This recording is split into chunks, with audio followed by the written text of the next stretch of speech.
Hello, good morning. Hi. There are a couple of seats. We are a full house, so if you're standing in the back, please grab a seat up here. Excellent. How's everybody doing this morning? Excellent. Well, we're really excited on behalf of the entire leadership team and steering committee for the West Big Data Innovation Hub to welcome you all. Although this is personally my first time to Idaho, so we have somebody from Idaho to welcome us. But I just wanted to give a shout out, special thanks to the program committee led by Sarah Stone. Sarah, if you could stand up, as well as Steve Cutchin. And actually, all of our leadership team, I know some of you just took a brisk walk along the river, but if you could stand up, you also have ribbons so you can be identified, but we've got David and Ed and Mike and all of the leadership team and steering committee. Bill, excellent. Alicia, great. So to keep this show on the road, we have a wonderful event coordinator, Maria. Where are you, Maria? Excellent. So I will be trying to MC as well, and wanted to say hi to everybody on the live stream. Please connect using the hashtag. I think it's on this podium as well. Hashtag WestData18 and also BD Hubs. So anybody who couldn't make it here in person can be part of the conversation. So to kick us off, I'd like to welcome to the stage Jay Larson.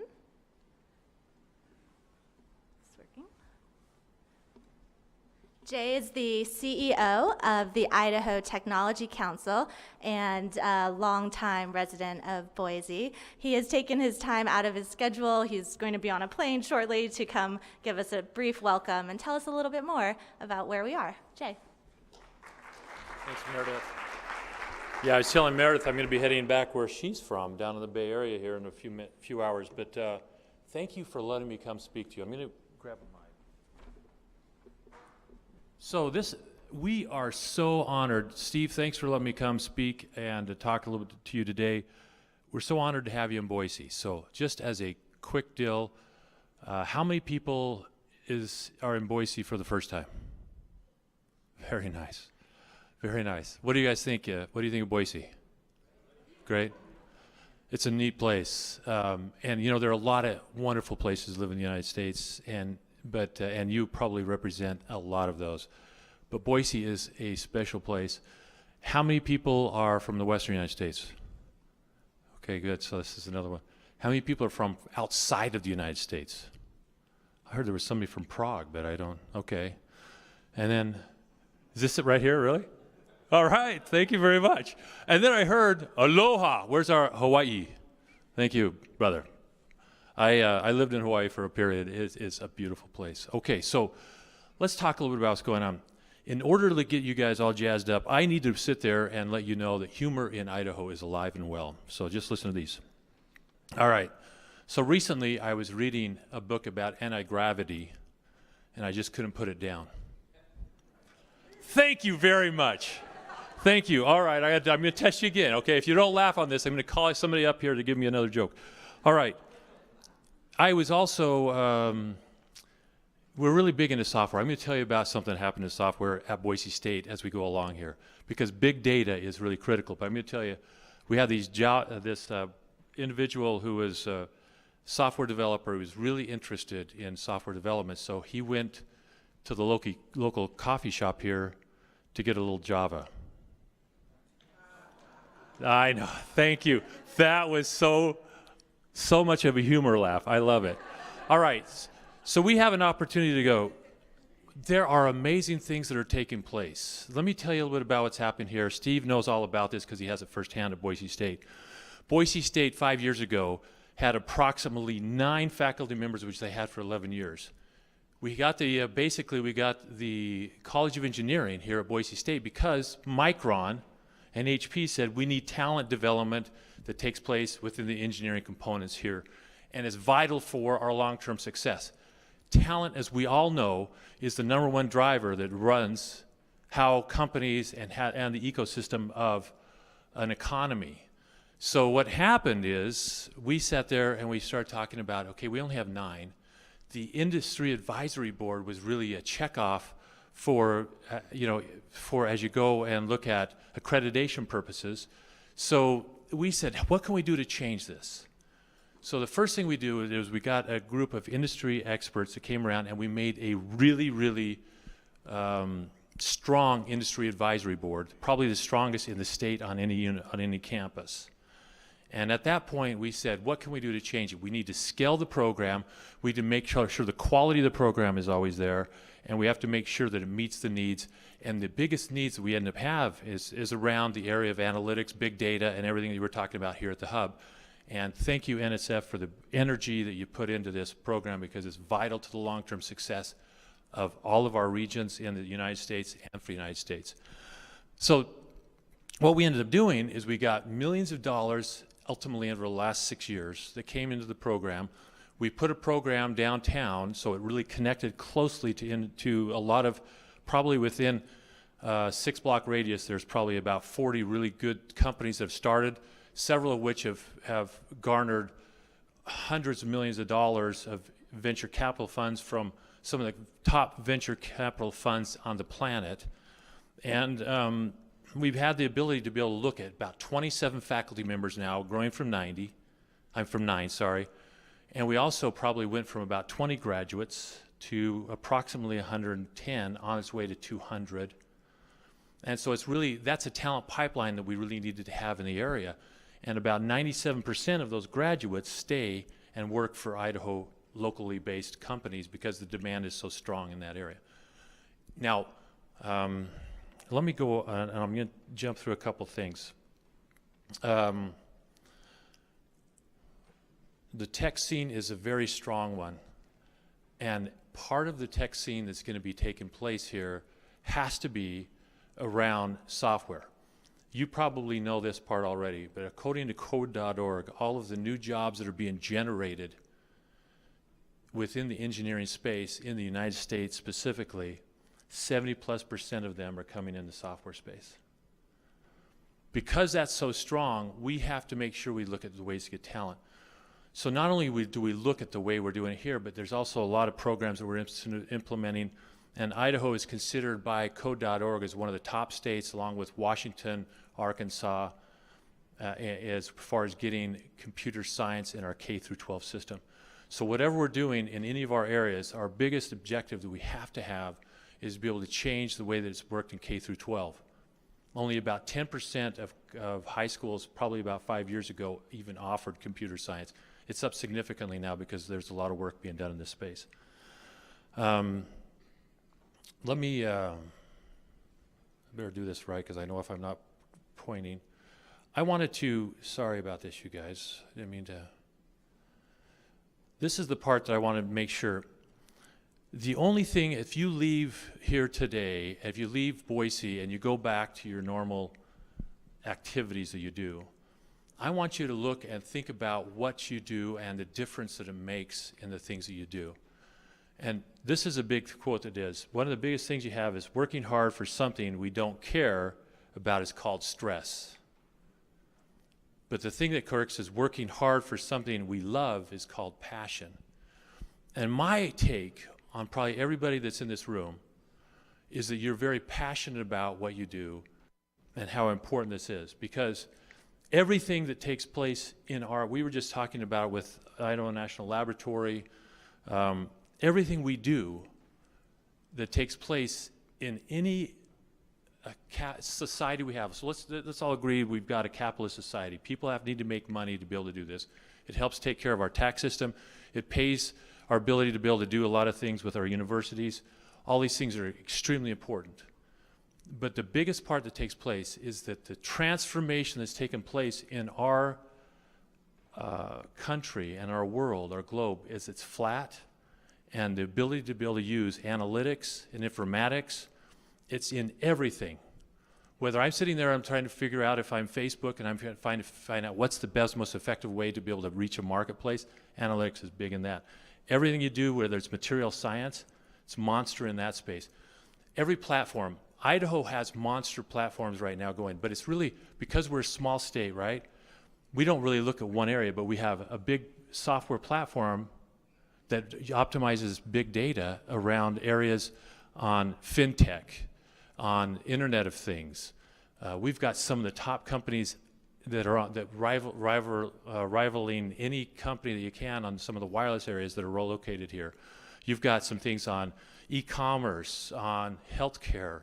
So all these things are all utilizing big data, and every one of them is clamoring to get an advantage on the big data space that they're in. So let me tell you a little bit about, I want you to just know a little bit about what we do with the Technology Council. It's a private sector driven organization that focuses on growing and being the voice, growing technology, be the voice to make that technology grow, and to make sure there's a value proposition to be able to have that growth take place. This is something that we worked on. It's called iGEM, the Idaho Global Entrepreneurial Mission. But I really want you to look at the basic 5 items on the right side. So you'll see all the, but what's the throughput and the output on this?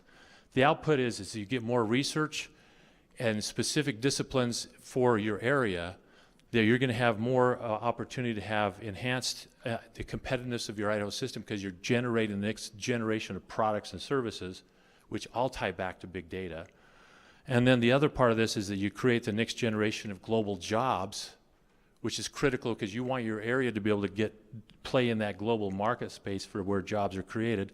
Then it creates funding mechanisms and strengthens Idaho's universities, and then you're able to get a lot more tax base based upon all of the things because you're having a prosperous area. So this is one of the things that we did, that we put together, and it's something that's been running, and we're going to look at iGEM 2.0 and some other iterations on it. Because we just did a deal, I've got to make sure I keep up on my time here. Really quick, we did a couple things that are taking place. We put together a booklet that we just launched last week, and it's called the Idaho Knowledge Report. What it helped us find was that we need to be able to look at infrastructure that takes place in our state, what's happening, and I'm going to share this with you really quickly. I hope you can see this.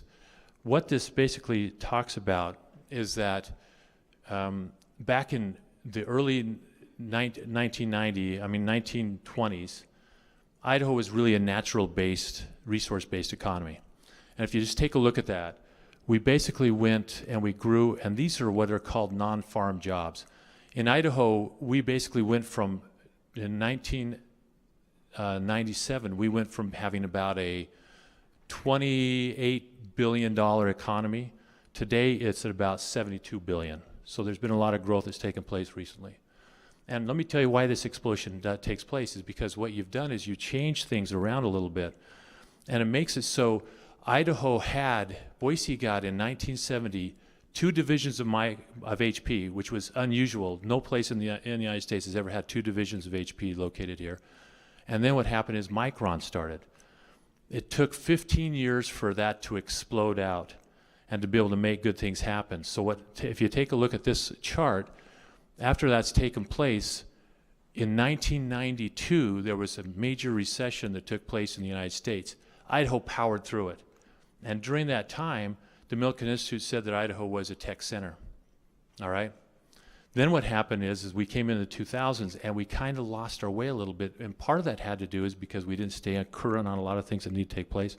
And the last thing that took place with that is foundationally, we didn't do enough to be able to help keep startups going. So we kind of lost our way a little bit. The housing boom came. All these things have affected all of our area. But now we're back and we focused on it. We have to collectively do what like the hub is doing. We have to find ways to be able to make sure that our areas are focused on the new technologies that are taking place, the analytics associated with all of that, and making sure that that's what it will differentiate us in the future.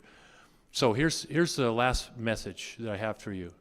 Thank you for coming to Boise. We're honored. I think last year you were in Boulder. We're honored to have you here. Enjoy your time here. Network, make this thing so when you go out, you find new ways and new people to be able to talk about, and that you can sit there and find different ways for you to be able to find solutions that are going to be able to help solve world issues and real problems. Make sure that you love what you do, which I think they all do, and make sure you have passion around it, And the last thought on that is that if you can do something that will make a difference in what you do, find those things and seek them, and then you'll make a difference in the world. Thank you very much, and welcome.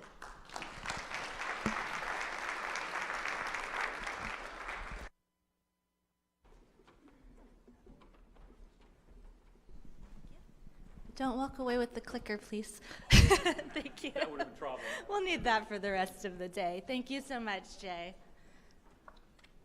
I think you had a Franklin quote in here to end as well. So for the live stream folks, you're catching this. This is a whole new experience for us. There is no computer on stage, and the clicker has to point into that Wizard of Oz booth in the back. So just if you're coming on stage later, now you know for sure.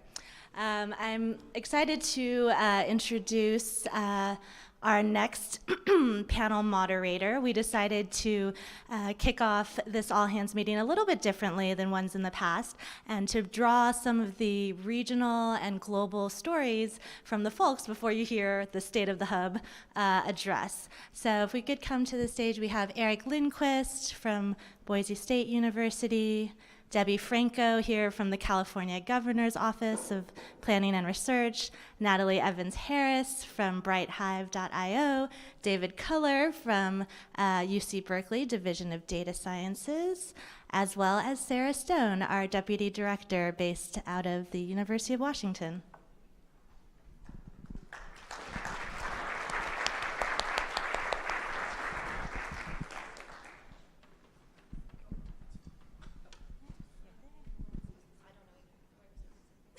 Eric's running this show. We all get to sit in the high chairs. That's right. Hop up here.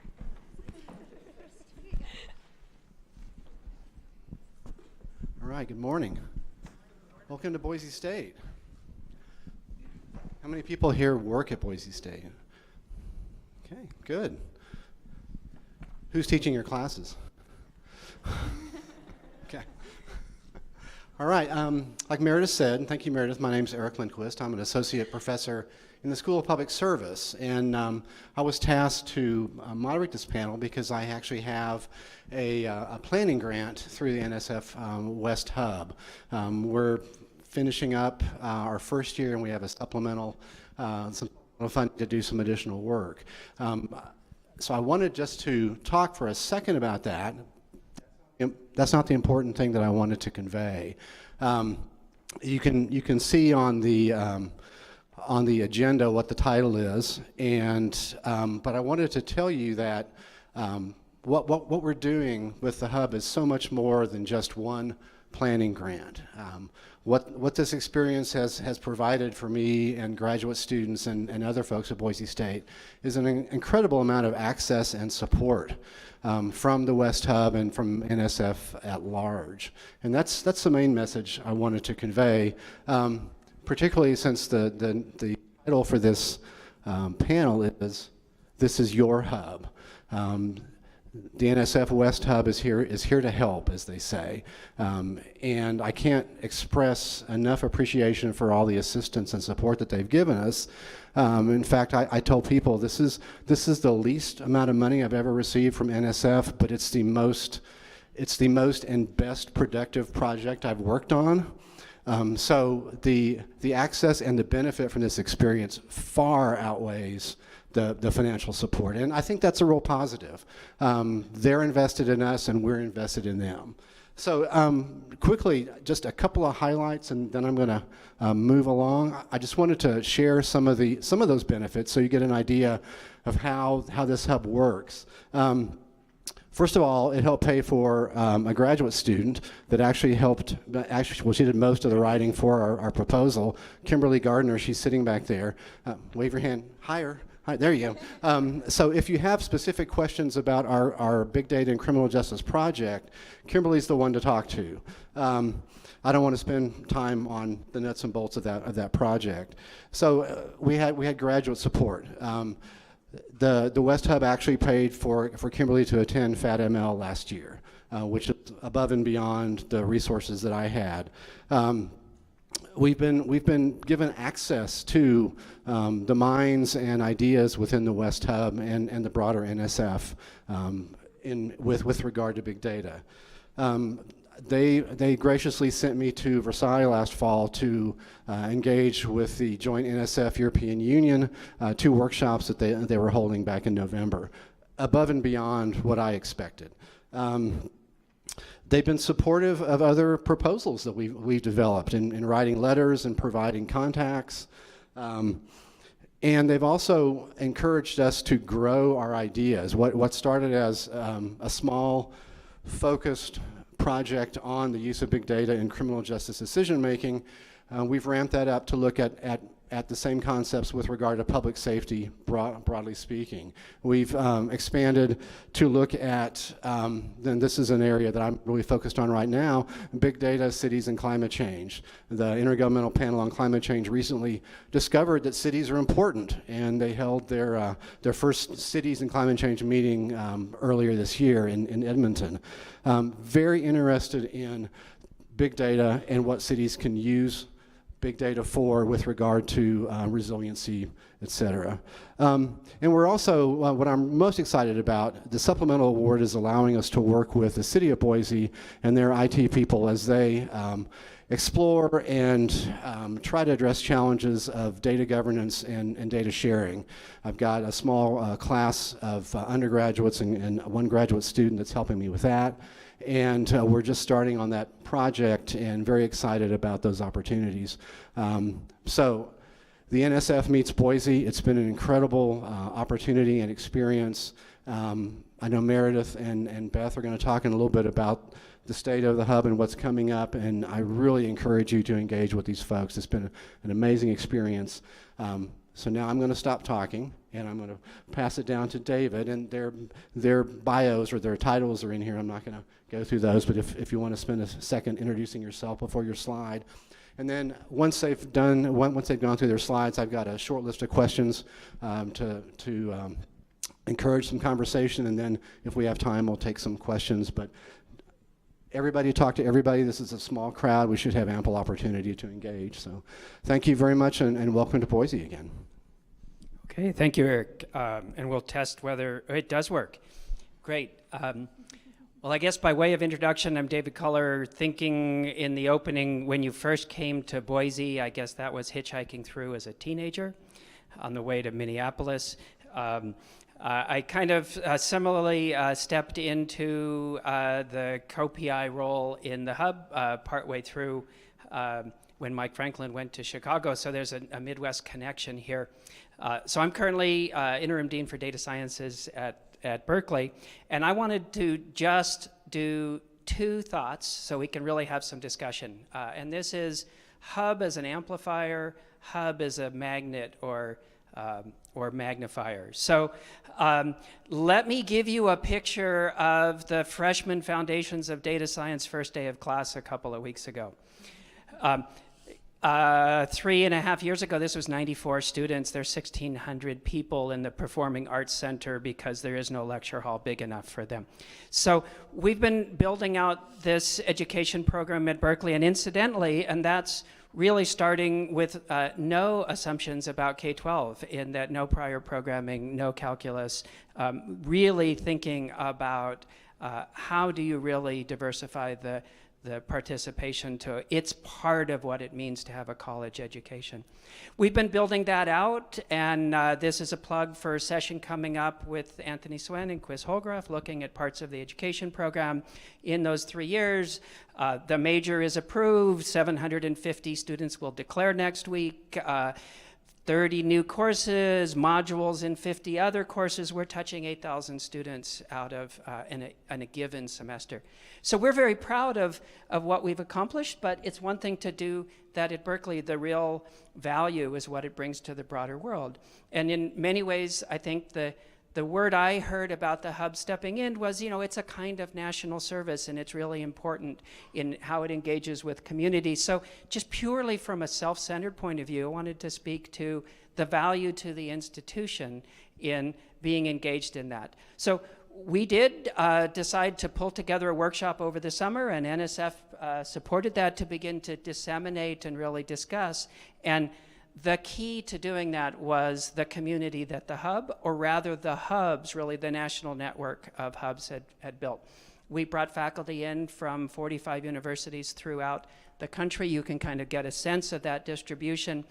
It had the kind of geographic diversity, institutional diversity, individual diversity that would really give us a sense of understanding, is any of this dog food we've been eating, creating ourselves there at Berkeley, actually useful to the broader education community. And it really was that foundation of the hub and its social fabric that made it possible, really as an amplifier. So I think we ought to be very proud of that. The reverse of that really has been the concentrator. And Debbie will speak, I think, more to the California Safe Drinking Water Challenge.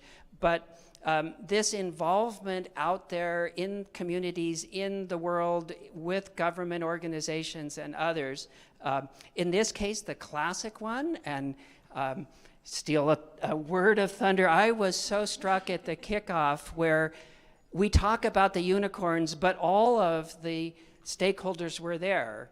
The institutional stakeholders, the government participants, the agencies, the science community, the community that really felt we could not have made this happen if the hub hadn't made it possible. We had the data, we had the drive, but we didn't have that step to make it happen.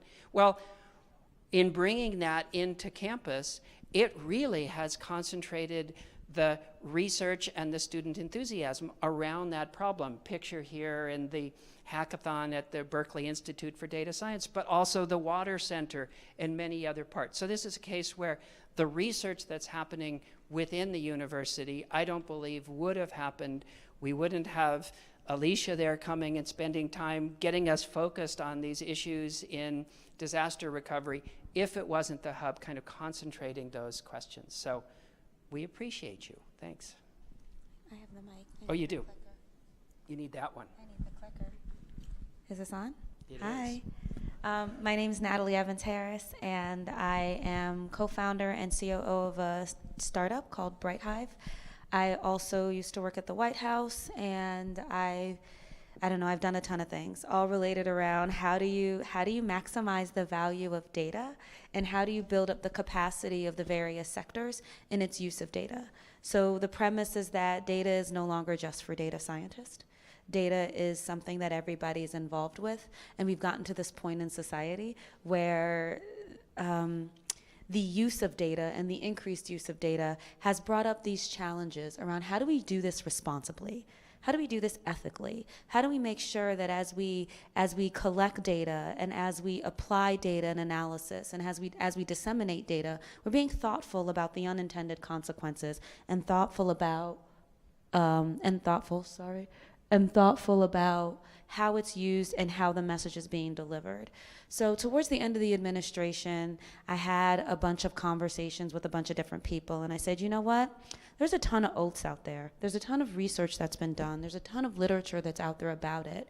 But what isn't out there is the ability for data scientists to be able to come together and say for themselves what responsible data use looks like. Because that's the question I was getting very often is, I want to be good, I want to do what's right, but I don't know what that looks like. So what does it look like? So I wanted to be able to create that conversation and start that conversation.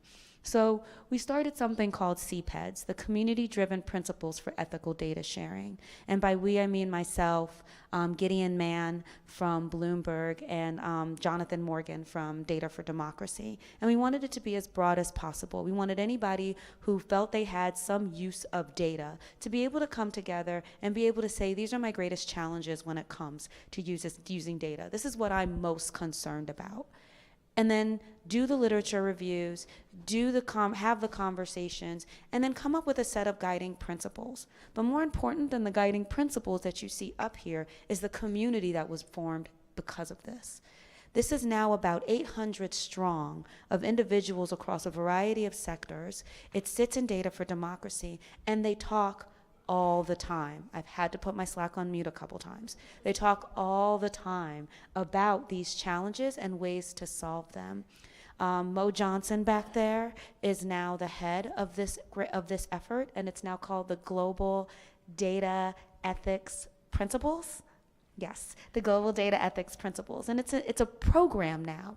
And now there's people resourced and staffed to talk about what are these principles that can guide practitioners, that can guide organizations, and how to use data responsibly.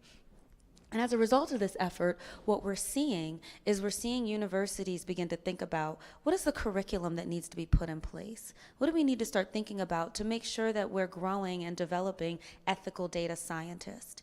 Organizations in the private sector are starting to look at what are our manifestos, what are our own codes of ethics, and using these principles as the starting point. So now you don't have to go do all of the research associated with figuring out what's out there. This community has started that for you. And we're starting to see organizations like NSF incorporate these principles into the California Water Data Challenge.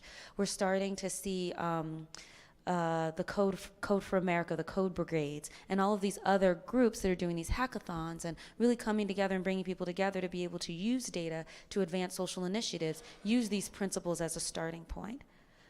But this is just the beginning, because what we haven't actually gotten to are what are the tools and techniques and practices and standards and frameworks all associated with making sure that we're advancing the responsible use of data. So this is where the community, something like the NSF Big Data Hubs, the West Big Data Hub, the East, and these others, can really come together and talk about what can we do to advance the capacity of individuals to be able to use data responsibly, to be able to start thinking about what do the standards look like. IEEE is already going down this path of starting to look at and examine and define what these standards for data use can be and should be. But there's more that we can do as a community so that it's not imposed on us, but it's a conversation that we're all a part of. What are these frameworks that we can use to be able to say, you know what? If you want to be a company that says that you use data responsibly, this is what that looks like. If you want to be a data scientist that uses data responsibly, here are the tools that can be used to help you. Here are the frameworks, here are the standards that can be applied to make sure that you're doing as much as possible. Because I don't believe ethics is 100%. Nobody can do it perfectly, and if you can, let's talk on the side. But there are things we can do to make the situation better, and that's what I want to start to see happen, because data, the data person and the real person are no longer separate. Like who you are on Facebook, while it's just your highlight reel, is still who you are, and that data is being used for things that you may or may not even realize is happening. So how do we be more responsible about that? I think that's it for me. It's so hard not to pass It's the so mic. hard. Thank you for that. Good morning. My name is Debbie Franco, and Flip the switch, there you go. there we go. See, okay, let me just confess on the front end, I'm not a technology person, and I'm not a data person. So I'm. Welcome to the Data Hub. That's right, yes. My name's Debbie Franco. I am technically the Community and Rural Affairs Advisor in California Governor's Office of Planning and Research. But I come from a water background, so most of the work that I do is in the water sector. I came to this conversation a couple of years ago when California passed our Open and Transparent Water Data Act. And my boss is a data guy, and he was very interested in figuring out how we could expedite implementation. And so anyone who knows, how many people are here from California? Oh, good. So for those of you who are in California, the office I'm in we're known as the troublemakers. We're always elbowing our ways in. We have we have limited authority of our own, and then we are always collaborating with our agencies. So I elbowed my way in and started working with our cross-agency team on implementation. We have many really smart water data people, and we collect millions of water data points in California.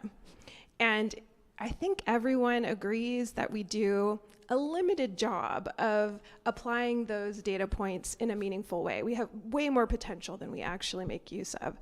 And so part of our objective was to figure out how do we demonstrate the value proposition while we are in the process of creating an open data portal to make our data more accessible.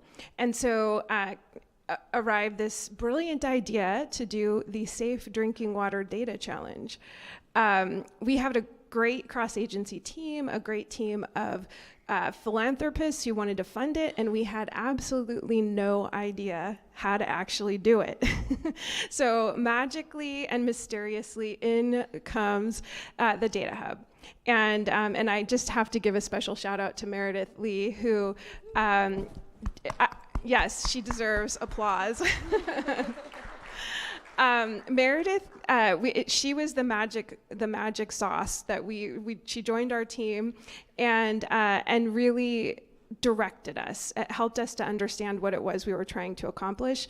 And the Safe Drinking Water Data Challenge has far exceeded virtually any data-related activity we've done in the water sector in California. We've had more engagement, we've generated more dollars, there's enthusiasm across the spectrum, but to me, most importantly, what it's done is it's connected people in a meaningful way.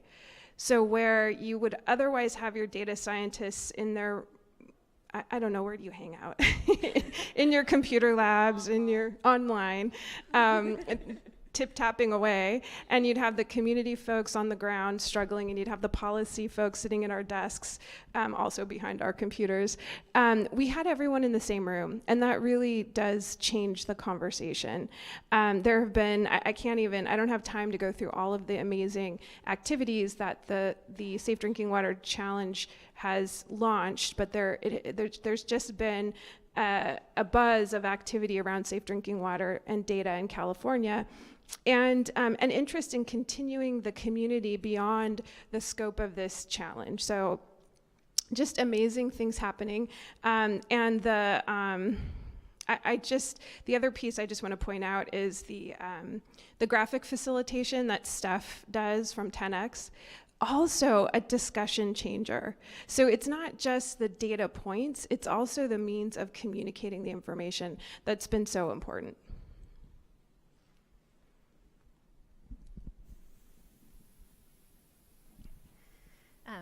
Well, thank you. It's a pleasure to be here today. My name is Sarah Stone. I'm a Deputy Director for the West Hub and also the Co-Executive Director of the eScience Institute at the University of Washington. Today I wanted to focus on an activity around expanding data science training opportunities across the Western region that the West Hub engaged in collaboration with the Carpentries. Many of you are probably familiar with the Carpentries and maybe have participated in a software or data carpentry workshop. They've created a finely honed series of 2-day workshops that are focused on foundational data science and coding skills for researchers and really for the broader community.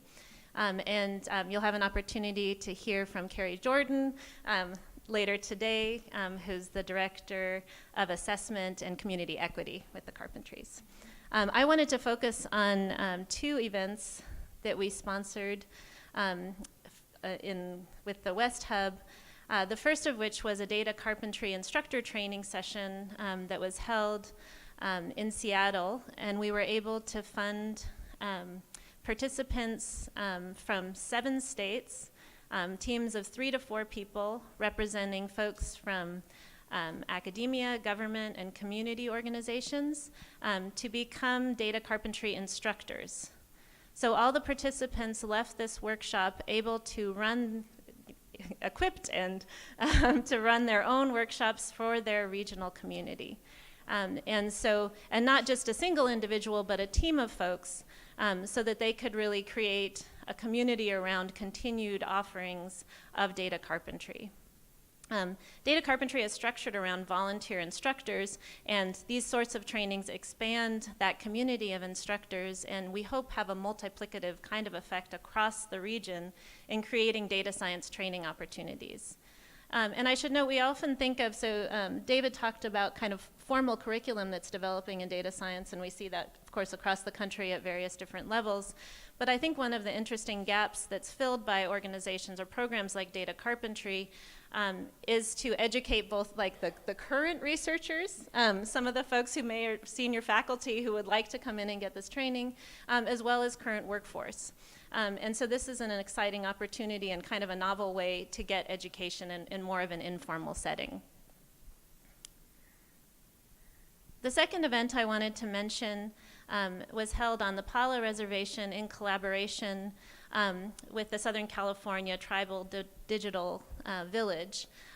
This was an exciting event where participants learned basic programming and data science skills using a modified Carpentries curriculum.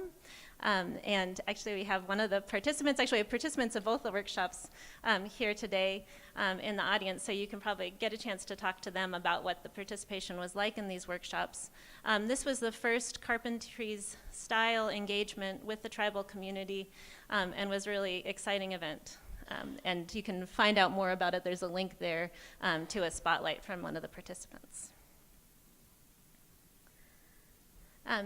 So lastly, I just wanted to note that I think these are kind of novel engagements and ways to expand data science training across geographical and diversity boundaries.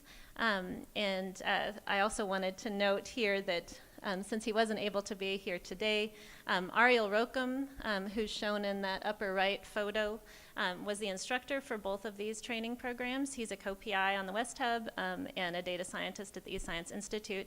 And he's really been focused on expanding these sorts of informal training opportunities through the Carpentries, both for the eScience Institute and across the West Hub. So we're hoping that we'll have the opportunity to continue to do these kinds of training programs and really expand opportunities for data science training across this broader region. Thank you. All right, thank you, everyone. That's great, and they basically answered almost all the questions I have. So I'm gonna try to just dive down a little bit more.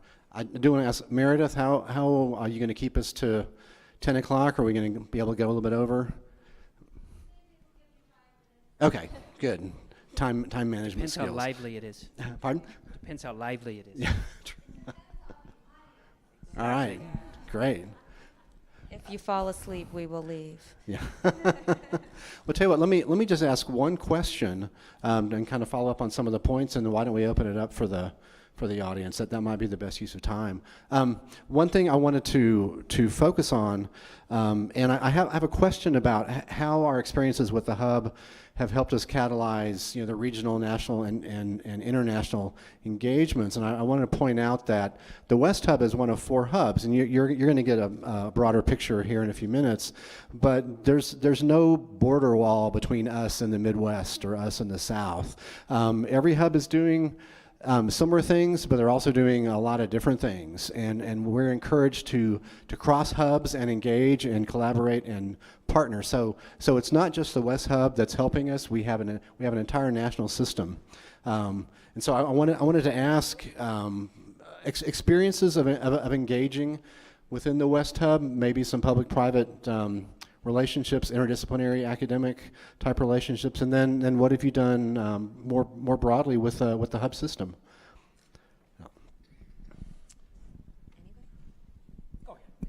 No, we'll go online. We'll go online. So I'm going to use this a little bit as also opportunity to turn the question a bit.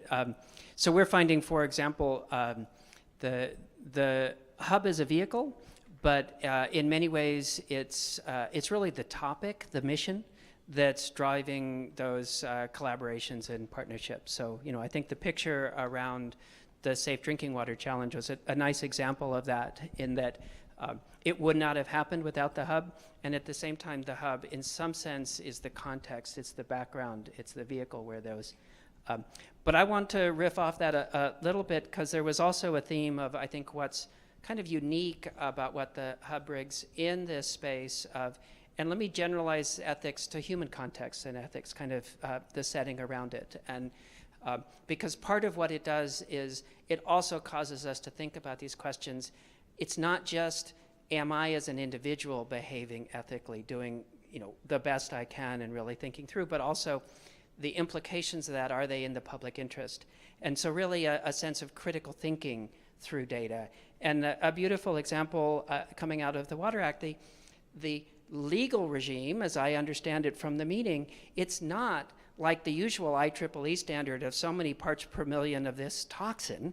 It is safe drinking water as a human right. And what a profound shift that is in thinking really from the context and interest and quality as opposed to a particular measurable thing, which, given that we're talking about data, it's very interesting when that transition happens.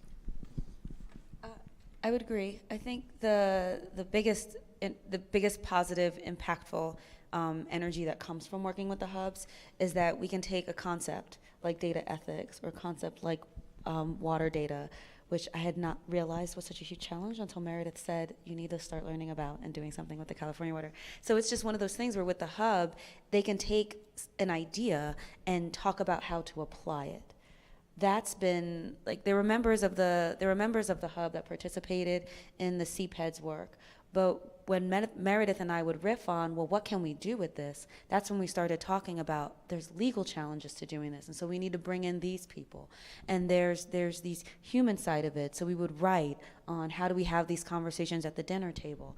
And those conversations around not just taking something like let's create some principles or let's write a paper, but how do we apply it to benefit individuals in their day-to-day lives has been I think the most critical and important aspect to bringing in the hubs into whatever efforts that you're doing. So I have to confess that I am not as familiar with how the hubs work, and so I'm going to talk broadly. I know that I have other colleagues who interface with the hub, with the West Big Data Innovation Hub, differently than I do on a more technical side, but. I also wanted to mention that we had an international conference last week, we called it the Water Pavilion. It was an affiliated event of the Global Climate Action Summit, and we had a session as part of that conference called Information to Action. And that cast broadly was so informative, and Meredith helped to organize that also. Our speaker this morning talked about passion. I think Meredith is the essence of passion. I don't know when she sleeps, because right after that she also organized a hackathon. So, or actually it overlapped even. But the interesting and really helpful thing from my perspective is that while the focus is on data, Meredith was not afraid of wading in to talk more generally about information. And I think it's that broader conversation that helps to make these connections to people, who are in their houses turning on their tap and not able to drink their water. And so that reached an international audience. And there is a huge amount of energy coming out of that conversation. And again, you all in this room are the people we need who will help us to understand how we set metadata standards so that we can make sure we're all talking about the same thing. You can help us to understand the importance of creating access and interface in a way that data aligns naturally and people don't spend hours and hours in their dark rooms reformatting data sets so they can talk to each other. I mean, that's holy grail that people like me don't usually understand. And so being able to elevate the conversation to just talking about how we convey information, and then for my purposes, how we take action based on that information is so helpful, and it creates meaning out of something that otherwise is just a bunch of numbers on a page. So I would just say, I think one of the unique things about the hubs is this creation of a regional community that really is focused around challenge areas that have big societal implications, and this push to have cross-sector participation and have the right folks in the room. And I think we've worked hard to create a network in the West, and we're continuing and always trying to expand that network of people who are interested in these issues and are coming at them from a variety of different perspectives and roles. And I think then, because there are these 4 regional hubs, there's this opportunity to collaborate across the hubs and get involved in national level conversations, which the data ethics work that you've talked about is a great example of, and we've done also around data science education, which David has mentioned. And so I think it's a really nice combination of being able to do a regional, even very local kinds of interactions and collaboration opportunities merged with this opportunity to really have a national level voice and even be international leaders in these conversations that are happening as data science really emerges and moves into all fields. All right, thank you. So we have ethics and legal, community, we've got data science and education. There's something for everybody, seriously. Data science and big data is so broad these days that it really does offer a lot of opportunity, and the hub system is a great way to engage. Let's get some questions. Okay, I know there are some academics in the audience that want to talk, so that's okay. Yell it out. Yeah, if you could just come up to the front. Don't all rush at once. Or we can run it. Yell it out. If there's a student volunteer who would like to be a microphone runner, we are going to be flexible. Hi, so I'm here from Micron Technology here in Boise, and you have spoken to a lot of great examples today of how you've collaborated as universities, government agencies, nonprofits. But I'm wondering if you could also share some ideas for how you've collaborated or would like to collaborate, wish you could, with industry and the private sector as well. So the data ethics initiative included private sector as well. There are people from Apple, Google, Kaggle, all of them. So I wanted the mix. So we had academia, we had private sector, we had nonprofits. You'd be amazed how many of these large companies also have this social impact arm. And so if you bring the right initiative, or even an initiative that aligns with their mission and their goals, they will come in and be a part of it. And Bloomberg was one of our lead sponsors and collaborators. And on the Safe Drinking Water Data Challenge, it was open to private enterprise too. I will say though, from the government perspective, it's a little challenging. There's the sense that historically some of our software and things have been captured by certain companies, and that it's proprietary, and we're just stuck. We have to keep buying it. So overall, in our implementation of our Open and Transparent Water Data Act, we've been a little more circumspect, but we're in the process of creating what you all is probably very familiar to you, something called a test bed, which somewhat escapes my understanding. But the idea is to involve private sector in helping us work through testing our systems and our federation. So that's how we're working to include private enterprise. But I'm really interested to hear from other folks too about how to do that well. Sure. Let me touch on this sort of from university looking out point of view, and what's different about data science than, for example, the worlds where Micron might have come from. So one piece is, so we find in something like our research discoveries for undergraduates that the topics are coming not just from the researchers, but also from public sector, but also from industry. And having all of those as an option certainly broadens it. But the other, where is the workforce gap, if you will, for data science? The answer is everywhere. And most of those sectors do not have the kind of internships and other industrial partnerships with universities that we have, for example, in the tech sector. So, 2.5 million jobs, and 2 million of those are data-driven decision makers. How do we really reach that broader community? But the reverse of it is also very interesting, where for, if you will, companies like Micron, that many of the people they want to attract are not just the folks coming out of EECS and stats, but the ones that are coming out of liberal arts program, and really will bring some of that critical thinking. So I think this sheer breadth of the need and the interest, and I think we as universities, part of what we need to do is to really get that breadth of talent that crosses those boundaries and try to do the same in our external programs. I also think that there's this interesting shift in industry where private sector understands that they need to have these connections into the communities that they work in and want to have customer relationships with. So when you approach it from a collective impact for social good perspective, you'd be amazed. It's really interesting how the conversation shifts to how your expertise and how what you bring to the table as a private sector organization can impact those conversations and those initiatives, as opposed to them just trying to sell a good.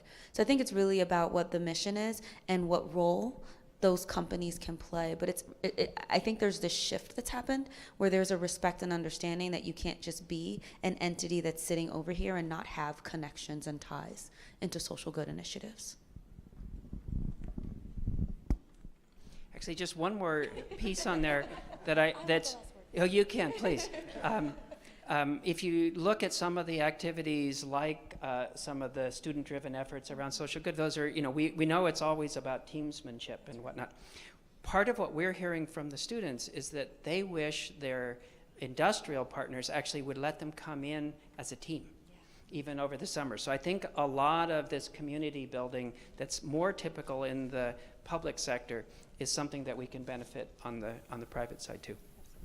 Yeah, and I think the benefit really does go both ways, because the students, by getting to work with kind of, in our sort of data science for social good program, work with real world data, gives them a leg up when they're going into jobs in industry and across other sectors for actually having that kind of experience instead of just using well curated data in a classroom. And so I think that benefit really goes towards the industry and comes to the students as well. Great, thank you. Another question? Run the mic over there. Meredith's giving us 2 minutes more. She only gave us 5. Hi, so looking at the public and private sector, one of the contextual things I've noticed is that there's very much a big asymmetry in terms of resources technically between between government and then industry in terms of, I think I love what's going on with the water data challenge, so it's kind of volunteerism. So the big question would be is how do we get more of data science skills and allocate resources so that there's more public technologists within government? I actually think that the carpentry style training programs or similar programs that can actually, come in at a fairly introductory level that could be geared towards people already in the public government workforce. And we had some of those types of participants in the instructor training that we ran. And so I think creating a community of instructors within the public sector that can then run workshops of that kind for their teams in government can be a really powerful experience. I think it's really important to have that kind of training integrated within that community so that it doesn't feel like it's sort of coming from outside, and in some cases it's, you can even have data sets being used that are relevant or, coming from that team that would be part of that training program. I think we've started to see a lot of fellowships that are coming either out of a private sector organization or out of a nonprofit focused on a specific area, because it's hard to be a general data scientist. You need to be a data scientist that cares about a certain subject. You need to have a passion. And so we're starting to see a lot of fellowships that come out focused on that. I mean, New America has their public interest technology thing. There's fellowship programs going on all over. I actually, when I've had similar questions to that coming actually from students, what I would like to see is more a stronger relationship between collaboratives like Data for Democracy, where you're actually getting to do real world projects on a volunteer basis. And I'd love to see stronger relationships between collaboratives like that and universities, because I think students are hungry for that. It's volunteer based, you're solving real world problems. There's a huge civic tech community that seems to be disconnected from other sectors, and I think we need to put real energy into making those stronger connections if we want to do some of the things that you're talking about, which is help students to be able to volunteer and apply their skills in real world ways and build up their capacity in that way. And I think the challenge at the government scale is, frankly, people want to know what are you doing that's different? Because I don't know, we must be on 30 years now of saying data, data, data, and it's hard to articulate. But we need to figure out how we make people aware of the value proposition, internalize that into government operations, and then make sure we're making investments in assuring that government employees are data literate. And that's certainly a process and program that we're working on in California.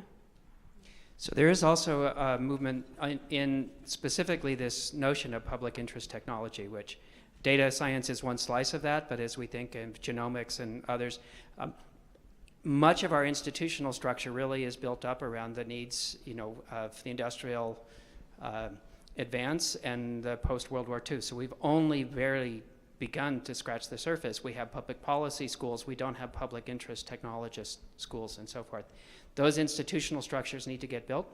But of course, it also needs to be just simply so much more a part of all aspects of education for the body of people in those roles to have some basis. All right, let's give the panel a round of applause. Thank you.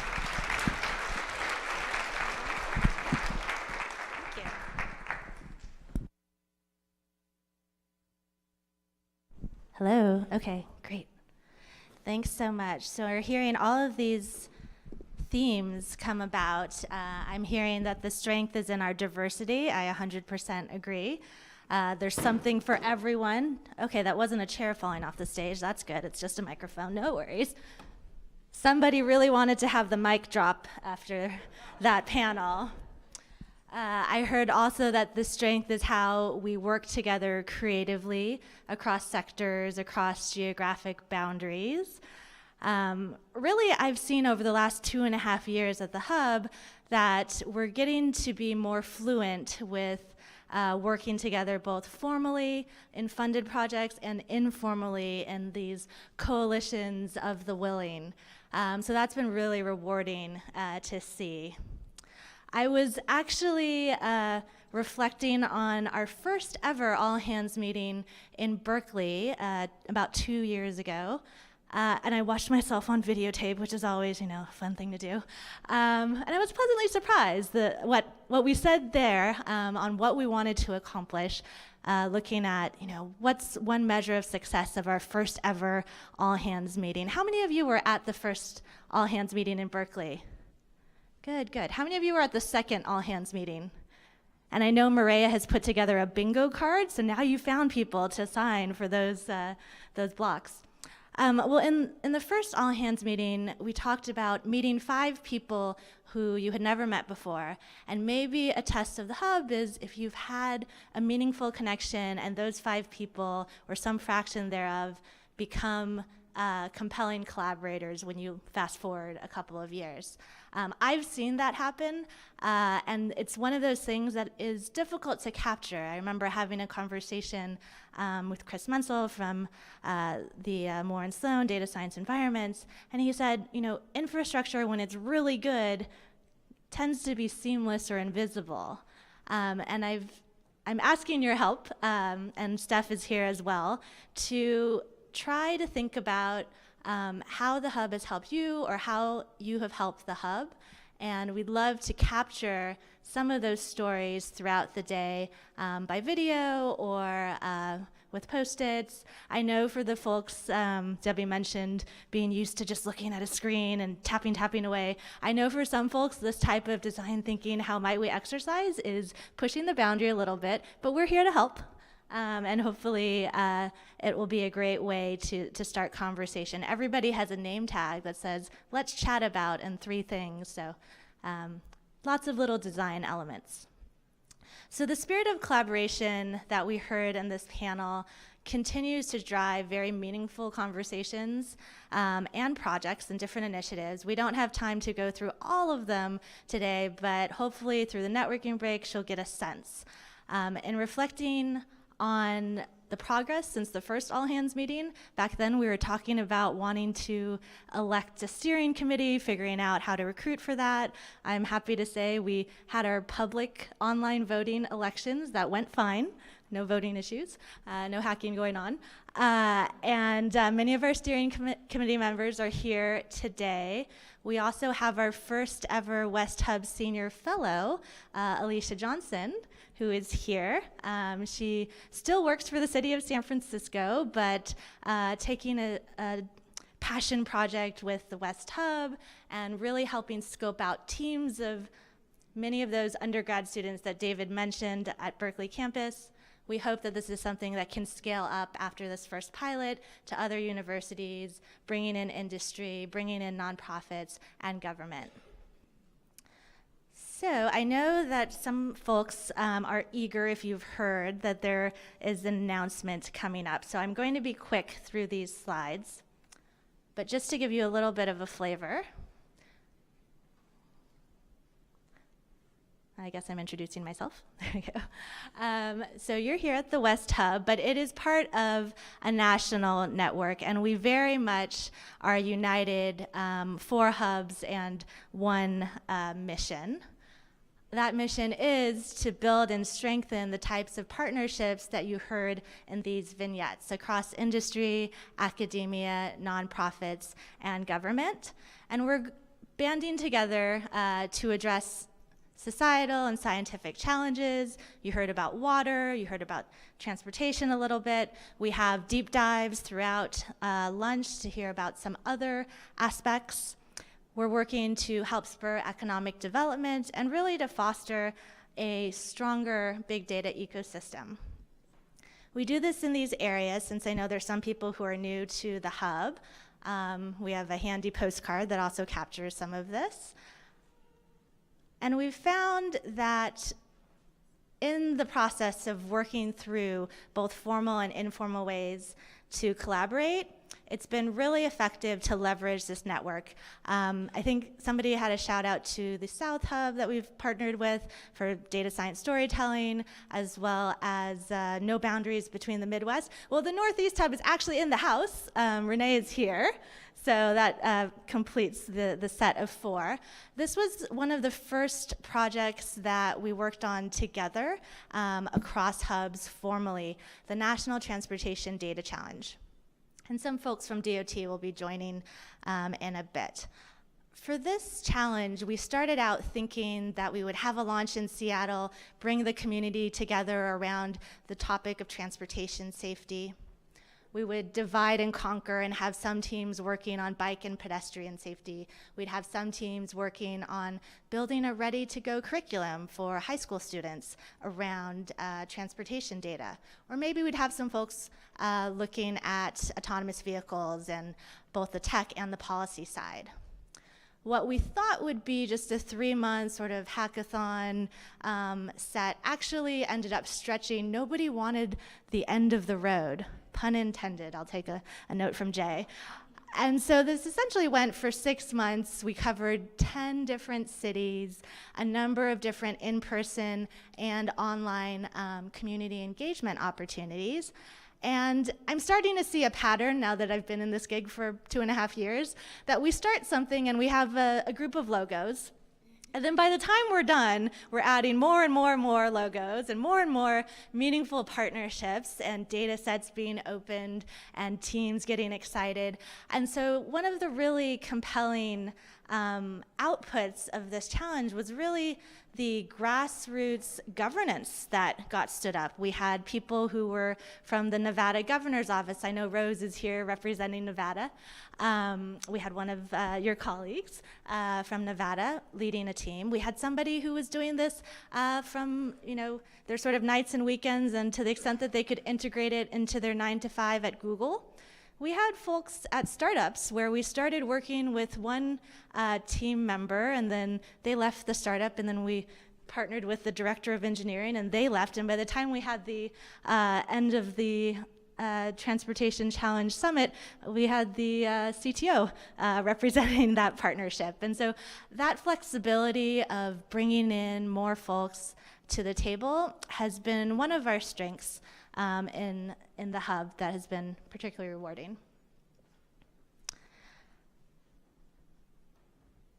And there's a number of different commitments. I know Debbie and I have discussed the power of a public commitment and bringing people together towards that. So there are commitments that we had from that challenge lasting through 2020. So it was quite exciting and a pleasant surprise for us. Excuse me. Another example that you'll see a video of later in the day on how the hub has scaled to a bigger audience is through the Women in Data Science Conference. Can I have a show of hands how many people have heard of this? It's now the largest, I think, data science conference on the planet. We had 100,000 people tuning in via live stream, a number of different countries. And the hub was really excited to, you can see our logo there amongst the Data-thon organizers. We are excited to lead it for a second year. And if anybody has ideas on globally relevant data sets for social impact for the second Data-thon, please let me know, because I'm in charge of trying to pull that all together, and we'd love to collaborate. It's an incredible community. From the survey, we saw that many of the people engaging in this simple predictive analytics data-thon were using Kaggle for the first time. And the community response has just been amazing. We had Microsoft create a video about a workshop that they did to support the data-thon. Speaking of videos, estaba muy contaminada y sigue con nitratos. Se secó el pozo y no, ya desde entonces he estado batallando que no hemos tenido agua. Y siempre estábamos enfermos, nuestros niños también.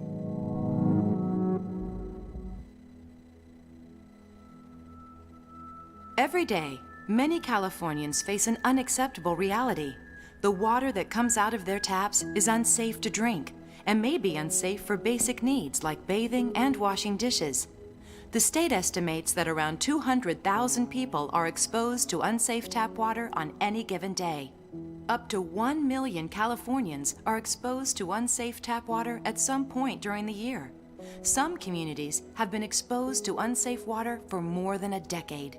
Droughts, floods, aging infrastructure, and other human and natural causes can disrupt the water supply and limit or eliminate access to safe drinking water for days, months, or even years. The California Safe Drinking Water Data Challenge will demonstrate the power of open data, where teams will collaborate to design and build tools that help us better understand this problem, anticipate vulnerable areas where disruptions may occur next, and partner with communities to identify, develop, and deploy solutions.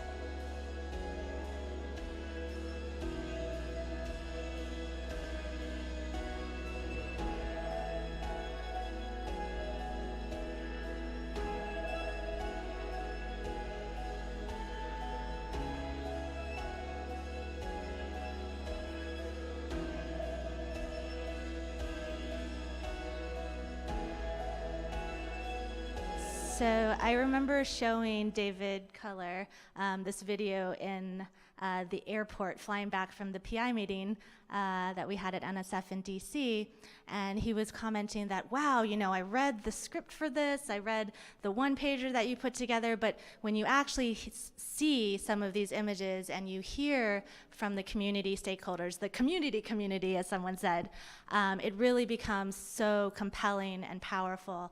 And it's one of those opportunities that, going back to the first all-hands meeting, we said, these are jump up and down, we need to work together on this. And so I would like to thank the California Department of Water Resources for producing this video for us. It was a team effort. You saw, you know, some of the starter logos, and we have many more with that challenge moving forward, and we're quite excited to have many of the folks involved in that here today. Debbie was asking when I sleep. You've made it difficult this week. So we had the Global Climate Action Summit event that she mentioned. Edward Norton was at our event as the closer. You can see a packed house at the Exploratorium, and Indigenous youth that really brought the crowd to tears. It was amazing. Not that I want you all to come to tears, and I'm not excited to make you cry for this meeting, but it was just a very compelling end of the event. You can see our temporary tattoos and the teamwork that this inspires. And then overlapping at the same day, we had a hackathon with Berkeley Institute of Data Science and the Division of Data Sciences, and convinced Tom Khalil to come in on a Saturday morning. We try not to have hub events on weekends for work-life balance, but we made an exception here, and they closed the library down. The Doe Memorial Library in Berkeley closed, and the students kept presenting their ideas and initial prototypes and web platforms well after that. So hopefully you saw some save the dates. We'd love for everyone to be involved, even though it's the California Safe Drinking Water Data Challenge. We, at the get-go, had folks from New Mexico, Sam and Connie, and a regional effort. So this is definitely something that literally connects all of us, and we'd love to have you involved in that. So that is going to be my vignette for the morning. I look forward to speaking with you a lot more through the deep dives, but now we have a special treat all the way from DC, and I'm eager to see this. These slides were super secret lockdown and just came in this morning. So I'd love to welcome to the stage Beth Plailey, who's our program officer from the National Science Foundation. Please join me in welcoming Beth. Do you have a preference? Thank you, Meredith. All right, I'm delighted to be here. Again, I'm Beth Plailey, National Science Foundation.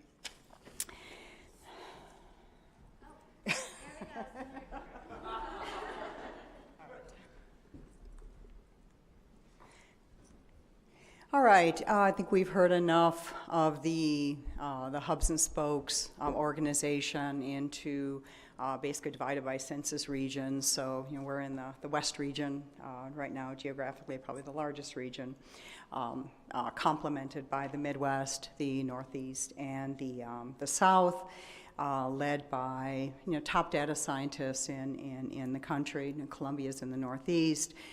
The South is led by Georgia Tech and University of North Carolina, Chapel Hill.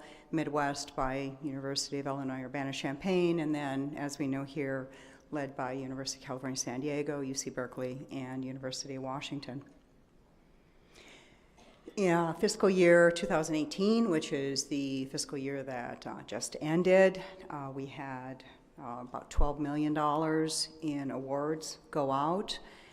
It was a year of a spoke solicitation, so we have a distribution of spoke awards. I'll go into more detail on the West awards, but there are several, 2 to 3 awards per region that were made, covering discipline areas like neuroimaging, aging bridges, aging infrastructure, water quality.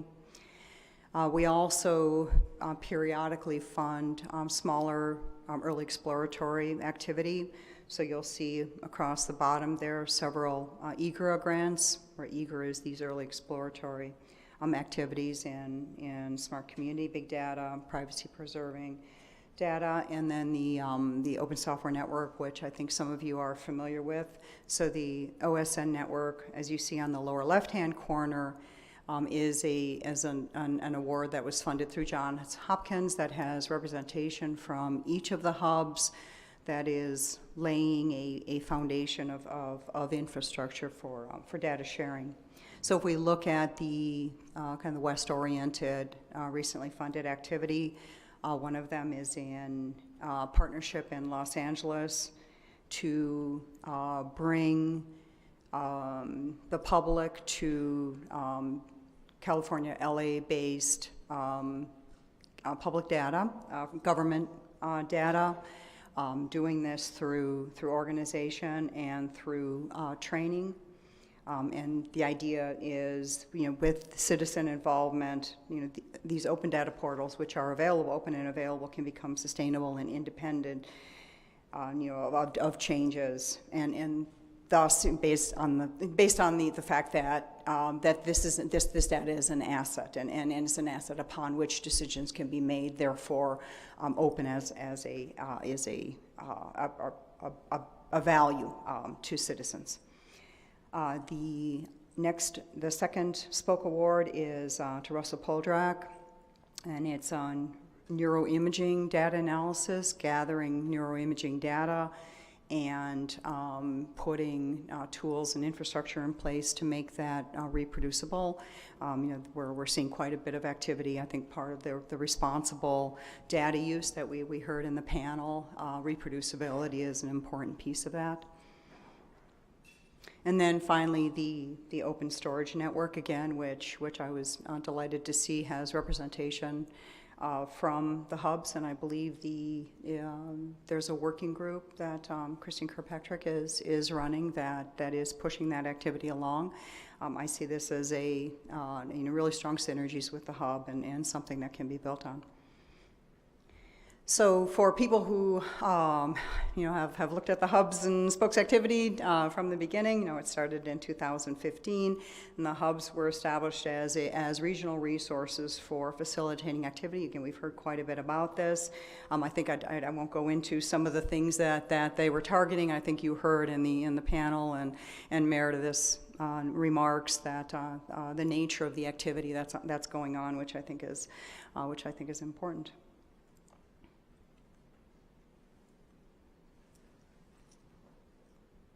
What happened to the wizard? There we go. Okay. And then, so the hubs were founded in 2015. We followed that with 2 rounds of Spoke Awards. Those Spoke Awards were targeting discipline-specific activity, and we're seeing, we've got a range of activity. You saw Meredith had highlighted some of this: digital architecture, materials design, data use agreements, and data licensing. Trying to that there's a friction there in interacting with and collaborating with companies, and can we reduce that friction? The Northeast Hub was taking that one on. Smart grids, medical informatics, some interesting topics. Oops, now we're going too far. Hold on. Okay. Let's make sure we're not losing a slide here. Yeah, okay.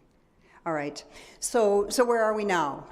We're now in fiscal year 2018, and there is a solicitation. The big news is there is a solicitation that, is partly out on the streets. The web page is there, but I think the link may or may not be working. It is NSF, I wrote it down, 18958, so keep an eye on it. And believe me, this took a fair amount of hand-wringing coming up to this event, and finally Al and I were on the plane together, Al Suarez back here on the plane together, and coming in, and Al looked at our system, our internal system, and said, "It's been released."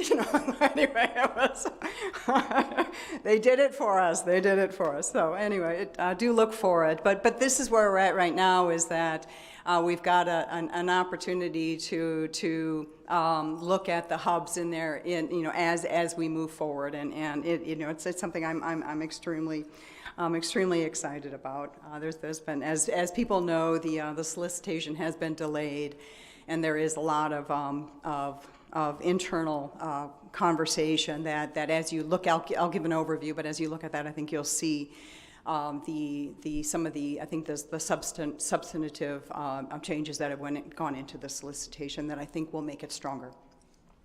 So we are aiming for the hubs to continue to nucleate regional collaborations and multi-sector projects while fostering innovation in data science, and that certainly doesn't mean that it's diminishing anything that's being done at the national level, but the strengths that are brought about from the regional activity is unique across NSF, and so is the innovation in data science. So we're building on that. So since 2015, big data, and as we're all keenly aware and have heard earlier, big data and data science have continued to expand and evolve. For those of you who are familiar with the big ideas in NSF, they tend to be defined at kind of at talking points for Congress and tied to specific budget lines that are compelling to Congress. So they tend to be big deals. The one that is I think important in this context is the harnessing the data revolution. So in 2016, NSF unveiled a set of 10 big ideas, and they're bold, long-term research and process ideas that identify areas for future investment that are at the frontier of science and engineering. So again, the harnessing the data revolution is one of those 10 big ideas.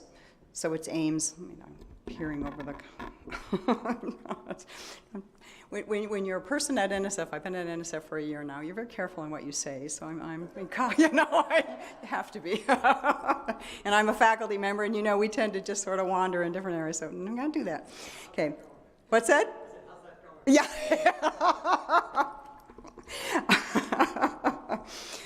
So the objectives of the HDR are to promote engagement of the research community in pursuit of fundamental research, developing a cohesive national scale approach to research data cyber infrastructure, 21st century data-capable workforce. And this is important. It is realized by a coordinated set of program solicitations that will together be an ecosystem of research, education, workforce development, and cyber infrastructure activities, all of which are designed to amplify the intrinsic multidisciplinary nature of data science challenges.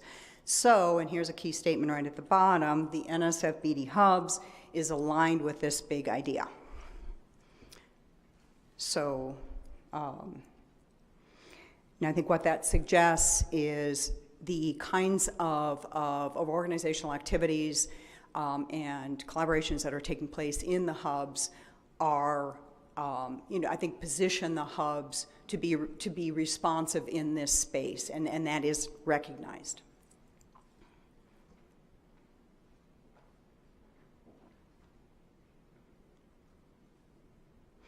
Okay, so some of the principles going forward. The hubs connect within and across regions to foster activity around big data and data science. The activity is in service of the community, it's in service of community-led activity, and it's accomplished working hand in hand with members of the community. So it's out, it's back, it's together to accomplish both regionally based and nationally based activities. So the areas of accomplishment, you could call these thrusts, these are very familiar to you, but the list is shorter than that 2015 list. Programmatic activities that accelerate academic, industry, community, stakeholders, those are all stakeholders, in engagement in big data and data science. Now, and this is some of the ideation activities that have taken place. I think the hubs have initiated, I think purely transformative initiatives that are extremely valuable, would fall into this category. Socio-technical shared resources and services. This gets at the infrastructure and acknowledges that the infrastructure is both social and technical. Coordinating, information for making data fair would fall into this, brokering partnerships, a central repository for expertise, where that expertise or the expertise or information around data science could be technical, it could be, data use agreements, and then education and workforce activities in and around data science. So there's a recognition that of the strong connection of the hubs to data science. Also, there's been a cross-hub coordination that is a valuable coordination, not at the expense of the regional activities, which is where the unique value is, but some type of lightweight coordination body that is equitable leadership across all of the hubs that can respond to national opportunities. This is something, going back to the HDR as a big idea, this is something that would enable the hubs as a whole to respond to HDR types of initiatives something lightweight and nationally oriented, rather than 4 hubs trying to compete with some kind of activity. So some kind of lightweight national coordination. Okay, and then finally, and I think you will recognize this. So this is the West Hub as an example. There are contributors and beneficiaries, and what we're showing here are government, industry, universities, nonprofits, and I think the list of stakeholders that the West has brought in is quite exemplary. And again, pointing out that these are both contributors in some way, and they're also beneficiaries. And not everybody is a beneficiary that's a contributor, but they're both contributors and beneficiaries.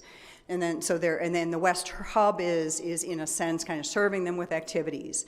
And then we funded spokes, and those spokes are there as well. They're targeting multi-sector, discipline, oftentimes discipline-specific activity. There's value in all of this, but structurally, I think there's a question, and the question has been raised, and what we tried to do is be responsive to what we've been hearing from the leadership of the hubs and the spokes. Structurally, where do the spokes fit in with respect to the contributors and the beneficiaries? And that I think has been an issue. So, again, the solicitation will be accessible very, very soon if it's not already. So we envisioned a kind of a seating that falls within the scope of the hubs and the community to allow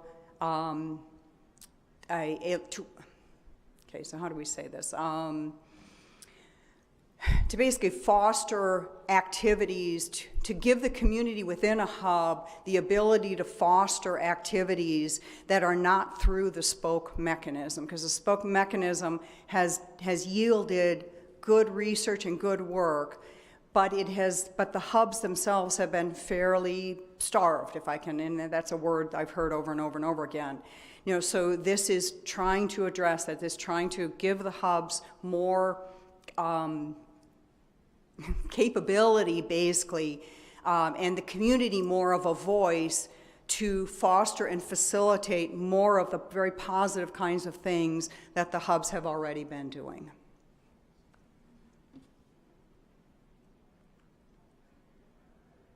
So again, we aim for the hubs to continue to nucleate the regional collaborations and multi-sector projects while fostering innovation in data science.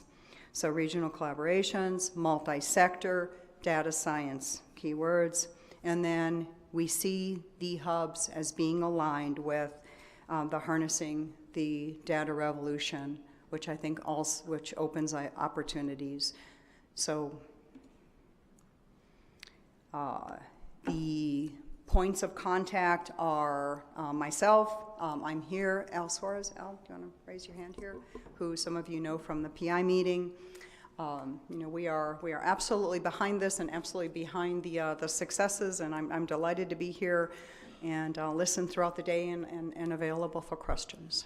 So, and we have a few minutes, I think.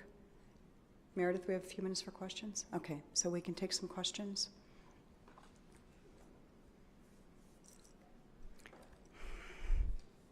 Yes.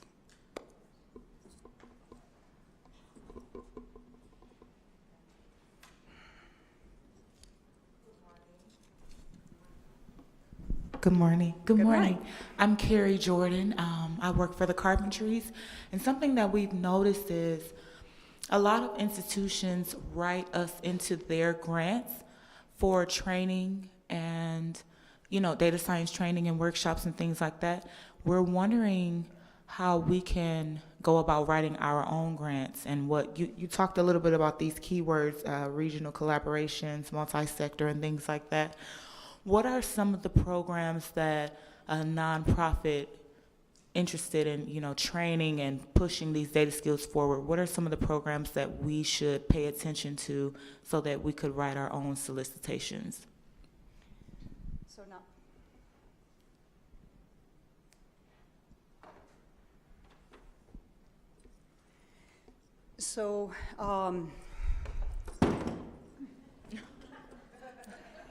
So now it is on the floor. So nonprofits are institutions that are, can apply for grants. So nonprofits are included in the eligible institutions. Training is addressed on a directorate by directorate basis. Pedagogy and education is covered by by EHR, which is and the educational directorate. There are training initiatives within the individual directorates, and one that comes to mind is the Office of Advanced Cyber Infrastructure has a cyber training solicitation, which should be coming out probably, I don't know, well, or not.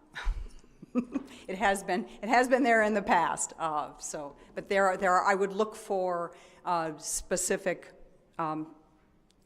opportunities within the Computer Science Information and Engineering Directorate, the SIZE Directorate, on training.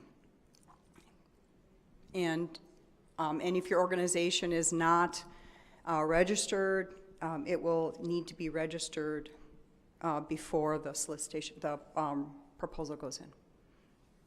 Any other questions? One here.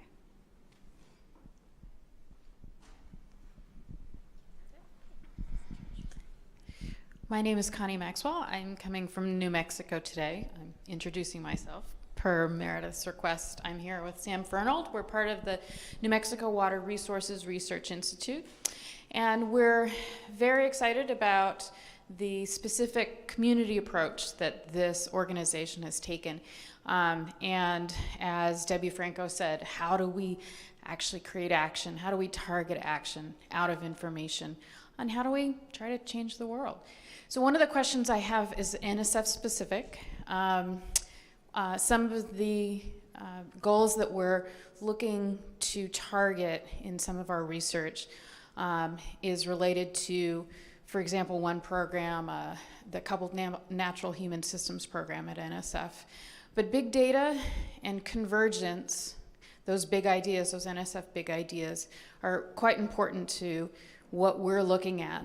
We're trying to look at a holistic approach to dealing with some of the most intractable water challenges of our day, water scarcity, which involves just about everything else, water quality, et cetera. Could you speak just a little bit about how, when we're trying to target a specific problem like water scarcity across the West, how we can highlight the NSF big ideas in our proposals, specifically. So both the harnessing the data revolution, because of course if we're looking across the West, we're looking at landscape scale solutions, and so lots and lots of data and lots of complexity and lots of trying to distill the processes, hence the convergence reference. And I know convergence as a process idea has been evolving. So just a few words about, the big ideas are important to NSF. How can we start to target those when we're actually applying for other opportunities? So that's a good question. The ideas are envisioned at the top levels of NSF. They're used to talk to Congress. And then there's a point at which they start to get traction, and when starting to get traction, they will flow down through program officers, through directorates and divisions, through program officers, and they will wind up in solicitations. So, looking for solicitations that are referencing this, and my slides pointed to the fact that solicitations will be forthcoming under HDR. So looking specifically for those, because those are flowing directly from that big idea down. But then also, I think, independent of that, for a solicitation that isn't necessarily specifically mentioning that, to make that connection, because then you're making that connection for your peers during peer review that yes, indeed, this is what, these are the big ideas it ties to, and this is specifically how it ties to this. That will help during the merit review process for your peers to see that connection, and then they judge the value of that connection and the value of that research to meeting that goal. But it's there for them, and you've made that argument. Great. So, can you turn? Oh, excellent.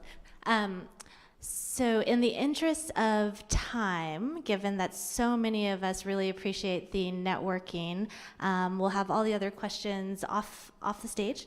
But in summary, I wrote down in my notes, more capability, more fostering, more regional data science collaborations, revolutionary opportunities, and transformative initiatives. So yes, thank you, Beth.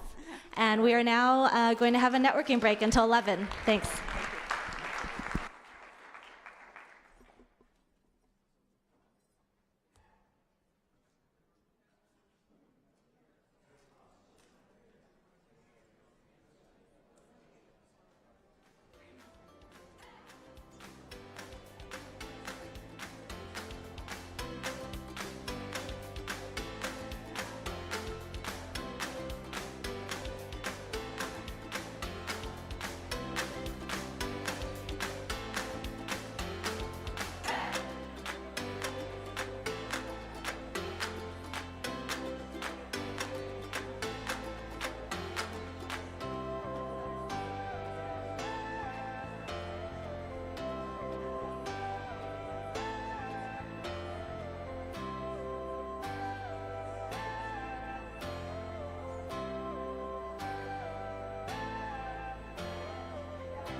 I'm just going to hold up a red card so you don't take it. So that works.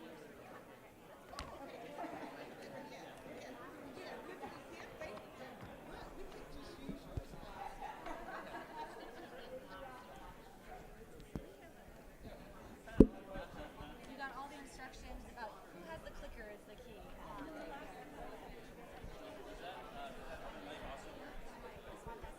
So I'll be there. It's up to you. You could sit, you could walk for your couple minutes, you could stand at the podium, whatever you're most comfortable. Just know that the receiver for this is in that magic, box and not down here or anywhere else. Yeah. They've got control of everything. I've never done something like this where you don't have the computer. It's kind of interesting. And you get to start first. Okay, there you go. Okay, excellent.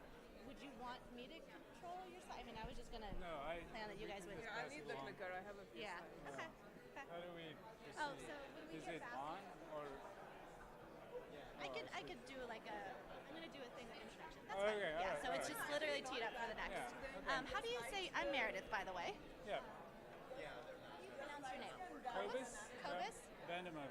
But if you just go by Kobus. Vandermeer. Yeah, that's good. Vandermeer.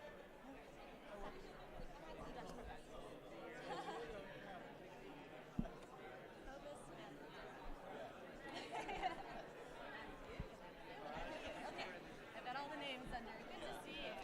I was speaking with the WIDS Datathon folks. They said they had a conversation with you. Small world. She's coming to the workshop that I'm doing. Great.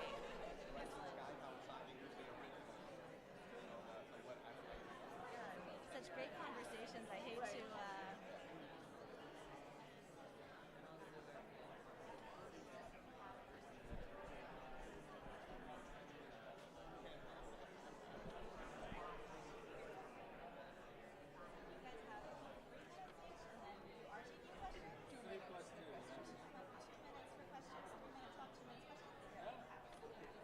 So I know.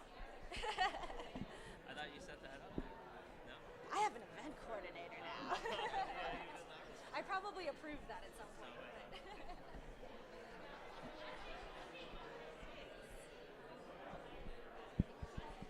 All right, if you could please make your way back to your tables.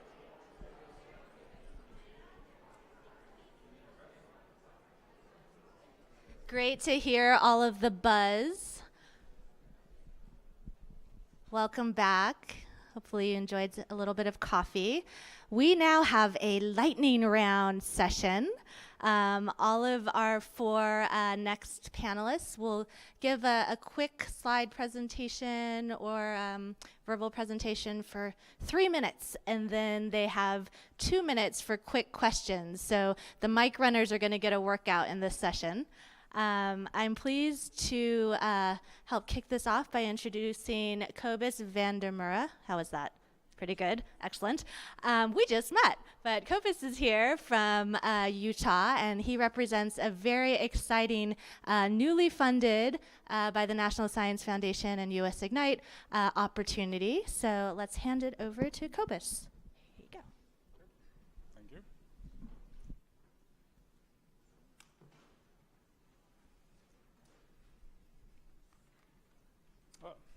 So I fortunately only have one slide, so I don't have to bother with forwarding the slides. So Powder just seemed like a really good name coming from Utah. It's also an acronym for Platform for Open Wireless Data-Driven Experimental Research. And Powder is a platform that is part of a NSF initiative called POWER, Platforms for Advanced Wireless Research, that was kicked off maybe 18 months or so ago, and we went through the first round of solicitations and proposals, and Powder was one of the 2 platforms that were selected in that solicitation. So the basic idea is to create a city-scale platform to enable mobile and wireless research. Right, so the thing you want to think about is it's a lab, a living lab, if you will, in that sense that it will enable research, it will have instrumentation, it will be open, it will be remotely accessible, but it is out there in the wild, in a real environment. So in the case of Powder, we're basically building an end-to-end software-defined infrastructure. So everything in our infrastructure, from the handsets, if you will, the model equivalent of your phone, through the base stations, through the backend, is going to be open and software-defined and programmable. And given that, we hope to enable a broad range of research off the bat, from really low-level physical layer wireless stuff up to moving up the stack a little bit. If you think of wireless and mobile networks more in an end-to-end sense, all the way through applications running on top of that, that might enable either new applications or applications that drive new requirements for wireless and mobile networks. So the pictures there show the geographic area that we will be deploying in Salt Lake City, and then sort of a cartoon figure of all the elements in our platform. So maybe I'll wrap up by trying to make the connection here with data. Of course, this platform is open, and there's going to be lots of data. There will be data specifically associated with spectrum, right? I think from a spectrum perspective, our platform will be of real interest. It's a network end-to-end, and so of course there's network-related data. We will also have sensors deployed sort of in the infrastructure to provide input for the applications, for the experimenters, and so data from that as well. And then we think the platform itself will be of interest to those who want to do sort of architectural research on data processing, given the fact that we have an end-to-end system that is open and programmable. All right, I'll stop there, and apparently I have 2 minutes for questions. Do we have a question in the audience? Probably only time for one burning question. If not, we will move on to the next lightning speaker. And thank you to our timer who's holding up 1 minute, 0 minutes, -1 minute. Next we have Vani Mandava here from Microsoft.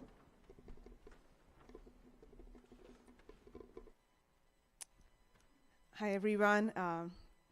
Thank you for having me here. I am going to talk about Microsoft Research Open Data. A little bit of background. I work in Microsoft Research and I lead our data science outreach program, through which we have invested in cloud-based big data research over the past few years.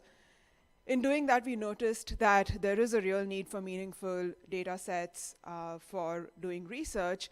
And looking inwardly, we noticed that even though MSR has been around for over 20 years, we've published maybe 20,000 or so papers, the data sets that accompany these research outcomes are not always easy to find. So why not really put some effort behind sharing the data sets that Microsoft researchers and Microsoft have curated over the past several years? Microsoft Open Data is an effort to do just that. And the reason why we're building this on the cloud is because, as we're all probably aware, internet bandwidth is just not keeping up with the data deluge, and the only practical way to continue to work with data and do good data science is to bring the compute to the data. The cloud lets us do just that, and we've built our open data repository on the cloud in order to facilitate that sort of a model. Here are some screenshots of what that repository looks like. We have over 50 data sets, and we're adding new data sets and new categories every week. Right now, we are mostly hosting data sets that have been curated by Microsoft researchers or researchers that they are collaborating with. Here's a screenshot of what an individual data set page looks like. There's relevant metadata about that data set, research papers and so on that page.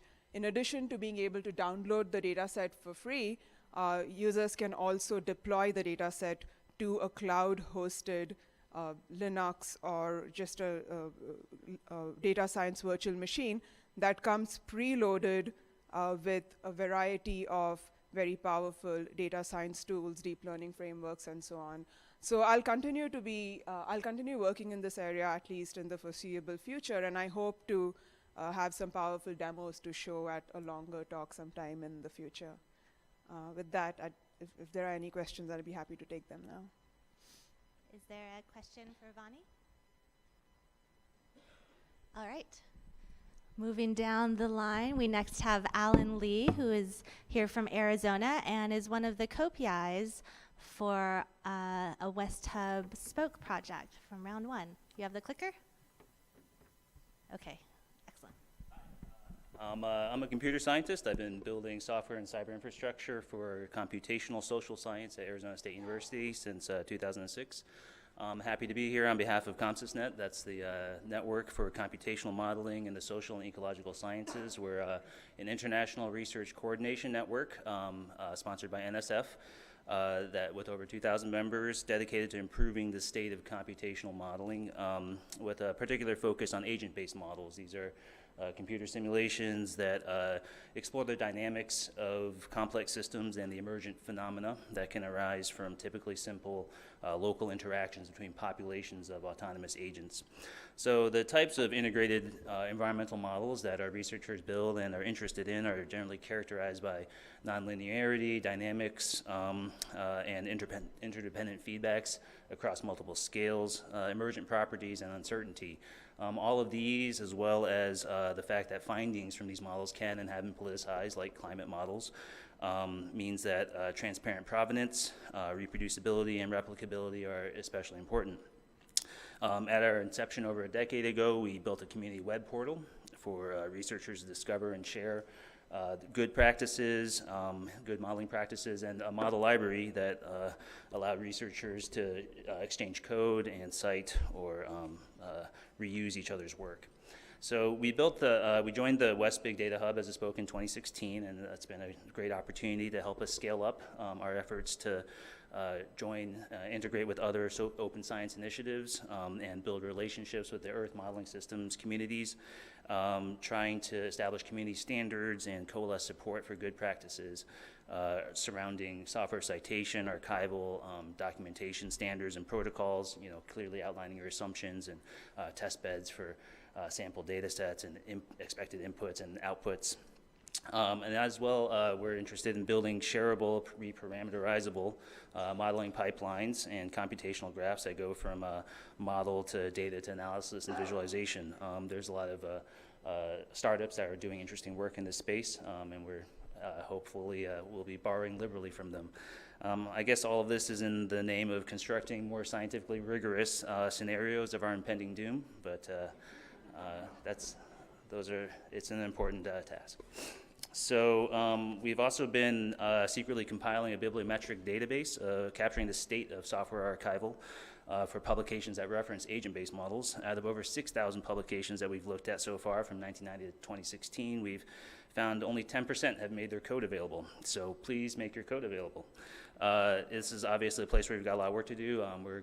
We work with social scientists, so they're interested in nudges and seeing how we can stimulate and incentivize model archival. And with that, I just invite you to join the ComSysNet community if you're interested in integrated environmental modeling. As the famous George Box quote goes, all models are wrong, some are useful. Hopefully we'll be making them less wrong and maybe even more useful. Thanks for your time. Any questions? Thanks, Alan. And as a popular Twitter sticker says, move purposely and fix things. Bill has a question up here. Hold on for everyone to hear on the live stream. Do you have a sense of the archival rate for normalized by citation? So for example, papers that are trees falling in the forest that no one cares about citing anyway, it's sort of less important to have their code available, but it's more important for highly cited papers to have it available. I don't have it offhand, but we do have that data, and I can get that to you. Thank you, it's great work. Yeah. Another quick question? Yes. Chaitan Baru. Hi, I'm Chaitan Baru from UC San Diego. I'm wondering in these kind of projects whether how you could talk about the goodness and the badness aspect, in the sense, so if you made these reusable and transparent, what are the good things that happen, right? What's the level of reuse and that it facilitated? On the other hand, like a diagram like this where things are not available and not accessible, so what? I mean, so we lost all of this access to all of this past research. How bad is it? Well, that's a difficult question to answer without actually exploring. So this is the first cut at identifying, like, well, is this even important? There's been talk about integronsters. There's a publication about integrated models that don't do anything useful because they were not designed to be integrated. So reuse is a tricky question. But I think as a fundamental principle, though, in order to properly review some finding that depends on the computational model, that computational model almost by definition has to be available. So as a matter of science, like, I mean, we come at it from the perspective that it should be open. There should be peer review of these software artifacts as well, and some kind of transparent provenance stream associated with that. Great.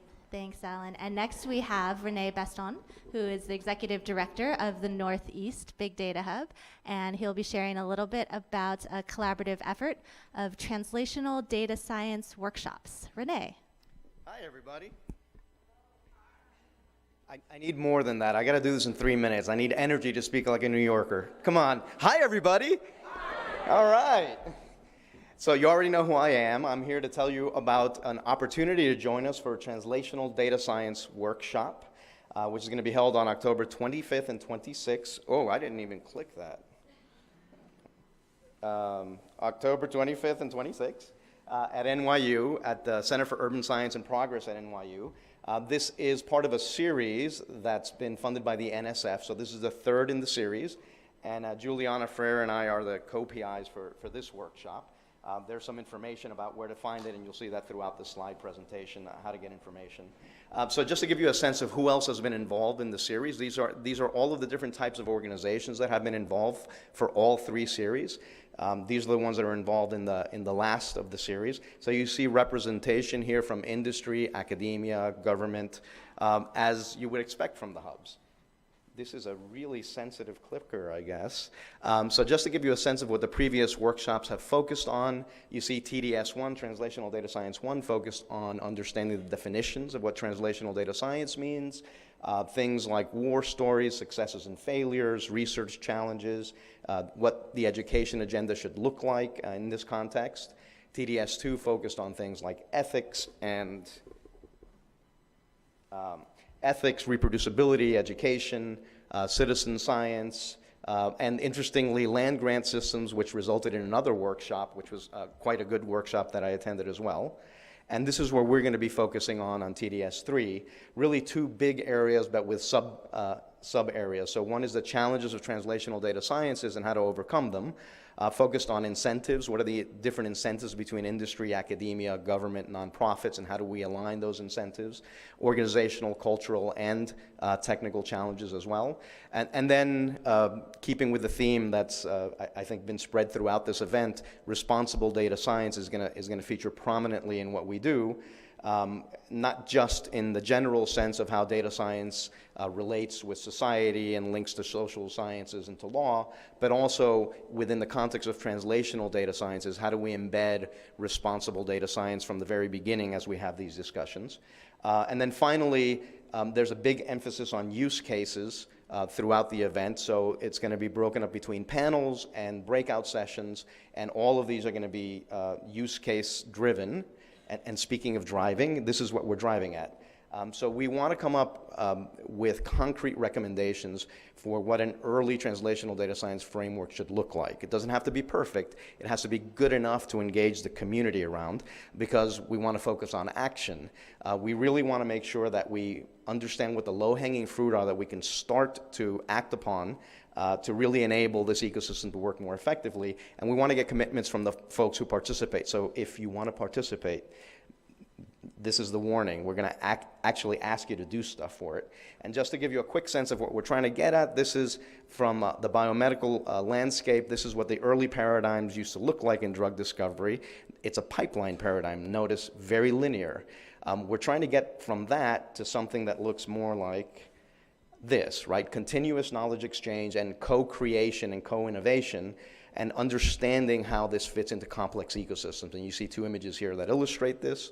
On the one hand, it's the biomedical ecosystem. On the other hand, the more generalizable one that looks at academia, businesses, and government, and what their roles are in the spectrum from basic research through actually implementing these solutions in society and in the marketplace.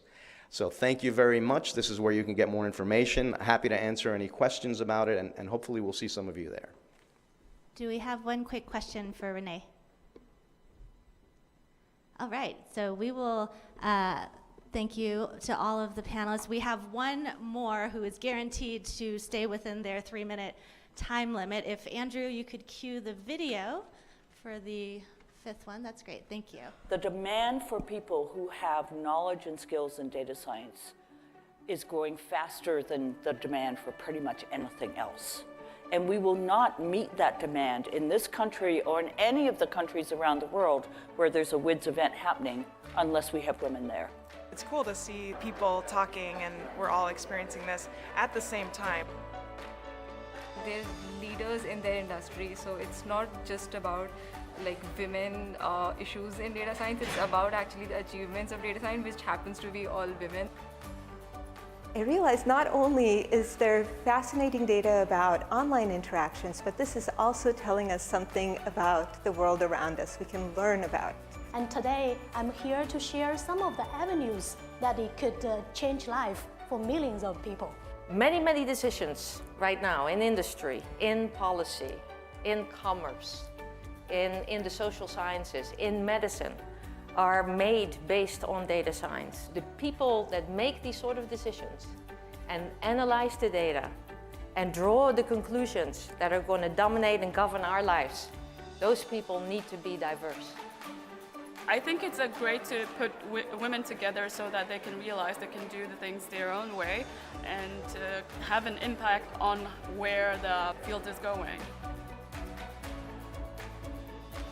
I'm super excited to be on the organizing committee for the first ever WIDS Datathon. We were thrilled to see over 500 people participating, over 230 teams, dozens of different countries. I did not actually come from a data science background, and the introduction to WIDS was really interesting to me because it opened like a whole new area that I can explore. And so this gives everyone a chance to get together, men and women, and network in a very supportive environment. It brings together some of the leading scientists in the world. We can learn from the most advanced techniques from Stanford. We're going to continue and we're going to deepen that relationship in the coming year. The hardworking data scientist is indispensable, but the wise data scientist automates and scales. And if that is going to become completely data-driven over time, then you can't miss that opportunity. You've got to join in and have your say. It's not just about transforming our industry, but it is about making an impact on people's lives. But this talk isn't actually about me, and it's not even about my students. It's about you. All of you are empowered with the ability to do those experiments and to save the world. So to build off of what LaTanya just said, this meeting is not about any one of us on the stage. It's about all of us together. It's about you. You might have seen some postcards as you were walking in. This hub is your hub. This hub is my hub. This hub was made for you and me. If anybody wants to sing that, that would be a lovely holiday gift for our leadership team. I want to explain before we break for the working sessions and the community-led deep dives how the mechanics are going to go, because we have a lot of people moving to different places, and this building is a bit confusing despite all of the signs that our great host team has put up. So if you look on the second page of your agenda, you'll see color-coded from 11:30 to 1:30. We have a good 2-hour-long session with lunch. We'll be going room to room to bring you to lunch. So just get to the room first, and don't worry, we'll get you fed. We have community-led sessions, and if the facilitators could stand up so people know what you look like and will know to follow you. For data science and social good, you'll be in the Cataldo room with Anissa Tanweer and Natalie Evans-Harris from our panel earlier today. Great. For the Water Task Force, one of the most fun acronyms of the Hub, you'll be in the Afong room. It takes a minute, I know, you're a little hungry. Sam Fernald from our steering committee, as well as Connie, his student, and as well as Mike Norman, our PI, will be co-leading that. We have in the Boyington room for health and medicine, data sharing and collaboration, 2 people who I have yet to meet, so please stand up, and it'd be great to have a face to the name. Onur Torusoglu, who's the Chief Data Analytics Officer of St. Luke's Health, as well as Sandeep Chandra, the Executive Director of Sherlock Cloud, who will be leading that session. We also have in the Brink room, Smart and Connected Communities in the West, led by Bill Howe, who's one of our co-PIs up here. And for anybody who can't fit into those rooms, and warning, there's only about probably room for 25 people in each of those, you are welcome to stay here or do standing room only. But for the folks here, we have a special treat from the UC Berkeley Division of Data Sciences and BIDS. It's the Data Science Pedagogy and Practice Next Steps, and that is going to be live streamed. So for everybody over the internets, you don't have to take a 2-hour lunch break if you don't want. You can do the deep dive session with that team. And Chris and Anthony are the only ones who have laptop control. They will actually be doing some demos and getting down to the nitty-gritty. So we're really excited about that. So hopefully you have an idea of which room you want to go to. And we will actually, before letting you loose to those rooms, we'd love to assemble for a group photo, as is our tradition. And so there's a staircase out that way, and our photographer, Mark, is all teed up. And so the volunteers will help usher you. And if the steering committee and leadership team could stand to the front, that would be great. For the live stream folks, we will be right back. Thanks, everyone, for a great morning. Let's thank the panelists one more time.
should work. Perfect. Okay. Yep.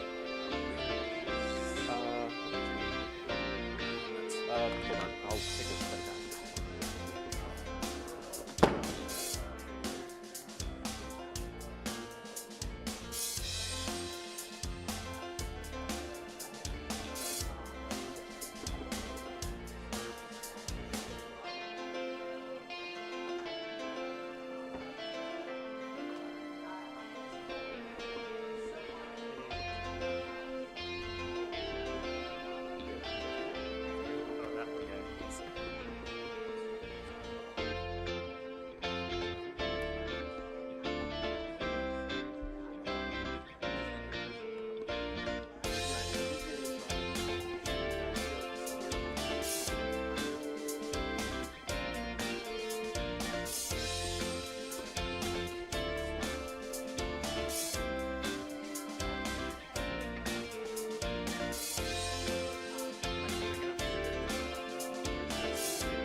We should do that.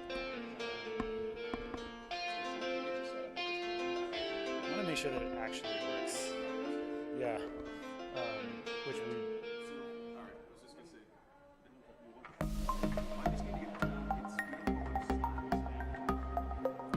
If it's easier for me to reposition the computer over here, I can do that too. Okay, I'm gonna run out for this photo.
questions up here. They've been using 7 as a traveling Q&A. I'm gonna.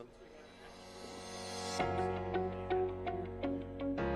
inclined to leave it here only because that's where.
Okay, we're going to get started here in about 45 seconds or so talking about data science pedagogy at UC Berkeley, so just heads up.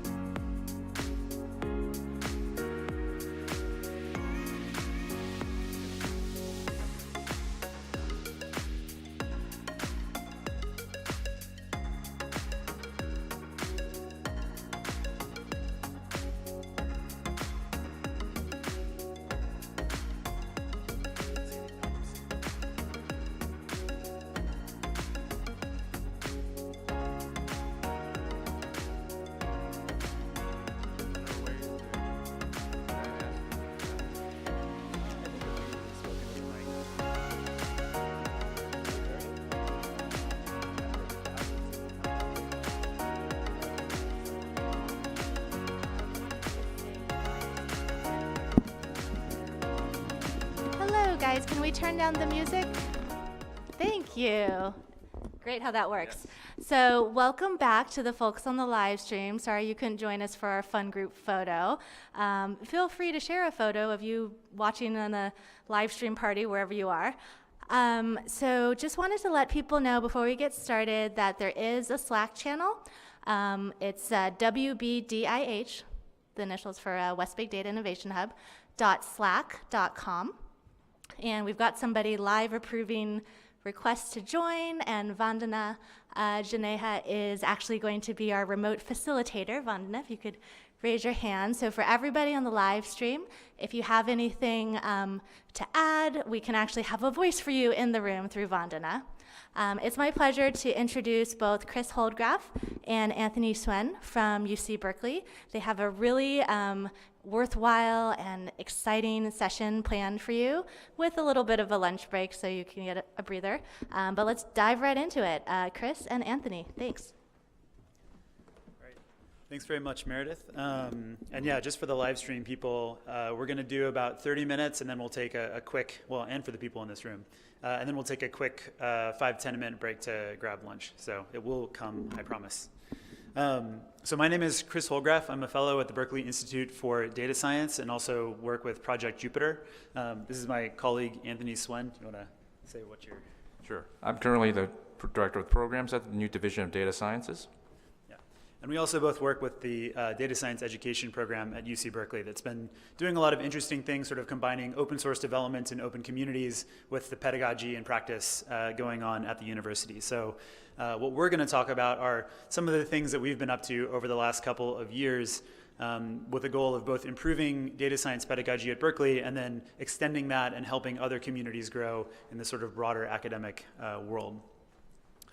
So if anybody is interested, the slides for this are at this bit.ly link, bit.ly/WBDH-2018, and I'll post this link again later in case you want to follow up. So before we dive into some of the pedagogical content and technical content, I just wanted to first sort of motivate the idea of why Berkeley is doing things this way in the first place. So this is probably not a super hard sell for this audience, but I think it's worth asking the question, what's the value that something like shared infrastructure, shared cyber infrastructure brings to a course setting? And I think really the reason for it is that what we all want to do as instructors is we want to teach the course material that we're supposed to be covering for the semester or the week or whatever. This is sort of our ideal world, is we just jump right in and teach something. But right now, particularly in the world of data analytics, what it actually looks like is something like this. So the students show up on day one, and rather than teaching them something about whatever topic they're interested in, you have to make sure that the right version of Python or R is installed. You have to get them set up with the right IDE or interface. You need to make sure that data is downloaded. You need to make sure the right packages are installed. This kind of thing, for anyone who's done it before, can often take hours or even days of course time. And meanwhile, it really frustrates a lot of the students in the class. You end up losing a lot of people who decide that something like programming or data analytics just isn't for them. So this is a really huge impediment to teaching in lots of different educational contexts. So what Berkeley has been working on, and what a few other organizations around the academic world have been working on, is creating shared tools that allow a single maintainer or a deployer to basically offload all of that work before the class starts, so that an instructor can define that environment, can define the computational resources that are available, and then provide those to students so that when they show up on the first day, they can just immediately get running with the course material.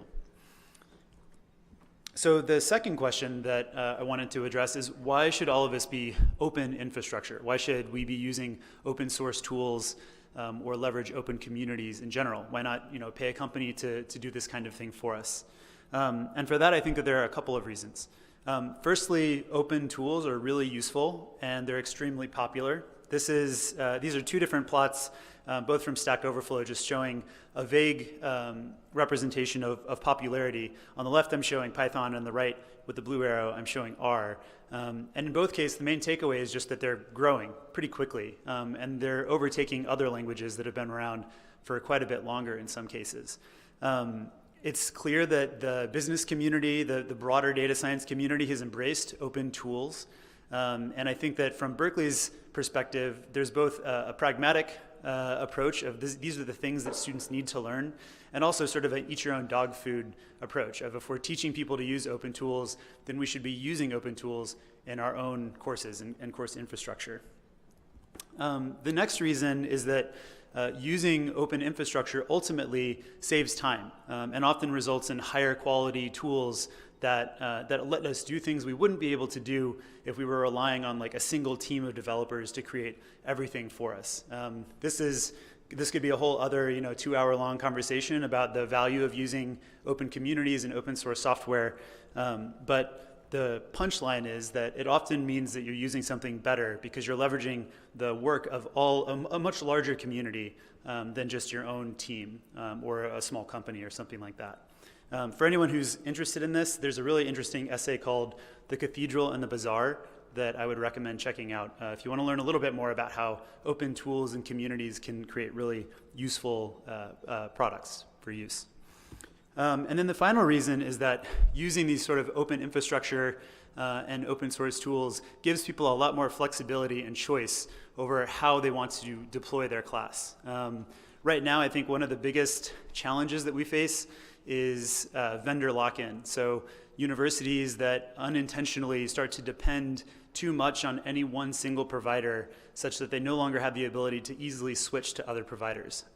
Using open tools allows us to move from one cloud provider, for example, to another, just depending on what makes the most sense for the university or for the course.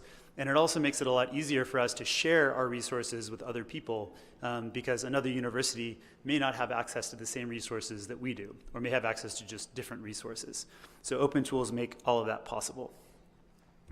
Okay, so with that said, here's a very brief overview of what we're going to cover over the next, say, hour and a half or so. The first two sections of this are going to be us kind of giving our perspective of what data science pedagogy looks like at UC Berkeley, specifically in the context of these open tools. First, Anthony is going to talk a bit about some lessons learned over the last few years for building a data science pedagogy program at Berkeley. So not just one course, but really interfacing with the broader Berkeley community. Then I'm going to talk a bit about some of the technical infrastructure that we use that are kind of linchpins for making this work, specifically Jupyter Hub, which is one of the main pieces that kind of binds all of this stuff together. And then after that, we're going to hopefully open this up into something like a conversation where we can try to address some of the pain points and talk about things that work or don't work for other people, and hopefully come up with some ideas for how we can improve this moving forward. Obviously at Berkeley, but also really our interest is in the broader academic community. So with that, I'm going to turn it over to Anthony. Thanks, Chris. First, I want to cover this recent workshop we held just under 2 months ago at Berkeley, sponsored by NSF and folks at Microsoft, and of course the West Big Data Innovation Hub. We had a 4-day session essentially covering bringing in faculty from over 35 different universities, from community colleges to state universities to private institutions, liberal arts colleges. So it was a really great collection of participants from around the country and of course, all the various hubs are represented too. Here's another stairwell photo similar to what we did earlier just a few minutes ago. What the workshop was pretty much about focused on the core pedagogy developed out of Berkeley, things like Data 8 and other upper division courses, connectors, modules, which I will talk in more detail about. Also, sharing of tools, which will be the second session that Chris will do a deep dive on with demos. And I think we ended the workshop with thinking about future next steps, including thinking about trying to create a real community of practice around data science pedagogy across the nation. So maybe I want to go back in time a little bit. Data 8 started in the fall of 2015, and if you were approaching a student at a place like UC Berkeley, if you want to do data science, you would have usually been had to meet these prerequisite requirements in CS or stats. A lot of different courses in CS, introductory computer science, to statistics that proved to be a barrier, especially if you were humanities or social science field. Also, for introductory level content, there was not much applied data science content available. So you couldn't really do a deep dive on, say, something in the humanities with data science. There was not really classes available for that, especially if you have limited stats or CS experience. And also, there's a computational barrier aspect that Chris will talk about in more detail. Setting up, if you have setting up kind of the software setup for your students, if you have a few students, it's fine, but if you have maybe hundreds of students, that work could be challenging for the instructor, but also for the students themselves, especially if they don't have a fully functional normal laptop. So the idea behind the Data 8 program was essentially, let's fuse computer science and statistics for an incoming freshman, and assuming they have no prerequisites that usually apply to taking a data science course. All you need is probably just high school algebra in the end. It also really tries to focus on real-world data that engages people from every major. If you're in the humanities or if you are an English major, there's data sets that apply to you. If you're in the biosciences, public health, there's stuff for you also. And last but not least, let's try to make it scalable. And in 2015, actually, early 2015, it was when I think Jupyter Hub first became kind of a working product, of course. I think it was one of the first classes that used it was Jess Hammer's class in I think neuroscience at Berkeley in the early 2015, and that spurred this push for this new software open cloud technology. Here's some quick comments from some students that have just taken Data 8 after it started. I'll let them speak for themselves, but essentially, for the most part, they really changed their outlook on what a traditional CS class could be or a traditional stats class experience would have been like. And overall, they really felt like it was a very truly interdisciplinary course and really novel in the way it applies to many fields. So that initial movement with about a pilot with about 100 or so students really allowed it to become grew to the fastest growing class in the history of the campus. Now there's 1,300 students, and this slide David Cullis showed earlier today, it's at Zellerbach Hall, which can host a couple thousand students, and now it has about 1,300 students and from over 70 semesters, 70 majors. And again, that's all made possible with Jupyter Hub, so there's zero setup time, but also it's also supported by a huge army of students that makes it possible.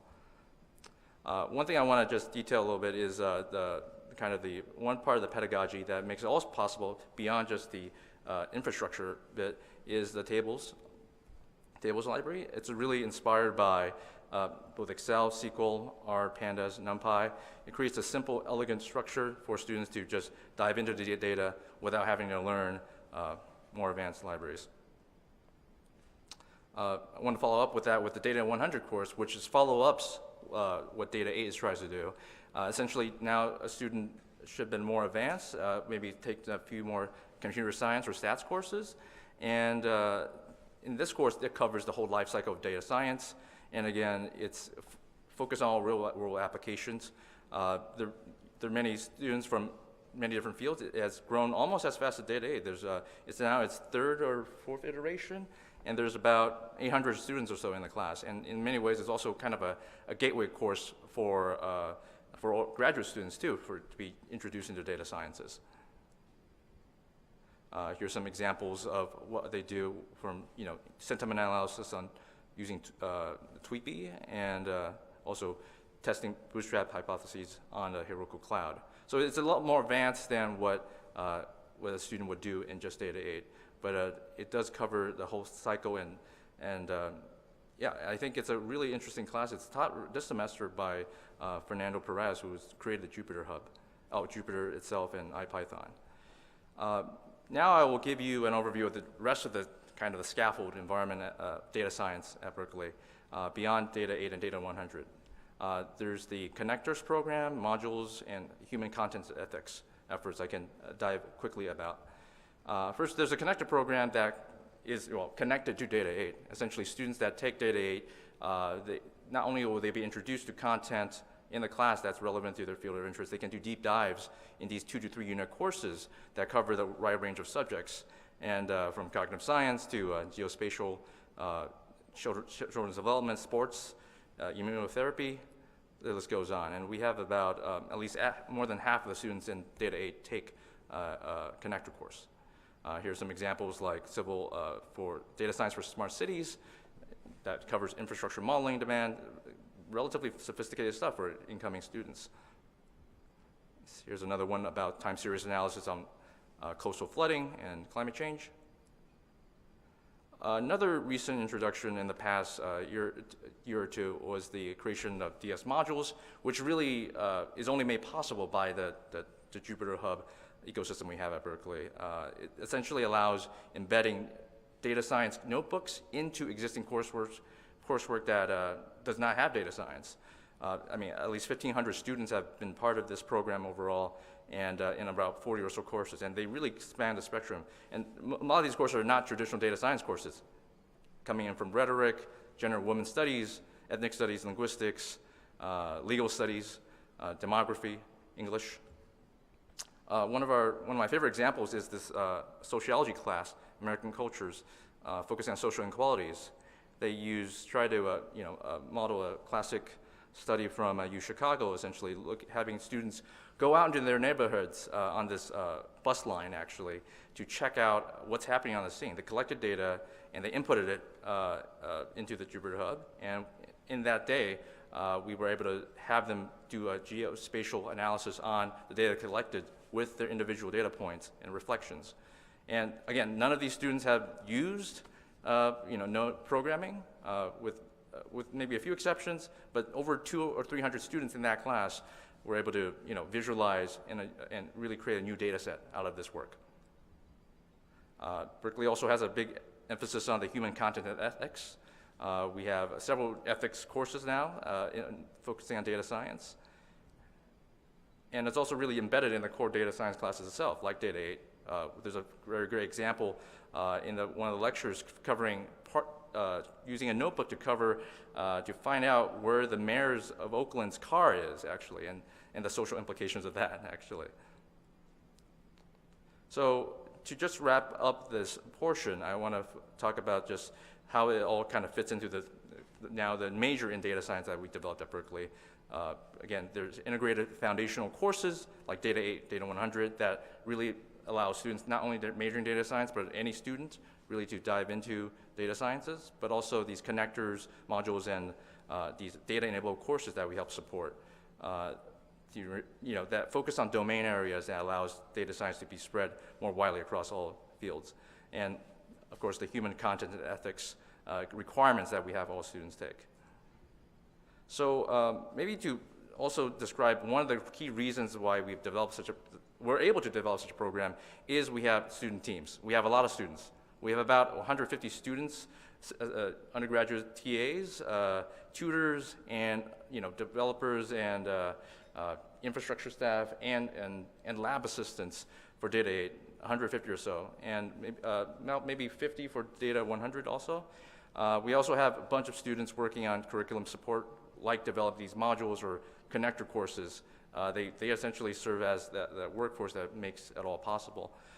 We do have it's a very entrepreneurship-oriented community, and there's a way to grow within it. It's not just a role that's tasked to you. Students lead other students. And that's a key ingredient to make it work and scalable.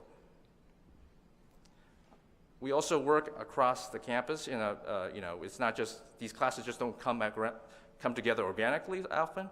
It's building coalitions with departments across campus, providing shared infrastructure like Jupyter Hub, because some departments don't have that technical experience to get it going, and we support this one-click solution for them. We also have, as seen in this picture, not only do we do workshops for external audiences and other universities, we also have a long-running program for internal campus faculty and instructors. So that's widely used. And a lot of the courses, the modules or the connector program offerings come from these training programs. So I guess that ends my part. I think we have a break for lunch. I don't know where lunch is, but if you folks have questions, I'd be glad to answer them for now. Yeah. So we'll take like about a 5-minute or so break and grab some food. And Meredith is gesturing that way, so I think that's where we're going. All right.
Hello? I think it's working. Okay.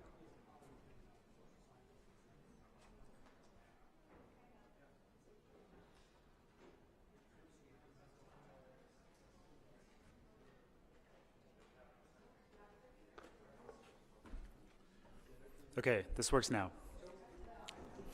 All right, so we're going to sort of reorient back from lunch to passive listening mode for a little bit longer, because I'm going to spend the next, say, 40 minutes or so going over some of the technical pieces that are like sort of key components of the pedagogy that we're doing at UC Berkeley. So as Anthony mentioned earlier, all of these different pieces that have been developed for Data 8, for Data 100, for the connectors, the modules, they're all open source. And in a lot of cases, it wasn't just using other things that were out there, but it was really partnering with other communities and developing things together that can be used for something like education.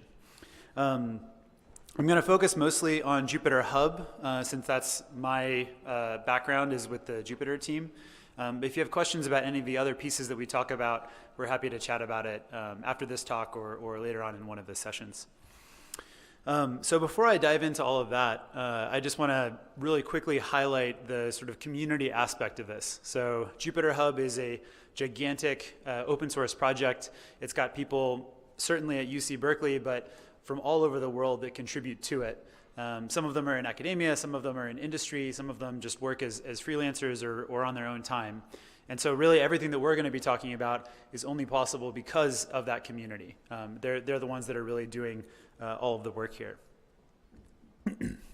So the reason that we can use something like Jupyter Hub in the first place is because at this point, the data analytics open source ecosystem has matured to a point that almost all of the different pieces of pedagogy are more or less taken care of. So you have in the various scientific disciplines a lot of really good analytics code. In the Python universe, in the R universe, you have both general packages for numerical computation, machine learning, things like this. You also have more domain-specific packages that let you ask specific questions in fields of science. You also have interfaces that allow you to interactively do your work, get real-time feedback in your results, things like the Jupyter project, RStudio. These tools exist and make it much easier to teach something to someone because doing so interactively is much easier. It's much easier to learn interactively than just by writing scripts, which is how it's been done for many years. And then finally, you have a lot of platforms for sharing and discovery that make it very easy for you to create some content, put it up on the web somewhere, and then send someone a link so that they can start working with it. So what we needed at Berkeley for teaching was basically a way to bind all of these things together, take all these different parts of the learning pipeline, if you will, and tie them all with a single service that we can use for a class. And that's where Jupyter Hub came in. So what I'm going to do for the next few minutes is talk about sort of the background of Jupyter Hub, what does it do, what's it used for, and I'm going to go into a little bit of live demo about how you can actually set a Jupyter Hub up and use it in your courses. So first off, for those who are unfamiliar with the Jupyter or Jupyter Hub world, the main goal of a Jupyter Hub is to, as a deployer or an administrator, create a shared resource that you can give other people access to that serves interactive computational environments. The goal is to, again, offload as much of that sort of maintenance and environment creation, data setup, all of that, offload it onto a single person who does all of that, and then students or users or whoever don't have to worry about it themselves. They just go to a URL, they sign in, and they can get off and running immediately. The goal of Jupyter Hub is to be as customizable as possible. So Jupyter as a project in general is really about facilitating open workflows in scientific computation. Its goal is explicitly not to lock you in to a particular language or a particular subset of packages or even a particular interface. You can do things like run RStudio through Jupyter Hub, and Berkeley does that for a couple of its classes. It's also designed to be what we would call secure by default. So Jupyter Hub tries to make some sensible decisions about providing access, making it possible for you to authenticate, because a lot of universities are starting to deploy these on university infrastructure that actually does have concerns for things like security. You don't want the whole world to be able to go snooping into your large HPC cluster or something like that. And then finally, as I mentioned earlier, one of the key goals of Jupyter is to be open source and deployable anywhere. We really want to be giving people flexibility and choice over where they do whatever it is that they want to do. And Jupyter Hub is no exception. So the two flavors of Jupyter Hub I'm going to talk about, they're both meant to be deployable on any cloud provider, on your own hardware. We want to make sure that we're not locking you into a particular pattern of behavior. And that's one of the reasons that Berkeley has adopted Jupyter Hub as one of the core pieces of infrastructure, because it gives us a lot more flexibility on what we want to do. Okay, so the basic Jupyter Hub setup runs like this.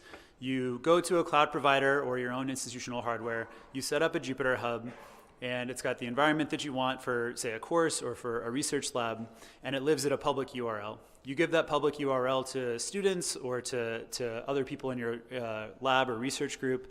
It authenticates against usually some kind of an institutional account. So like Berkeley has the Google Authenticator that's like a university-wide authentication scheme, and you can just plug that into Jupyter Hub.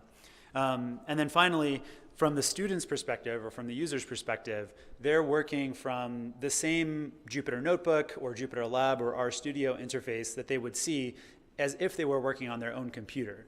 But the difference is that when they run code, that code is actually being sent remotely to the cloud architecture that the Jupyter Hub is running on.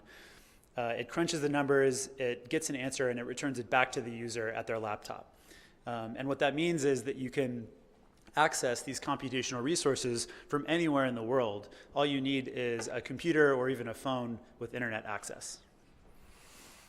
So this is just like a general schema of what this looks like.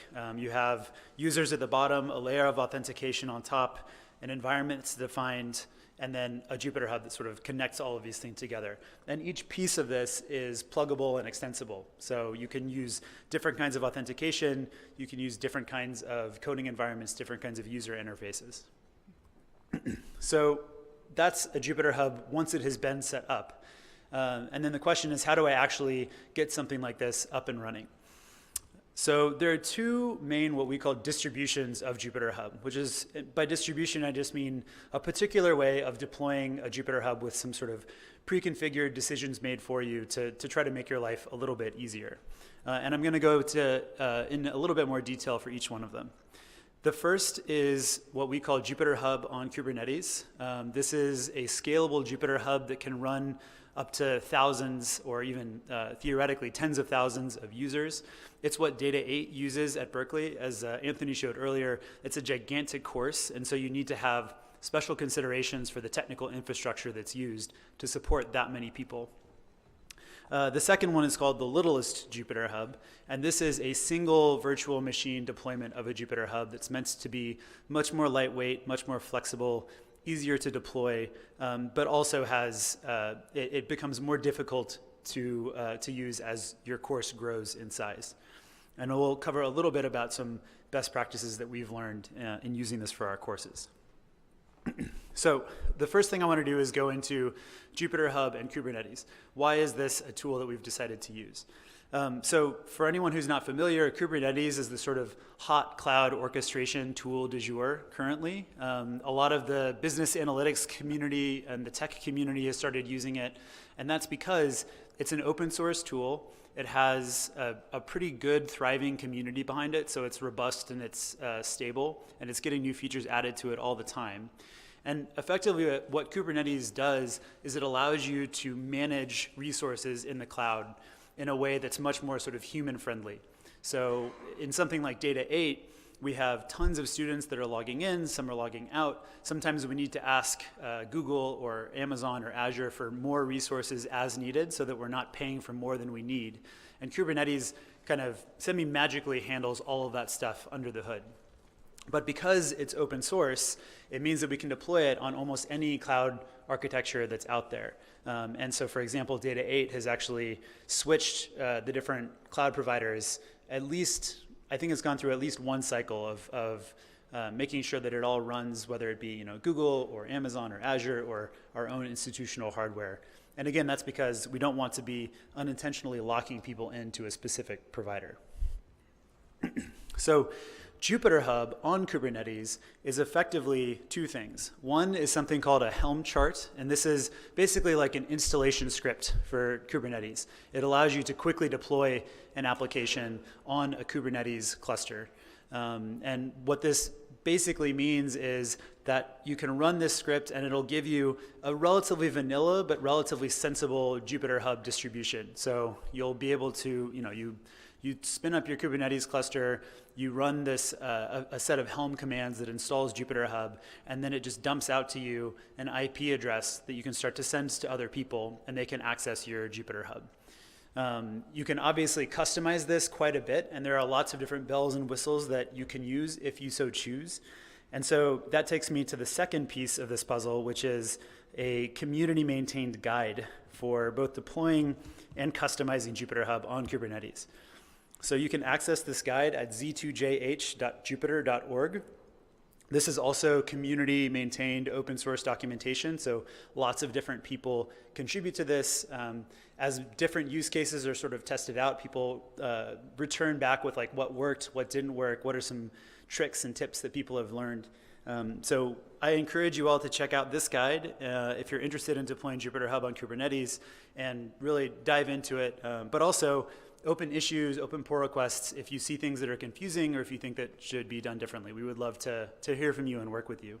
So if you can just glance through this on your own, but it goes from everything from setting up your own Kubernetes cluster on a couple of sort of major cloud providers to setting up Jupyter Hub, to customizing it, and then also things like administration, security, cost consideration. It tries to cover all of the major topics that you would need to worry about if you are going to deploy this for your course or for your team.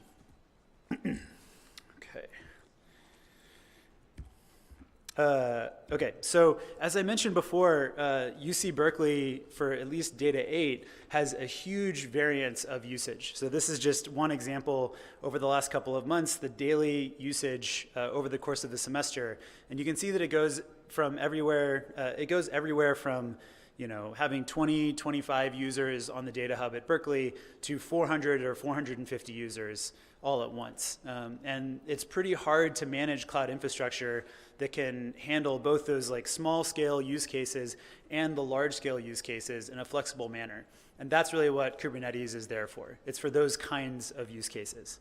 From the student's perspective, all that they have to do is go to a website, datahub.berkeley.edu, and this is just a permanently existing Jupyter Hub that is sitting there waiting for students to log in. So I just went to datahub.berkeley.edu, and the act of doing that caused Jupyter Hub to say, hey, Kubernetes, there's a new user who's trying to log in. We need to make sure that there's resources available for them. If there aren't resources available, it will scale up and ask for like a new computer to start putting users onto.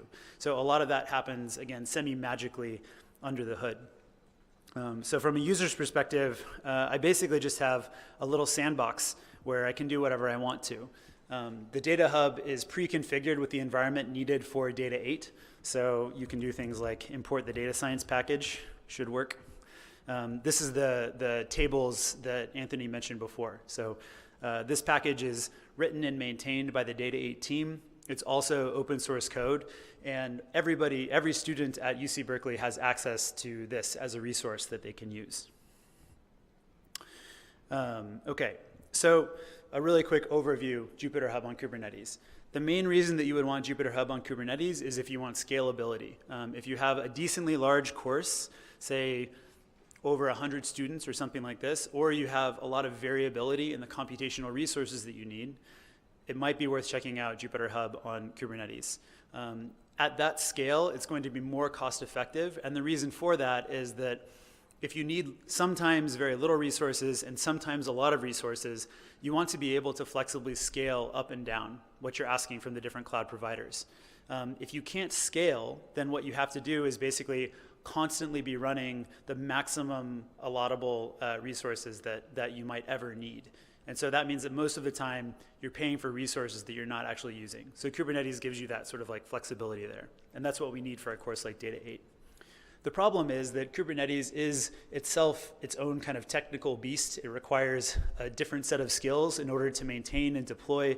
It's relatively new, and so while a lot of people are learning how to use it, it's definitely not a part of the kind of standard computer science or DevOps education. So there aren't a lot of people floating around the academic world that just know this kind of stuff off of the bat.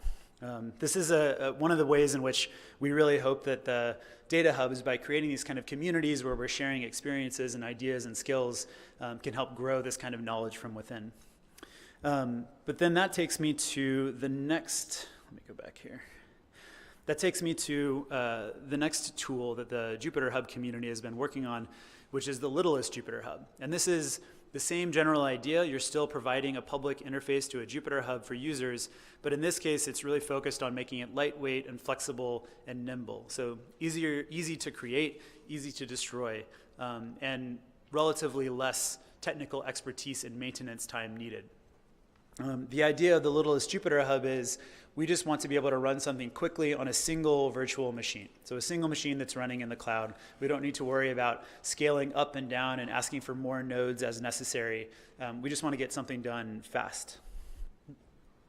The Littlest Jupyter Hub is effectively a similar flavor to what I talked about with Kubernetes. So it's a set of installation scripts to quickly install Jupyter Hub in a relatively generic fashion. So if you're on your own machine, if you're on a specific cloud provider, we want it to work basically the same. It's a command line tool called tljh config to let you quickly customize your Jupyter Hub and set it up different ways that you want to.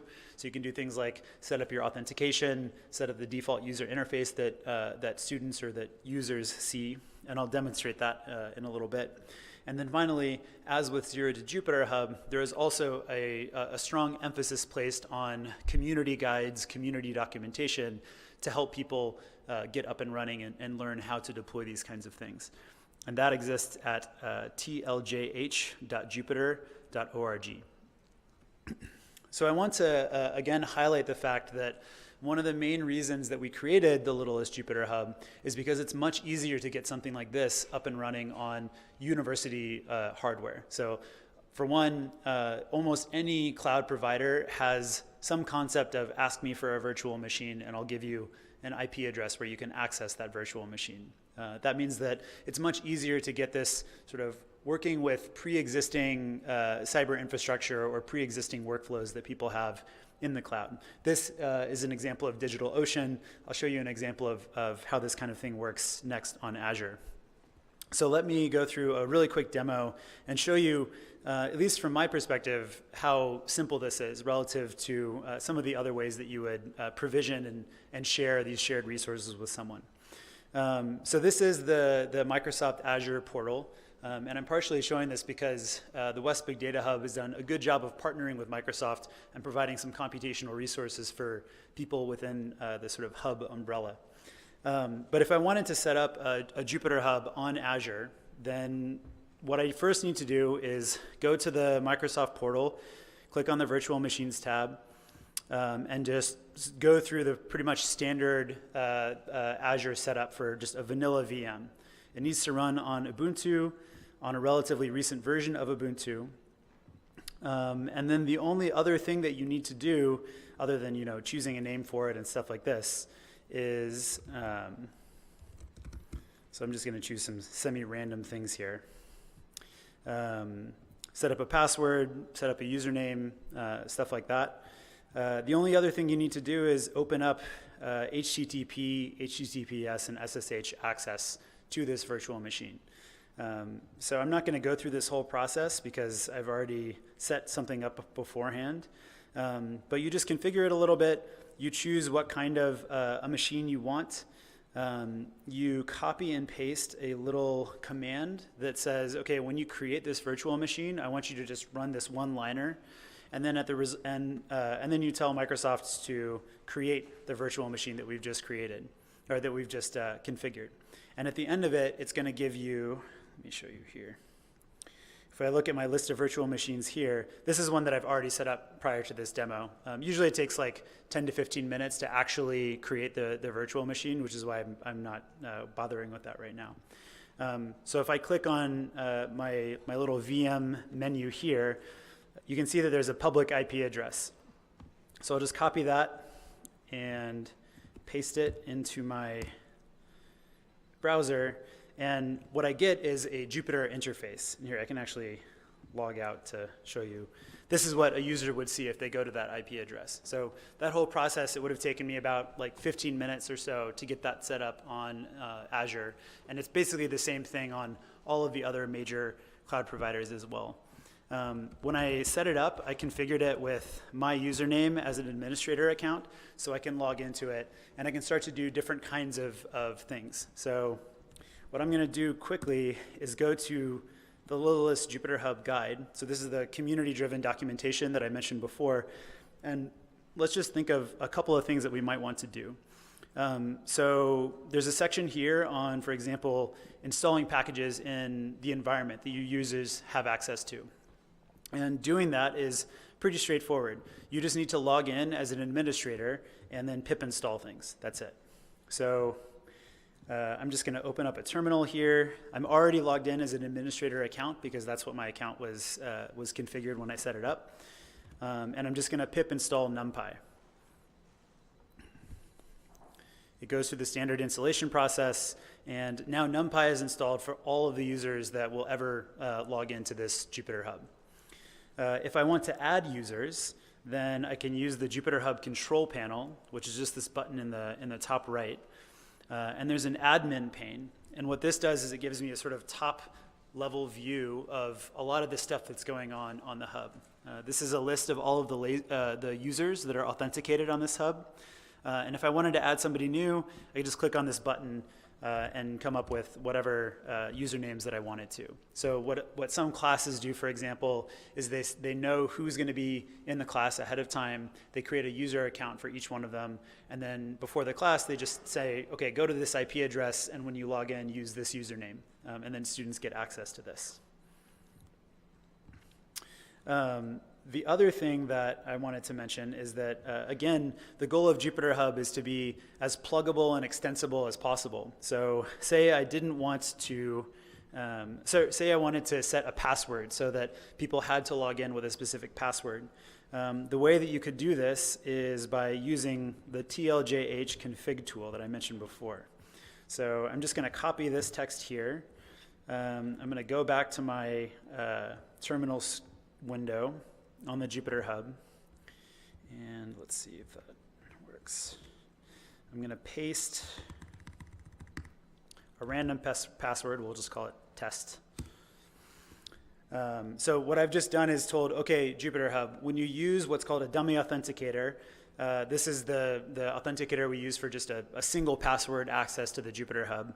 I want you to set the password to test. Now we say, OK, I want you to, instead of using the previous authenticator that you saw just a few minutes ago, I want you to use this new authenticator that we've just defined. So that's another copy paste. And then you reload the configuration for Jupyter Hub. And so just like that, now whenever a new user accesses this Jupyter Hub, they're going to need to use the password that I just set in order to access it. So the reason that I'm kind of going through these motions is to just give you an idea for the patterns of interaction that we've set up for the Littlest Jupyter Hub. The goal is to give you a lot of customizability with as few steps as possible and as quickly as possible. So if you go through the Littlest Jupyter Hub documentation, you'll see again that there's a lot of different content for different kinds of things. Distributing data, creating the environment. So you can, for example, download data, put it into a specific folder that all of your users have read-only access to. So they can quickly grab that data. Maybe it's a large data set that would be too long to download. You can store like a 50 gigabyte data set and then have students access that rather than requiring them to grab it on the internet. You could also set this up in tandem with other kinds of cloud resources. So if you needed fancier computational architecture, you could use Jupyter Hub as a window into those deployments. And we're not going to talk about it here, but there are some interesting developments, for example, at the Lawrence Berkeley National Labs and a bunch of other HPC centers around the country who are using Jupyter Hub to basically provide a portal into really large-scale compute, which is usually outside of the scope for something like a course. But it's pretty interesting nonetheless. Okay, so the littlest Jupyter Hub, quick recap. The reason that you would want to use the littlest Jupyter Hub is if you have, say, on the order of less than or equal to 100 students, or you have a course that doesn't require extreme computational resources. Basically, as long as you're okay paying for the resources needed to run this size of a course all the time, you don't need to scale it up or down. Then the littlest Jupyter Hub would be a pretty good option. Also, because it's deployable on a lot more sort of pre-existing virtual machine cloud-based providers, there are a lot more opportunities for using, for example, free credits, like the West Big Data Hub has a lot of credits with Azure. And hopefully over the next couple of years, we'll also see more sort of shared cloud infrastructure, either like cost sharing or paying for someone to maintain university hardware so that you don't even have to worry about paying for this kind of stuff. It just exists already. And it's much easier to set up, much easier to destroy, much easier to maintain, which means that you don't necessarily need to have like a core team of individuals maintaining it all the time. So this is just to sort of compare between the two of them. I'm not going to go into too much detail because I just talked about this, but the short version is Kubernetes, Jupyter Hub on Kubernetes, large scale, flexible, scalable. The littlest Jupyter Hub, relatively smaller scale, more lightweight, easier to deploy, requires less technical expertise.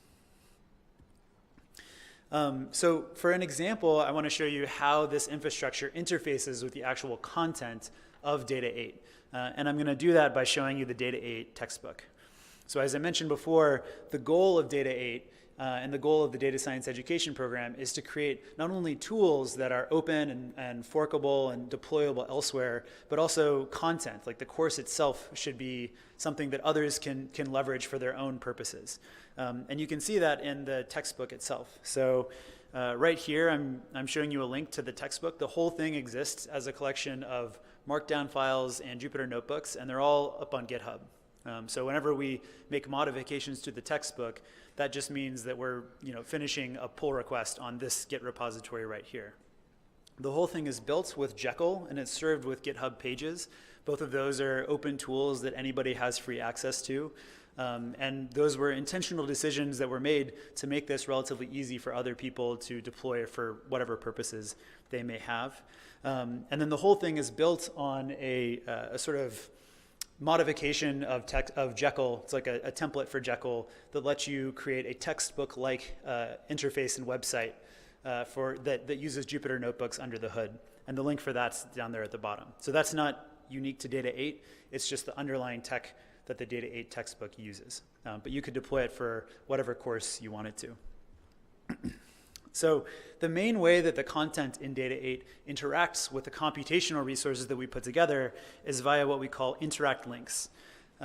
These are basically links that say, okay, on a web page, what you're seeing is a rendered static version of all of that content. But in many cases, students may want to start playing around with things, changing parameters, messing around with interactive visualizations, or just working on solving problems and debugging on their own.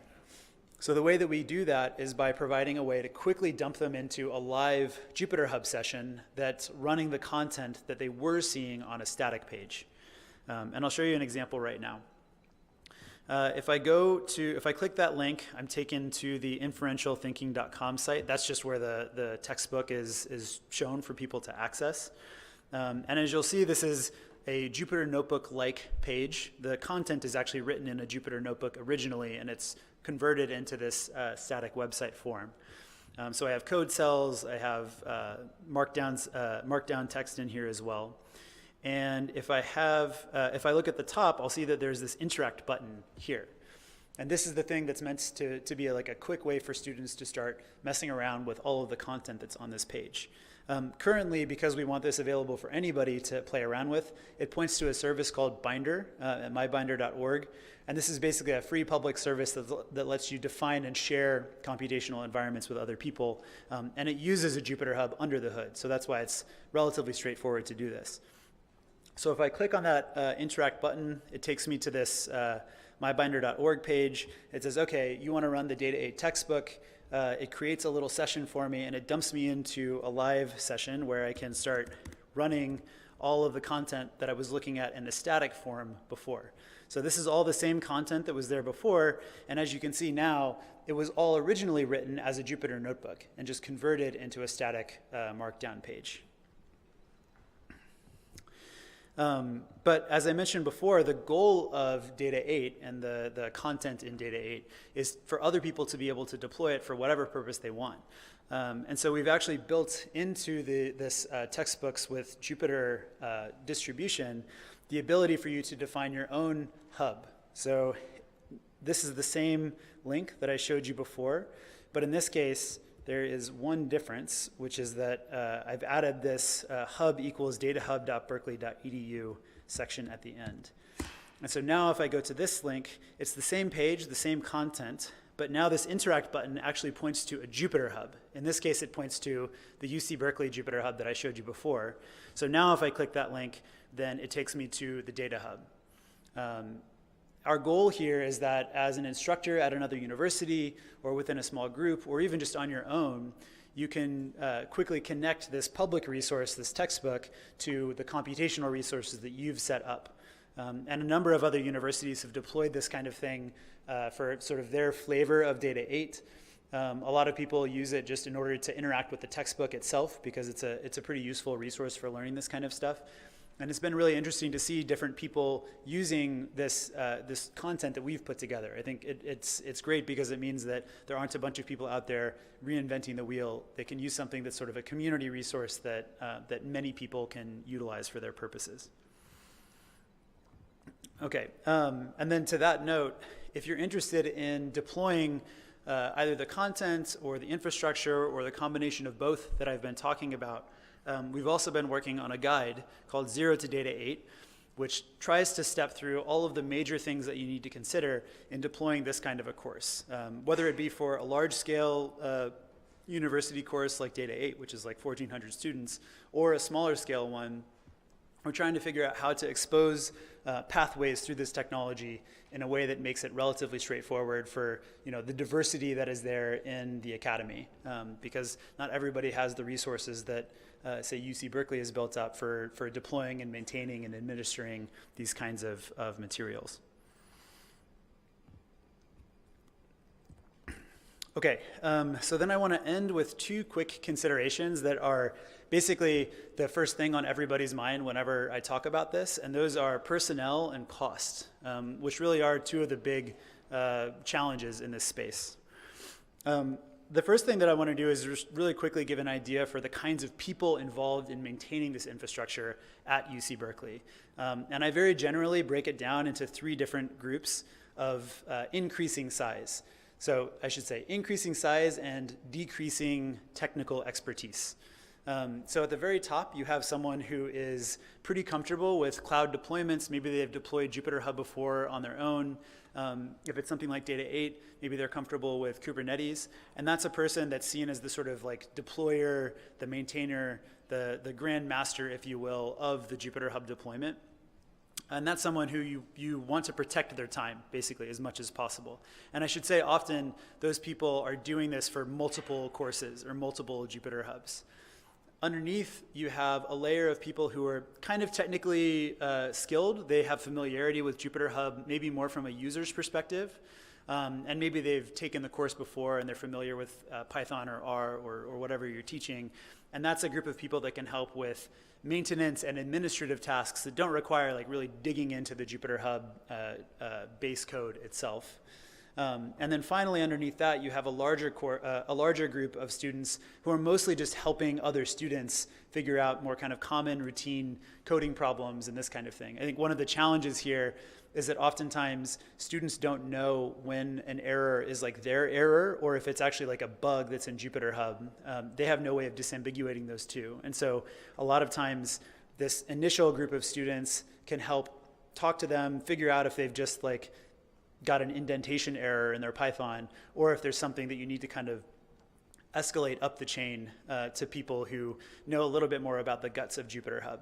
So a lot of this, the way that I kind of think about this is a series of filters where, you know, the world is going to throw problems at you because that's just the nature of teaching. And what you want is a series of filters so that only the like really nasty problems are the ones that make it to a person who has like the most technical expertise for this kind of stuff. And the reason that it's set up that way is because from a sustainability standpoint, that person that knows how to deploy things in the cloud and stuff like that, they often they could get a job in a lot of different kinds of places. This kind of like cloud computing skills is a very in-demand skill set. So we're not going to be able to just like hire people willy-nilly, and we need to make sure that we're like protecting their time and using them to the best way that we can. Some of the tooling in Jupyter Hub is meant to facilitate this process. So like the administrator panel that I showed you before, the goal of that is to expose some kind of maintenance and administration like things, but in a user interface. So a student team, for example, can add users or give them different privileges, or you can see here there's this green access server button. What happens if you click that button is it just gives you a view into whatever the user was doing the last time they were in the data hub. So if someone's confused and something is wrong, they can send you an email and say like, hey, my code's not working. You just ask them, what's your username? You click on this button, and then you can just inspect their code immediately. And it's also kind of interesting to point out because you can do different kinds of things once you assume that everybody is on the same shared infrastructure. You can do things like, you know, have a single button that lets you see the view that they were seeing. And so I'm excited to see the ways in which the pedagogy itself will change that sort of leverages the fact that you have the shared infrastructure that's there. And then the last thing I want to mention is, what does this kind of thing cost? So Berkeley and the Jupyter Hub team have put in a lot of effort to sort of optimize this and scale it in an elegant way. I think right now we're somewhere between $1 to $5 per user per month. And that's something that we can definitely optimize further. This is one of those things where, like, as the fire gets hotter under your feet, then you put more effort into making it more cost effective. But in a sort of ironic twist, because right now there are a lot of different providers that are giving credits for this kind of stuff, we're not at the point where it's like going to be a disaster if we don't get this down to, you know, a couple of cents per user. Although, as an example, I think mybinder.org, which runs as a big public service, it runs a Jupyter Hub as well. It exposes a little bit fewer computational resources to people, and I think for that it costs like 3 to 5 cents per user per week. So it's much cheaper and much more scalable, which is something that universities care about a lot. And again, I just want to remind you that when you think about things like cost, you should also think about the different tools that you use. One of the reasons that we created the littlest Jupyter Hub was because for smaller scales, it's generally going to be cheaper, at least if you combine both the technical costs and the personnel costs. But as the course starts to grow, it'll probably make more sense for you to switch and use something like Kubernetes. And I'm happy to chat about any of that stuff afterwards if you're curious. Okay, so that was kind of like a fire hose. I'm just going to tell you everything about Jupyter all at once. I don't expect you to be able to just go off and deploy these kinds of things on your own, but what I really want to do is give you some little breadcrumb trails that you can start to follow if it seems to be of interest to you. I'm happy to chat about it afterwards. I'll be around for the rest of the day. But also, again, the goal is to build a community of people around this. The Jupyter Hub community is already pretty big. There are a bunch of different universities that have already deployed some version of Data 8 and the Data Science Package and Jupyter Hub, the whole works.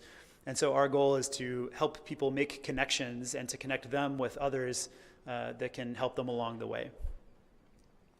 Okay, so with that, that's the kind of end of technical fire hose stuff. Anthony is going to take us through some of the sort of main lessons that we've learned over the last couple of years. And if we can, it would be nice to get some feedback from people, if anyone here has done this kind of thing, so we can find ways to improve this moving forward. So you want to take it? Questions? Yeah, yeah.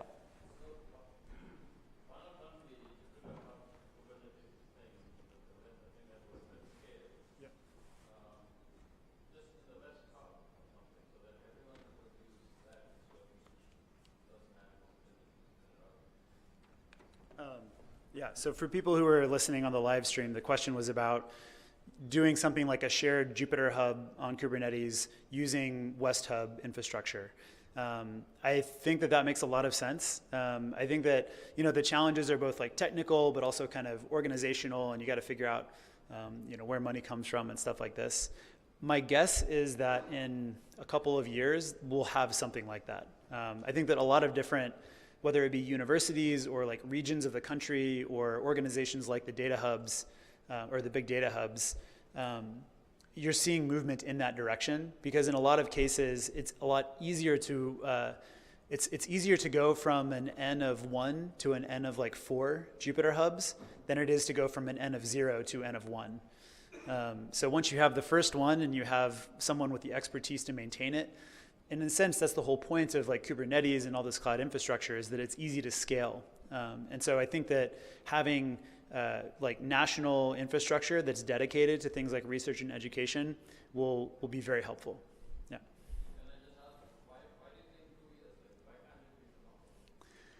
Mostly just because it takes a lot of time to do this, to make organizations do anything, and because I have limited personal decision-making power. If I was in charge of the whole thing, this thing would have existed like 8 months ago, but yeah. We have a question from Christine.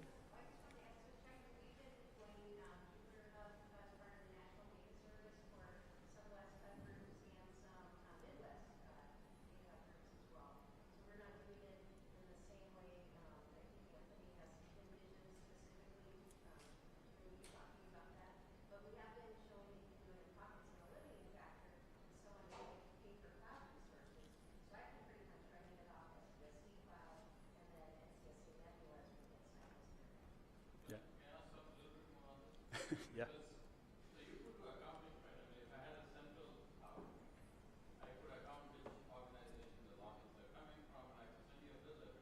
Yeah.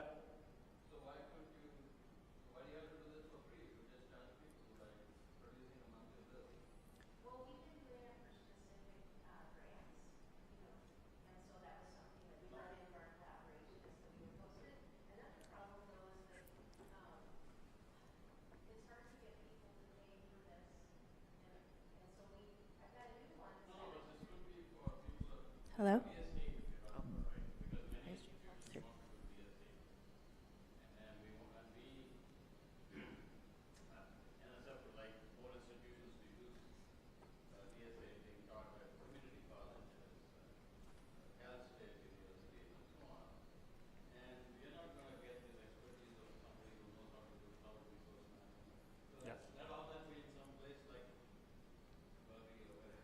Yeah.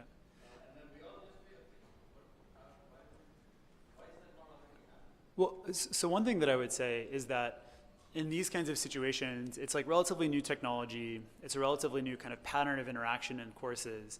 And I think that it's often useful to, and what we're seeing now is to have a kind of let 1,000 flowers bloom phase where different universities are playing around with different models. Berkeley has kind of like a core team and it supports a few different courses.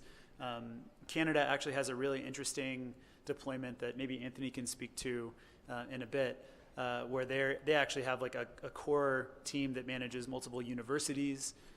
There is a cluster of universities in France that wants to run a Jupyter hub on OpenStack because they have pre-existing university architecture.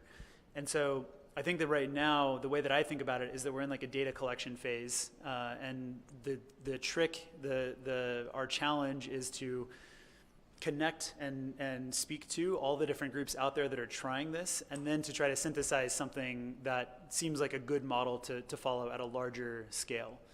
just because it's new enough that it's not always clear exactly what's the right kind of organization to set up. But I agree with you entirely that that should be like the ultimate goal, because a community college is not going to like hire a Kubernetes expert to maintain its stuff. I mean, maybe a very wealthy community college, but yeah. We can just do, I mean, do you want to just open it for questions or do you want to go through some content? I think these slides could be very relevant, and then we can do kind of the next Okay, roadmap. let's like put a hold on questions for just a couple of minutes so that I think Anthony's got some like prompts and ideas and stuff like this. Right, so the previous conversation we just had is very relevant to this final part of the talk, and I'll make sure it's short since we want to have a deeper dive road mapping the future next steps. So when I mean, this actually, this visual tells you exactly what the big problem is. One of the big challenges is infrastructure itself. You can try to do this at Berkeley and some other universities. I know like Harvard has its own Jupyter Hub, maybe a few liberal arts colleges too. I know like Bryn Mawr has had them for a long time. But you know, out of the hundreds, was that? Boise State also has one, yes. But again, it's not, you know, it's not universal yet by any stretch of the imagination. And I think we're actually Berkeley is supporting some community colleges using the edX Jupyter Hub that we're running. So yeah, this is a common refrain. You can do this at your university, but you know, we don't have the current personnel, the resources, the IT infrastructure to do this right. The second challenge is, like, yeah, it is related with the first. It's institutional funding and support about pushing a data science program, whether it sits within only a certain department or is it trying to really try to drive change across a whole university. You know, it differs across institutions, and there's one model, the Berkeley model, probably does not work at some other universities. And yeah, so that's a challenge that I think people have been trying to raise at the pedagogy workshop. Third is, again, human resources, again, tied with the infrastructure and the funding and support from the institutions. You know, they don't have the staff, not only the technical IT staff, but they might not know how to raise a lot of these students that really are kind of the workforce to maybe make these large-scale classes work. They don't have maybe the instructors that have some data science training in the first place to kind of teach the course at the same time. So there's a lot of these HR constraints that many institutions face. So at the end of the pedagogy workshop we had in July, we had a kind of a roundtable discussion to figure out what are the main potential solution next steps, so we're not just stuck in this kind of current state. One was really, let's try to do more of these workshops focusing on data science pedagogy and infrastructure and, you know, also organizational models to make it work. And you know, we did feel like it was a really good time. People had a good time, and I think we're going to do follow-ups with everybody at that workshop in the coming year. And we should have more of these things at other parts of the country. Maybe each hub should host its own kind of event in the coming year. So we want to see that idea. And, you know, again, it doesn't need to be an expensive event, perhaps, but it just gets educators to get together in one room on a yearly basis. Again, number two is again, it was alluded to in the previous conversation there are models out there that tries to scale Jupyter Hub on a national level, actually. And Canada is a really great example of that. Compute Canada, working with the Pacific Institute for Math and Sciences, they've actually reached out to Berkeley and kind of learned from some of the pedagogical methods and infrastructure strategies, and they have deployed for the 15 or so Canadian universities Jupyter Hub at each university, all supported by you know, with cloud resources from Compute Canada and administrative resources from the PIMS, the Pacific Institute for Math and Sciences. And yeah, it works well for a lot of these courses. For most courses at these universities, it does a good job. And I think in the coming months, actually, they're going to upgrade some of their hubs to use Kubernetes, because the classes are actually growing in volume size that requires more kind of larger scale implementation. Compared to kind of their tiniest Jupyter, if you will, that they have deployed for most of these universities. So we're really proposing, like, let's hire some kind of system admin people to really power this through, because I feel like, you know, it's a part of conjecture. There are kind of cloud resources out there, whether it's from corporate sponsors to just existing infrastructure that high performance computing centers across the country that we can leverage for this. And again, just like the Canadians have used their infrastructure, only a small portion of it to power every single university with Jupyter Hubs. We could do that on a regional level and a national level. And I think by deploying Jupyter Hub and Kubernetes and housing these kind of operations within the existing data hubs, if you will, big data hubs. So I think it's one strategy to ponder. There may be other ways. We can just maybe have one large hub for all the universities. Who knows? But we need to ponder these kind of possibilities as we move on. Another third proposed solution is, again, just getting all this content generated, whether it's at Berkeley or other institutions, in one place about how do you set up infrastructure, how do you teach course materials, how do you share notebooks. So I think there's several efforts. Another effort that's similar is JOSI, the Journal for Open Source Education. But we would love to just get all that content in one place and curated by that community of practice, which is also going to be kind of leading the way in terms of the infrastructure push. So I do want to have the remainder of our time to just ask people here, what do you see? What do you want to see in the next steps? Any feedback on some ideas we have, and get your general participation. And especially in your institutions, what can we do to help? What do you need? So I don't know, we have an open mic somewhere, and I can't, but do people have questions? I think you had a question. Yeah. Yeah, hello. This is, I guess, more of a small technical question, but I'm a student here at Boise State. If I want to access the Data 8 textbook, the interact button, can I have that link to a environment running on my local machine so I don't have to wait for my department to set everything up?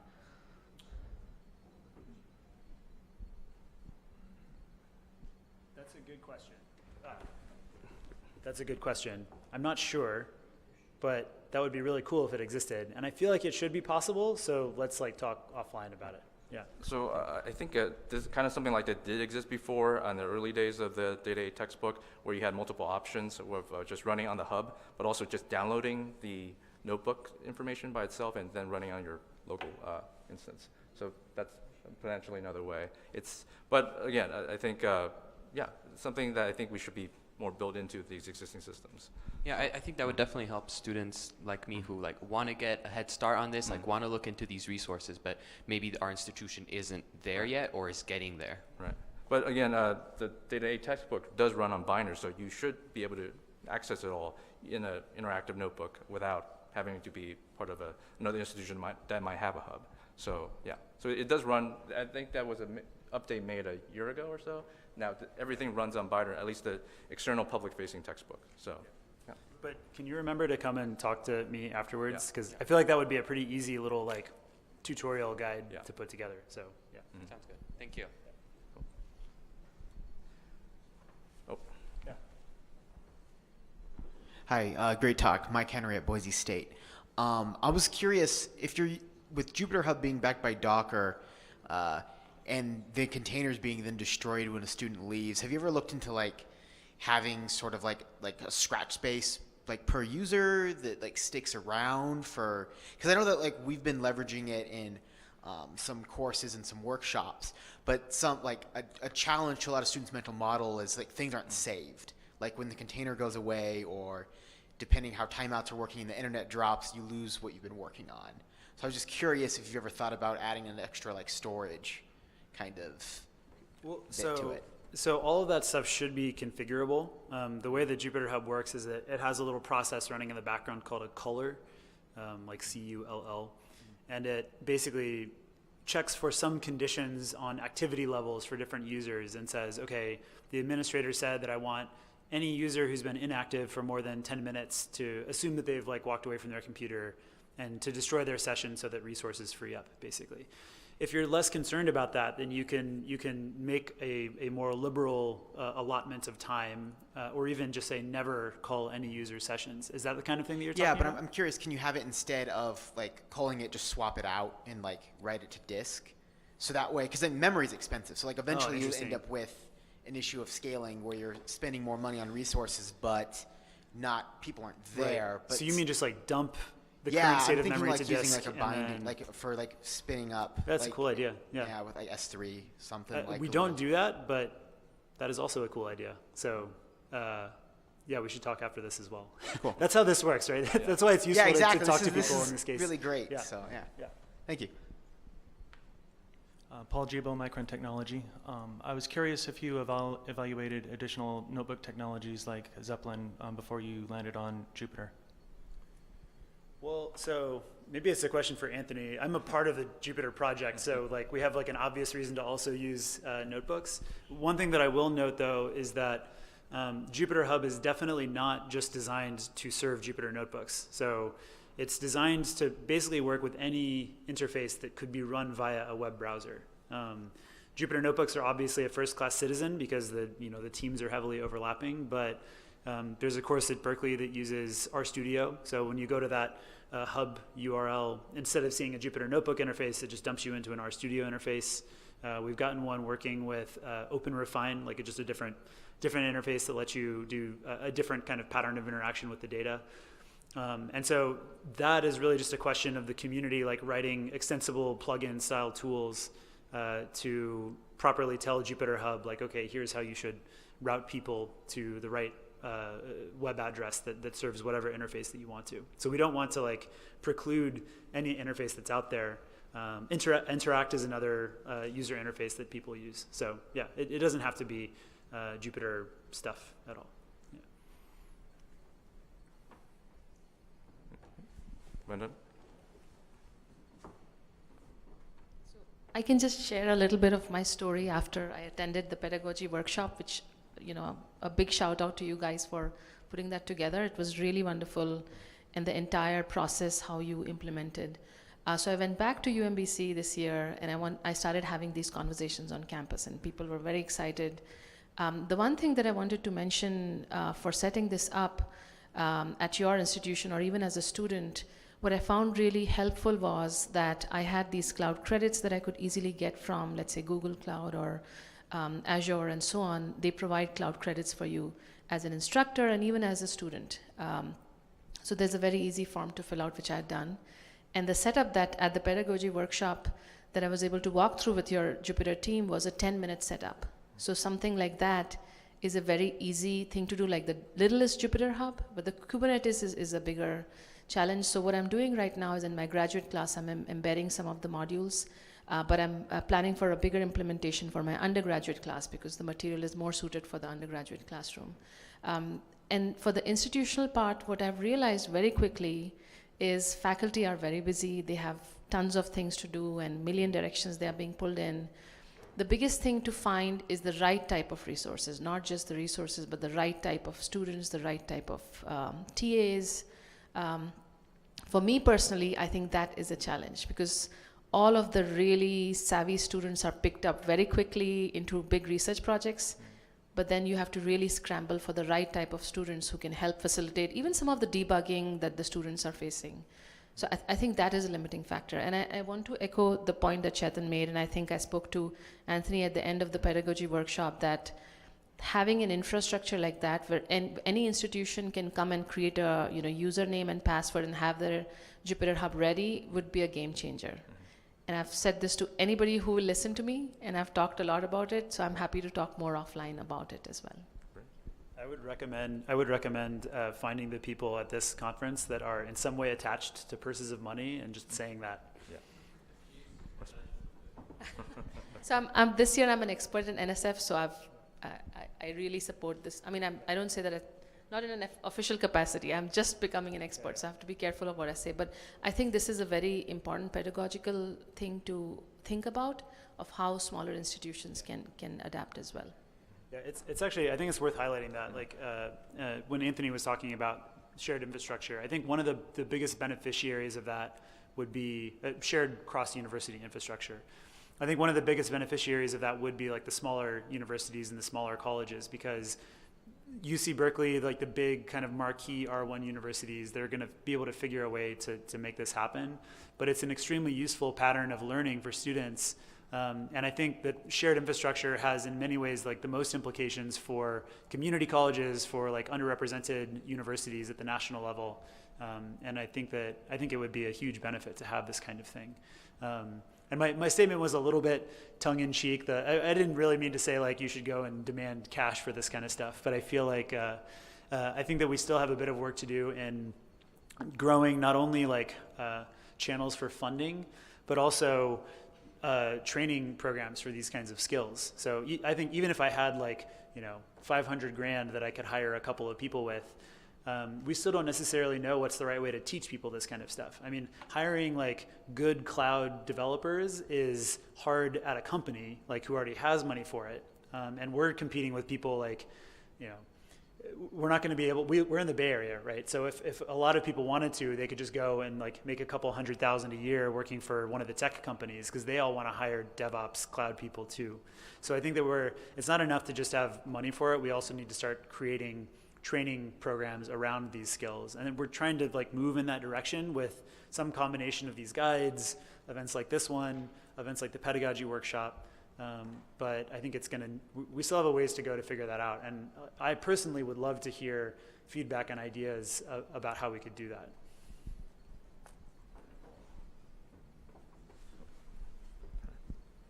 Are you guys planning on offering the pedagogy workshop again next year? We hope, but there's no funding for anything like that yet. So, but we're trying to figure out some way, yeah. My guess is that it will happen in some capacity. I think we had a question here, or?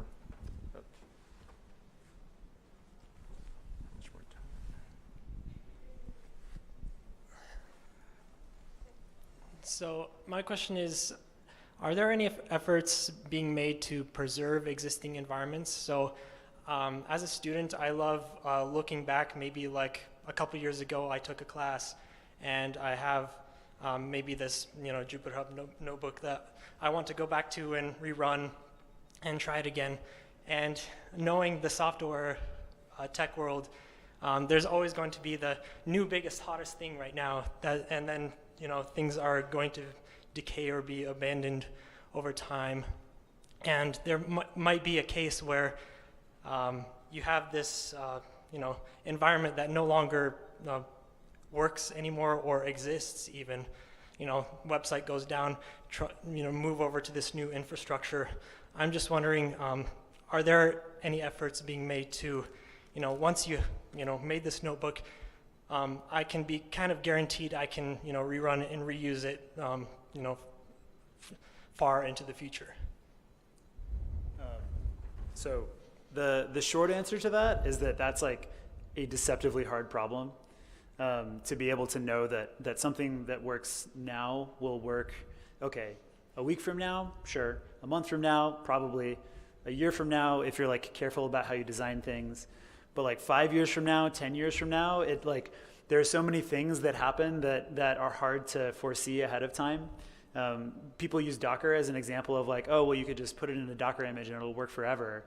But that's not necessarily true because they've shown that you might get different results, for example, if you run it on different kinds of hardware. So even if the image is the same, if you run it on like an Ubuntu machine versus like a Windows machine, you may get different answers.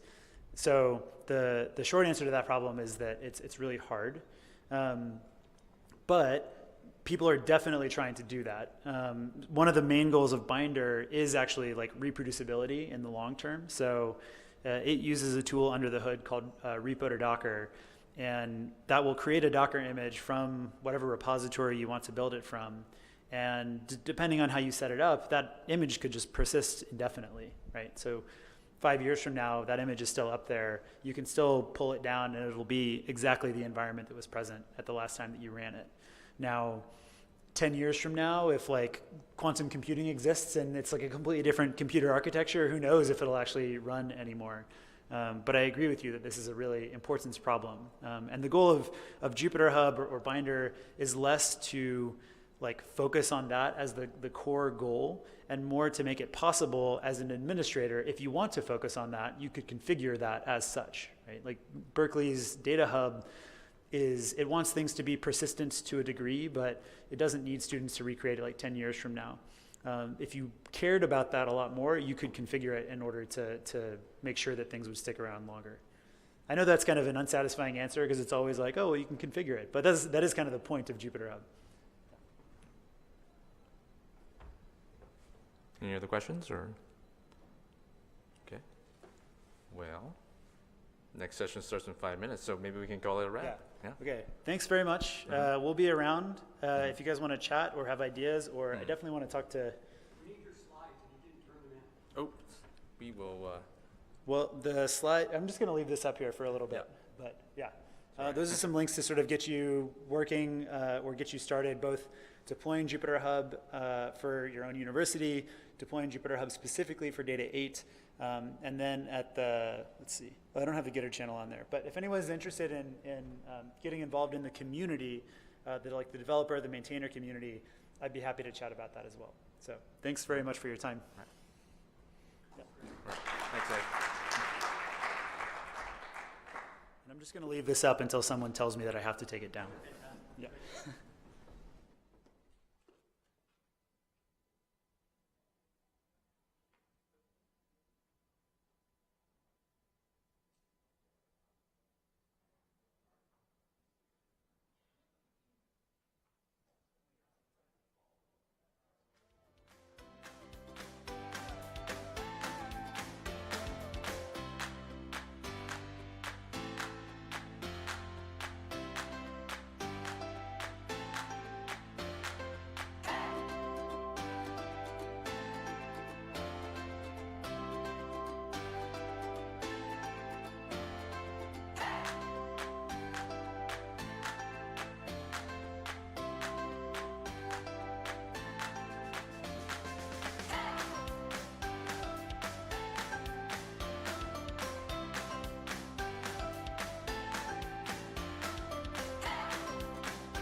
Yeah. Do we have 45 minutes from where we start?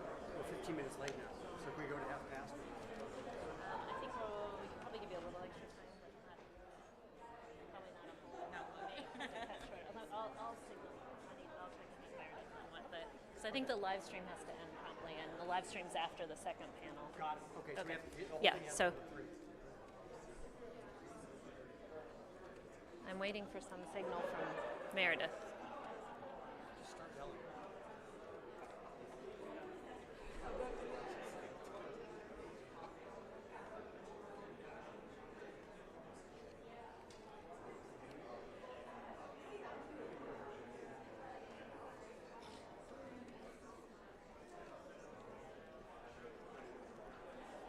Should I just get going? Okay, okay.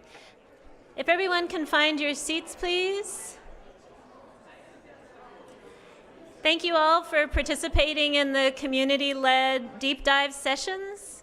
And just to let you know, we'll be continuing to work on the roadmaps for those sessions during the poster session and beyond in future conversations.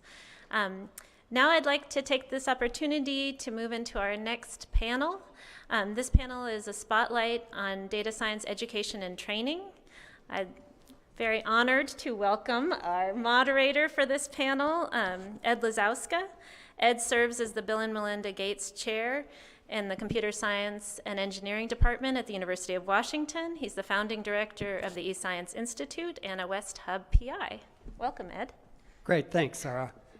So here's what we're going to do. We have just a couple slides apiece. I have a couple more than I'm supposed to. Everyone else adhere to the guidelines. And we'll get going and then welcome your questions. We have only about 35 minutes given the extended session we just had. Let me say that you should consider this to be about what I'll call informal education and training. So for those of you who participated in the Berkeley-led session on data science pedagogy and practice, you just had a phenomenal overview of what I'll call formal education, the Data 8 course, for example, at the undergraduate level. So this is going to be more what we do to provide what I'll call practitioner training and education in data science to scientists and how we couple with the external community. So let me just give you a bit of background on the eScience Institute at the University of Washington. We, as you would expect, have sort of 3 big thrusts. There's an education thrust, there's a research thrust, and there's a community building thrust. And this is typical of data science institutes around the country. We're closely partnered with Berkeley and NYU through an initiative that the Moore Foundation and the Sloan Foundation launched now 4 years ago. And we all look something like this in what we attempt to do. What I'm going to do is just point you to a set of resources on the web that are worth looking at as we talk about education. You'll get other pointers as folks go through their presentations.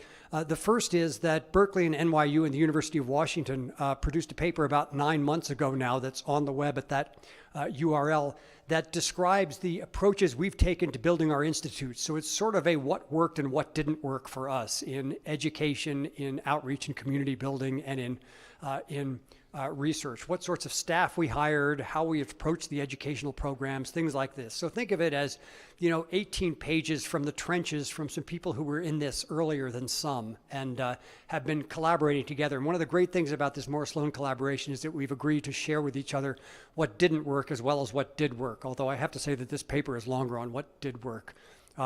Secondly, Jeanette Wing convened this past spring a meeting of the heads of probably 20 different university data science initiatives and institutes from around the country.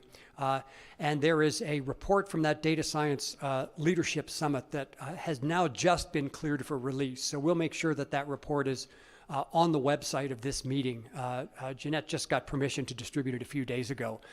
But in it is a look at a large number of data science institutes and what approaches they've taken to staffing, to their position in the university, to how they approach educational programs. That's a larger view of what the institutions are. That's hard enough to read on the left. And those are a set of, in some sense, what are the decisions you have to make as you ramp up data science in a coordinated way across your campus, and what do you do about education at the undergraduate level, at the professional master's level, and at the doctoral level. Okay, so there's just a set of choices that you have to make, and no choice is right and no choice is wrong, but you got to make these choices. And so think of this as just a compendium of the choices that you've got to make as you ramp these things up. So what are some examples? Are you going to have a doctoral degree or an undergraduate degree in data science? NYU is doing that. Berkeley is headed that direction.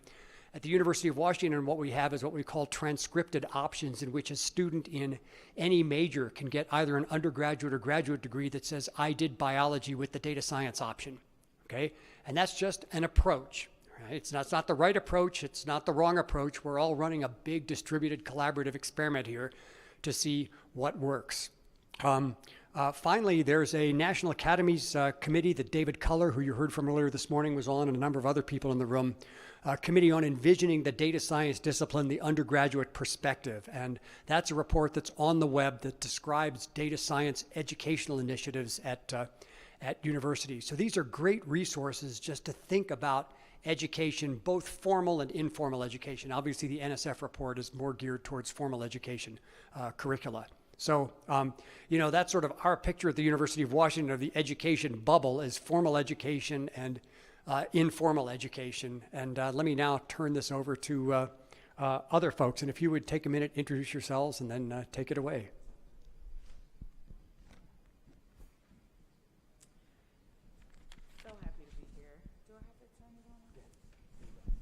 Can you hear me now? Great. So my name is Carrie Jordan. I'm originally from a small town in Michigan. You may have heard it, Detroit.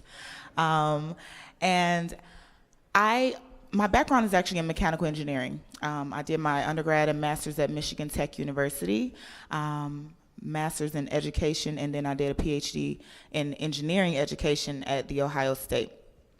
After that, I did a postdoc at Embry-Riddle Aeronautical University in the Engineering Fundamentals Department.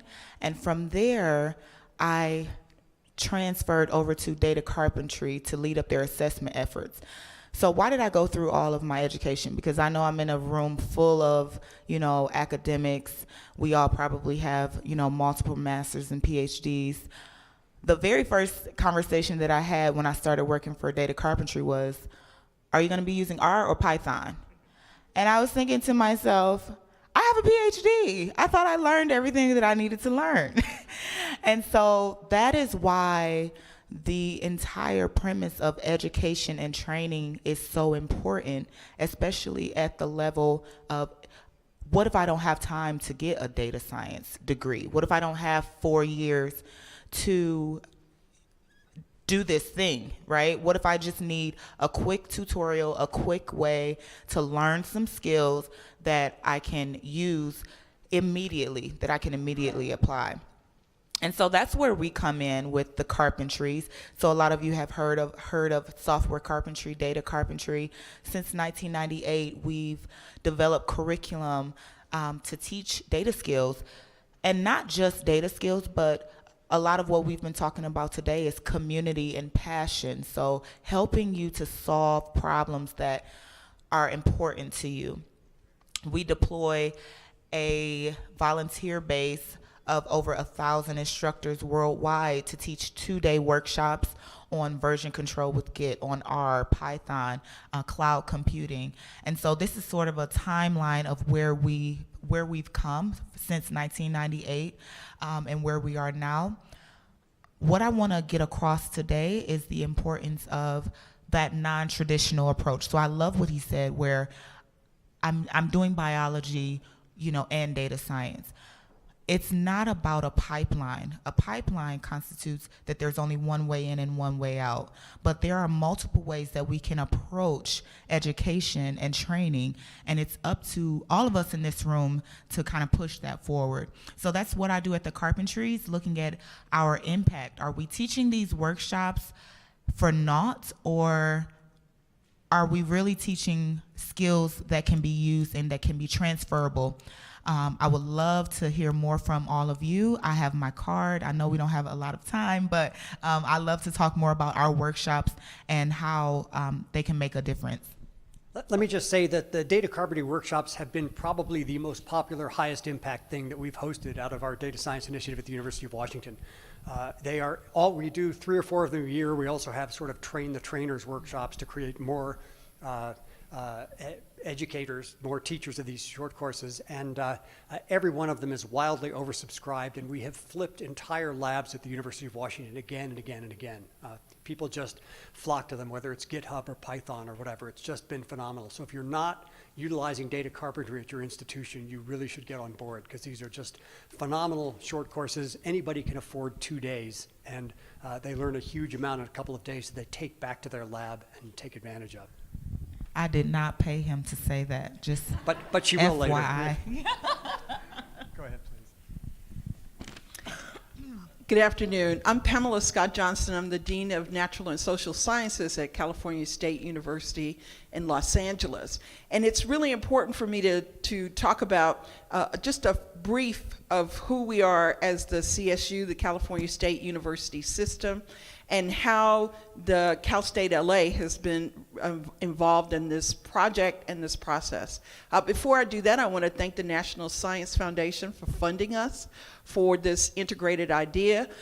Cal State LA is one of 23 institutions in the Cal State system. We're the second largest system in the country, and we educate about 750,000 students.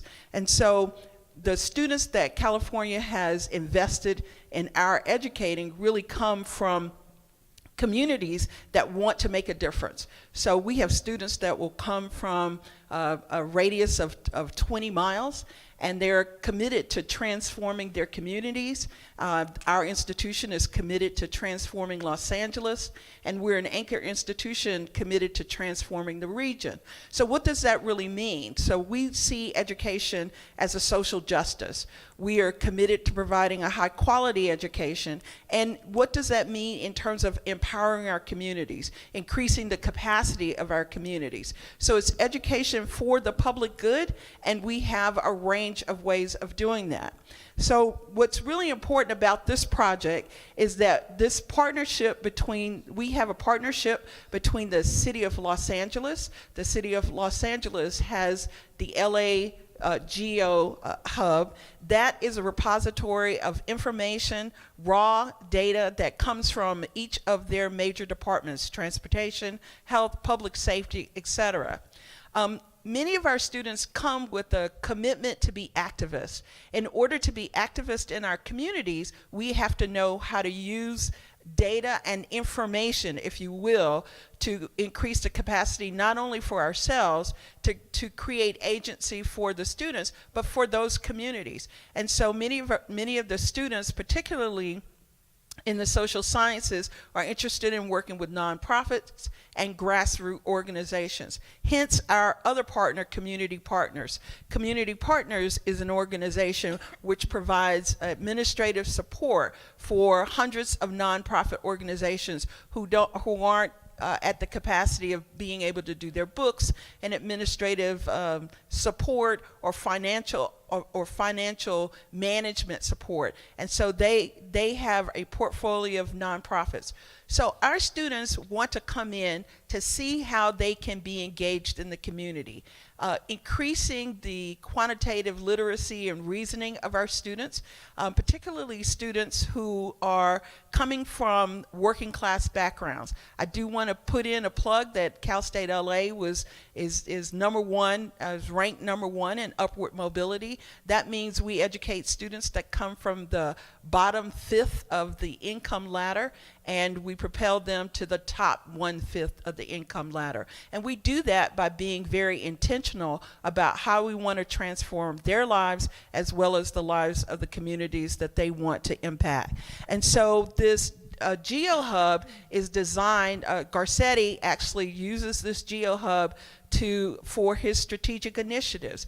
But if the community, if nonprofit organizations have little knowledge about how to access that, and we're also thinking about those communities which have less capacity for looking at this data, but in order for them to be able to access it and our students to work with them, we need to develop a partnership. So the goal is the following. access the GeoHub, which has the basic data, to be able to create utilizable or information that can be used, have our students work directly with the nonprofit and our faculty access that and use that in their classrooms, but pair with nonprofit organizations, and then provide internships for those students. We call this planting a seed, social equity engagement with geodata, and providing scholars to do that, and those are our students. So that's our project. We are committed to increasing the capacity, looking at the social value, and putting the hands into the communities directly. And all of that information is there with the right partnership. Thank you. Let me add one sentence to that, and that is that a number of universities these days have programs loosely titled Data Science for Social Good. So looking at data and strategies related to homelessness, transportation, mobility, things like that. If you Google that, you'll find a set of these, and students absolutely flock to this, okay? The idea to use data science to address social issues and urban issues is something they find incredibly attractive, and a broad range of students find that attractive. Yeah, so if I could just add the one piece that's missing, though, is that when academic institutions and governmental organizations have access to that information, the people on the streets don't. And so the key of this project is to ensure that the people on the streets have that information. And our students and our academic institution is really primed to be able to ensure that access to those community organizations through the capacity that we will provide for them and ourselves. Thank you.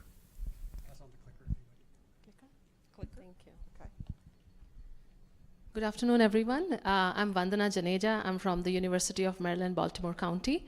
Many of you know UMBC from the last year's NCAA upset, after which few of my UVA friends did not want to talk to me.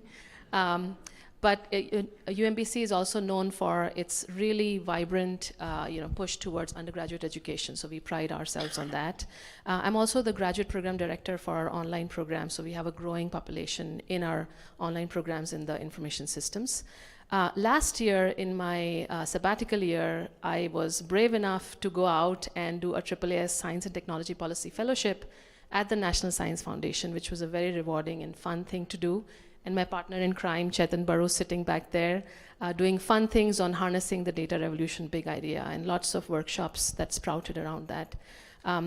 Right now, I'm also serving as an expert, intermittent expert in NSF for this year. So I'll be talking more from a UMBC hat, but I'll make some comments from that perspective. So one of these workshops that I wanted to bring out on the HDR effort that happened was the data science score. Michael Bailey from Georgetown is the PI on that, and a lot of us were involved in organizing this. The core idea behind the data science score is bringing community and data science efforts together. We know that there is clearly a community need for data science problems, and we know that there are lots of students who want to work on these real world problems. So somewhere that matchmaking needs to happen beyond just like a one-to-one matching or small projects, but like some national level effort where people can talk, interact on these projects, and have an infrastructure to coordinate the volunteers with the projects and so on. And earlier we were talking about no borders between the hubs, and this is a great example of the really wonderful hub directors, and big shout out to them who were all involved in this organization. Renee's here, Sarah Stone and Christine Kirkpatrick and Renata and Melissa, and all of them were really involved in bringing this together, so a big shout out to them for that. And a few things that clearly came out, which is really that this has to have a focus of service. The key here is service to the community, the key here is having a data literacy, and the key here is serving the underrepresented groups and communities. I think that's what was at the heart of this and really brought the great enthusiasm of the community. And as you can see from the attendee organizations, there was a huge swath of industry and academia and national and international organizations. And I hope in these few seconds that I can convey to you the enthusiasm that was in the room. I know people who attended this workshop came out charged up and they wanted to get going and do something the next day. And I think a lot of people are already doing that, Data for Social Good and Data Kind. And a lot of these organizations are doing these kind of efforts on their own. And in fact, students at the grassroots level are also doing some of the things on their own. So the idea here was that what would be needed to have this as an organized activity and have some support behind this to do it in a bigger way. So some of the recommendations that came out is clearly, as I mentioned, people have done this. So we don't want to reinvent the wheel, but we really want to learn from these lessons and almost have a playbook ready for people so that if I want to set up something on my campus, I should have this available. And I can learn from those lessons. And having an advisory board, which is kind of a no-brainer in the kinds of organizations that were in the room, and really learning from each other and kind of making those projects available to each other. And having an infrastructure so that there is like a list of volunteers, there's a list of projects, a list of infrastructural needs, and making those connections happen. So some of these recommendations and the next steps are, the suggested next steps are on the report. If you go to the Georgetown website that was on the first slide, there's a long report which has detailed things that were discussed. And for each of these pieces of how to sustain this, how to have volunteers, how to have the organizations engaged, some very nice directions that came out of this. So this is kind of like a summary of this. And I was involved in organizing this. But we brought this report in, and there was a huge enthusiasm from some NSF folks as well. And all I can say at this point is people are discussing this and having discussing ideas about how this can be translated into the community. And there should be something coming out, so stay tuned, and that's all I can say at that point. Thank you.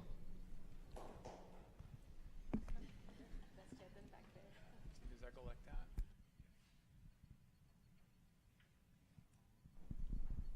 How's that? Yes. Okay. So I'm Rob Fotland.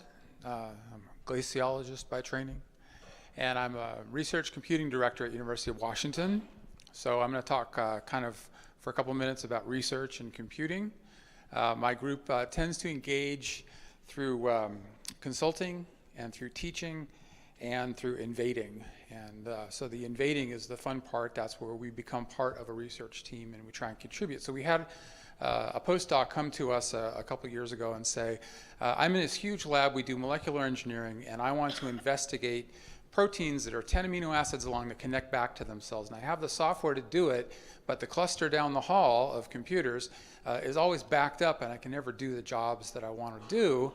And since we were specializing in cloud computing, which is what I'll talk a lot about in my couple minutes here, I turned to a student who was working for me and I said, okay, go work with this guy and get him going. And so the student, who was a master's student, figured out the stuff that he needed to understand and helped this postdoc from this lab migrate his work onto the public cloud.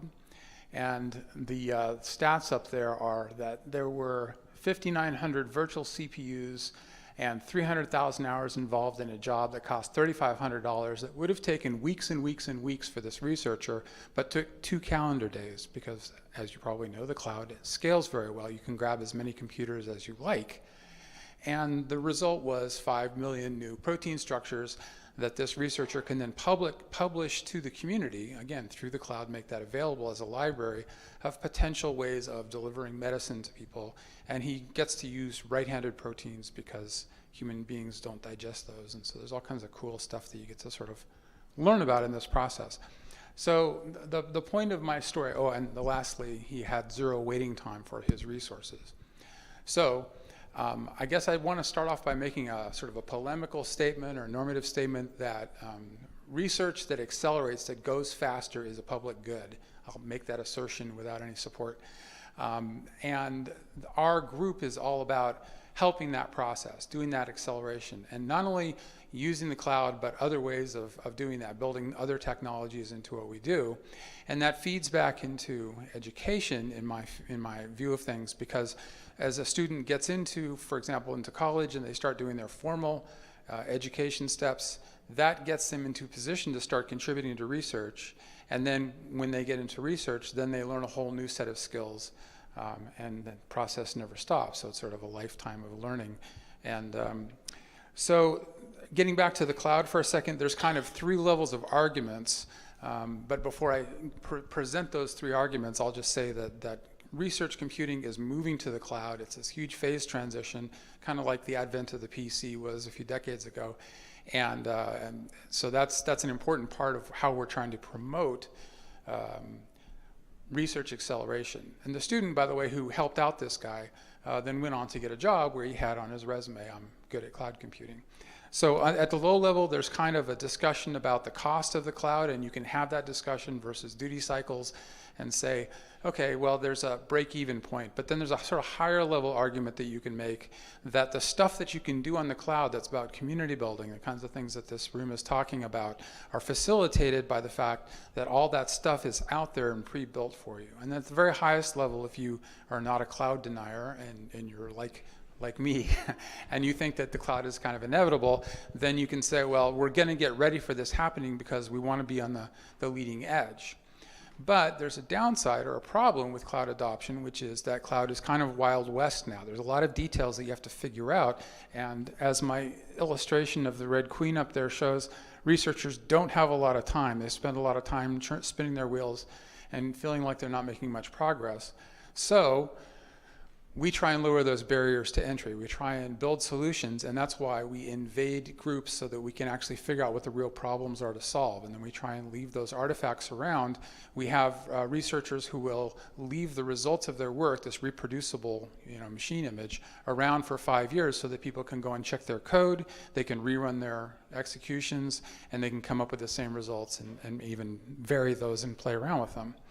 And then, so the high level sort of argument is to be strategic, and then you have to sort of overcome the inertia and the fact that everybody's running as fast as they can. So that's pretty much what I wanted to say, and finally that the phase transition of adoption of the cloud is really not happening in a geographical way, but it's happening in a more temporal way. That the people that I find we make the most progress with are graduate students and postdocs. And everybody is welcome to play, but that's where we have the people who have the time and the resources and the energy to learn how to cope with the Wild West. So that's my brief thing. Right, so the comment I'd make about that is, both in the business world and in the academic world, the transition to the cloud is going much more slowly than it ought to. And there are a set of sort of resistance factors. One is entrenched organizations, right? Your university and everybody's company has a bunch of people whose paycheck is punched by running computers. Right? And they like their jobs. Secondly, there are a whole bunch of hidden subsidies in universities, right? So Santa Claus pays for the power and Mrs. Santa Claus pays for the cooling and the elves do the backup.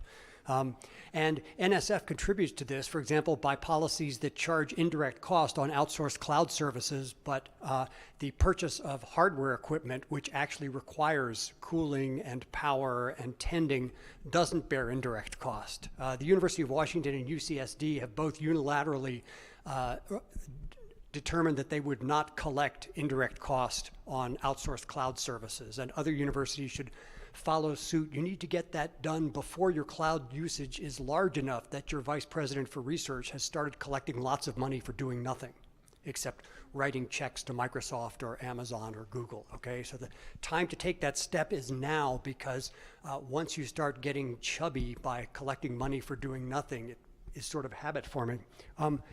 To Rob's point, one of the things Bill Howe pointed out to me years ago is that the real benefit of the cloud is not that it's cheaper, it's that sharing and reproducibility is vastly easier. And that's important. It's not just a cost issue.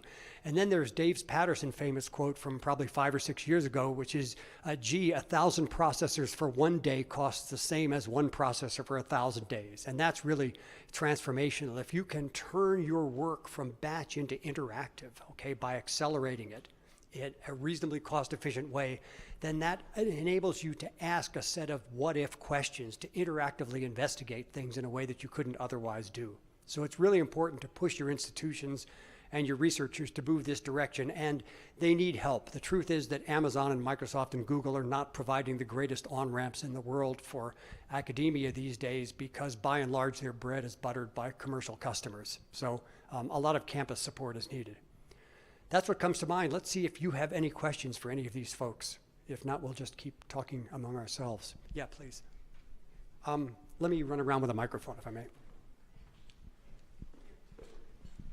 I'll do it.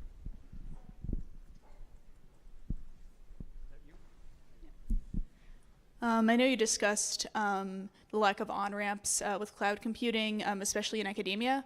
I found in my experience using Earth Engine that a lot of the support staff is actually on a voluntary basis in the Earth Engine forum, and I'm curious if this is a common experience with a lot of other software platforms that incorporate cloud computing. So it varies from one vendor to another. At UW, we're lucky to be in the geographic center of the three big ones, but we get the best attention and help from Amazon. They're just constantly banging on the door. But at the same time, I have to say that when we have problems on any of those three major clouds, when we go to them, we get responses. And so they're very good about being responsive. It's a trick to sort of find the right person. So it's in their interest, right, for universities to succeed because we're perceived as thought leaders, and research is a really cool thing to be part of. So you can sort of leverage that and understand that to get their attention and say, look, what I'm doing should matter to you. Questions? So I hear you talk, and I hear you talking about the benefits of moving research computing to the cloud, and you talked about the subsidized costs, but there's a dynamic of that cost that I didn't hear you address, and I'm wondering what thoughts you have with regard to overcoming it. That is that with the investment in having the hardware, the marginal cost to me as a researcher of trying a new idea that might not be related to anything I have funding for right now is zero. Well, my time and my students' time, but I can just go try something that might turn into the next grant, but I don't have anything for it right now because we already have the hardware here. And if I'm needing to go write checks to Amazon, I have to find the money to write that check from somewhere. And that introduces an impedance to trying new ideas. And I'm wondering how, in your experience, you've dealt with that. So here are a couple of comments. One is that all of these cloud companies give out vast amounts of free credits. Okay, so you can get credits for that will allow you to do that sort of experimentation, and you can get them yourself, or you can get them from a data science institute on your campus. So we're sort of a broker on our campus for that. The other thing I'd point out is the downside of that equipment, which is that on your campus there probably are 7-year-old racks of gear that are consuming an order of magnitude or two more power to provide an order of magnitude or two less computing than they ought to. So the problem with capitalizing stuff is that you never get rid of it. You know, Paul Allen has created this wonderful thing in Seattle called the Living Computer Museum, where he resuscitates old computers, and they managed to resuscitate a CDC 6500, Seymour Cray's first vector machine, because Purdue University used that sucker for 30 years. Okay, and this makes no sense at all. So the point is, there's a downside to the existence of that capability, and I think if we were to get rid of the subsidies, people would make rational decisions. But again, things like eliminating indirect cost on cloud services is an important step in that direction, and utilizing free credits when they're available. And I'll just add really quick. Oh, I'm sorry. Go ahead. No, I wanted to say the same thing basically. Data Carpentry has an introduction to cloud computing for genomics curriculum, and we use credits from Amazon. And so I just wanted to kind of back that up, that using those free Amazon credits or whatever the platform is a great resource. And one quick comment also, find out what the cloud costs for that experiment, because it might be a lot cheaper than you would imagine. In that case, again, that barrier goes away. But if I can add just one more point. So a very good resource on these discussions is also the cloud workshop that happened last year, run by David Culler, Jennifer Exford, and Jeanette Wing. And there's a very nice report on the ACM Digital Library, which sort of brings together all of these complexities and some pros and cons of this. And also Bill's article on why cloud. I think that those are some really good reads. Other questions?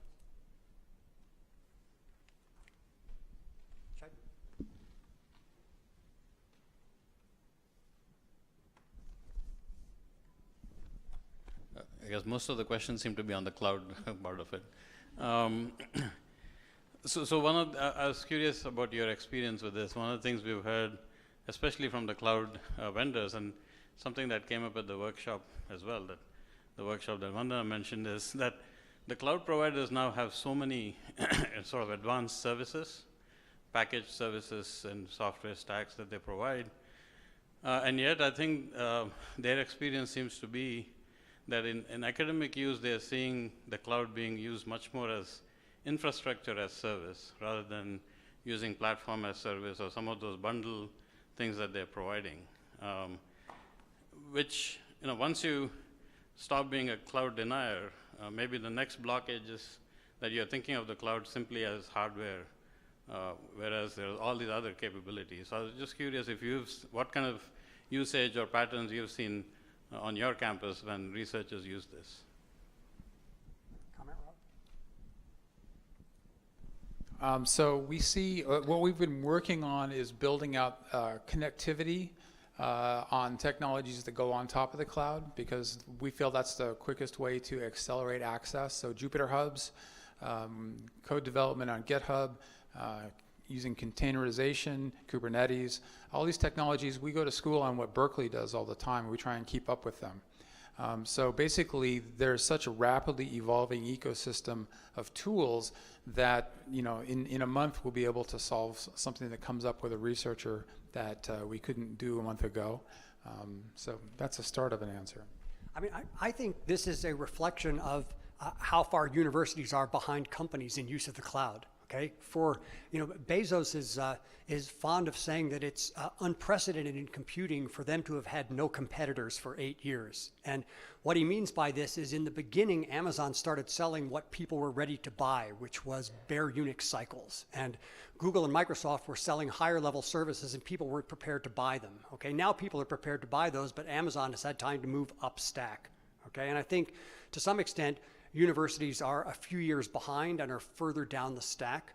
To some extent, I think, again, referring to my colleague Bill Howe, he did a bunch of work in observing that researchers use data management systems in different ways than companies do. Okay, they ask a sequence of investigatory questions instead of running the same query again and again and again. And if you're a company, then I think you may utilize the same stack, if you will, on the cloud again and again and again. So you build your capabilities on top of that, and then you repeat it again and again, whereas I think the research community may be more dynamic in what it actually uses, and that may partially explain this as well. We do have different patterns than companies in how we use computing resources, because largely we're doing investigation rather than repeats. We've got time for one more question if there is one. Over here, please. Okay, we'll do two. More about education and training. I'm curious about something that you sort of have gestured to a little bit about data sciences, whether it's sort of its own discipline versus sort of a specialty. And I'm curious to hear you talk about to what extent you found it in where you're working and teaching. Where has the sort of data science sort of training been things that you can make universal to any discipline or any sort of domain versus the things that you really need to specialize on? Great. So let me repeat the question for people on the live cast, which is, there's the question of data science as a discipline versus that is generic across other fields versus data science customized to particular fields. And I don't think there's a right or wrong answer here. I think we're all running experiments. Okay. So at UW, what we did was to stake out the following position, and I'll state something that will upset a bunch of people. That data science is more like computational science than it is like computer science. And I'm not claiming this is right. This is just the position we decided to go in with, okay? And what I mean by that is you don't, for the most part, hire computational scientists these days at either the undergrad level or the doctoral level. You hire a chemist or an astronomer or a physicist or a sociologist who does her work computationally, okay? You do hire computer scientists. So our notion was that everybody in every field needs a grounding in data science. So what we chose to do was to put in these multi-course modules at the undergraduate and graduate level that get you at the University of Washington an actual notation on your transcript that says, I did biology with the data science option at the undergrad or graduate level. That's not necessarily the right answer. It's what we chose to pursue. And other places are putting in PhD programs in data science or undergrad programs in data science. Everybody has a cash cow master's program in data science. That makes sense. Okay, so I don't know what's right or what's wrong. At the undergrad level, we in Berkeley began in complementary places and are now more or less cloning one another. Okay, so Berkeley began with Data 8, this unbelievably phenomenal intro course that now an incredible proportion of Berkeley's incoming students take. We began at the upper division level with these 4 or 5 course modules. We're now copying Data 8, and Berkeley is moving up the curriculum. And I think all these answers are the right answers. You just start at some place and move the other place. And what I'd add to that is we focus not so much on titles, because I think everyone in this room would have a different definition of what is a data scientist. We focus more on what specific skills do you need to be, successful. So, or what are those fundamental beliefs that you have around collecting data, storing it, so that's kind of what, for the carpentry, is what we focus on. We focus on those skills and perspectives around data. So keeping your raw data raw before, hosting your data on public repositories and things like that. So it's not so much what is a data scientist. We're trying to produce data scientists, but it's more what are those fundamental skills and perspectives that you need that are transferable, that can help you solve the problems that are important to you. I want to add just a word about language. So when you talk about data science, and as you mentioned, the kind of skills that you need, in order for this field to really have the impact, so there's intent and impact. And if you're committed to impacting those areas for which you want to say something about, whether you call them data scientists, computational scientists, statisticians, the real key is what can you do with this information? So I really love this way of saying I'm going to be a biologist with a component of data science in it. I also want to point you, since we're pointing to resources, that the National Academies has come out with a report on data science and the engagement of women and underrepresented groups. Although we need more people in this area in general, you also want to look at how you can expand. And so what people actually do with this is really the critical component of it. And there's a chance for us to develop a computational field that starts off on the right foot, unlike computer science. And I think that's an opportunity you all need to really seize. We are getting the hook. Please join me in thanking these folks, and we'll all be at the reception later and eager to talk to you.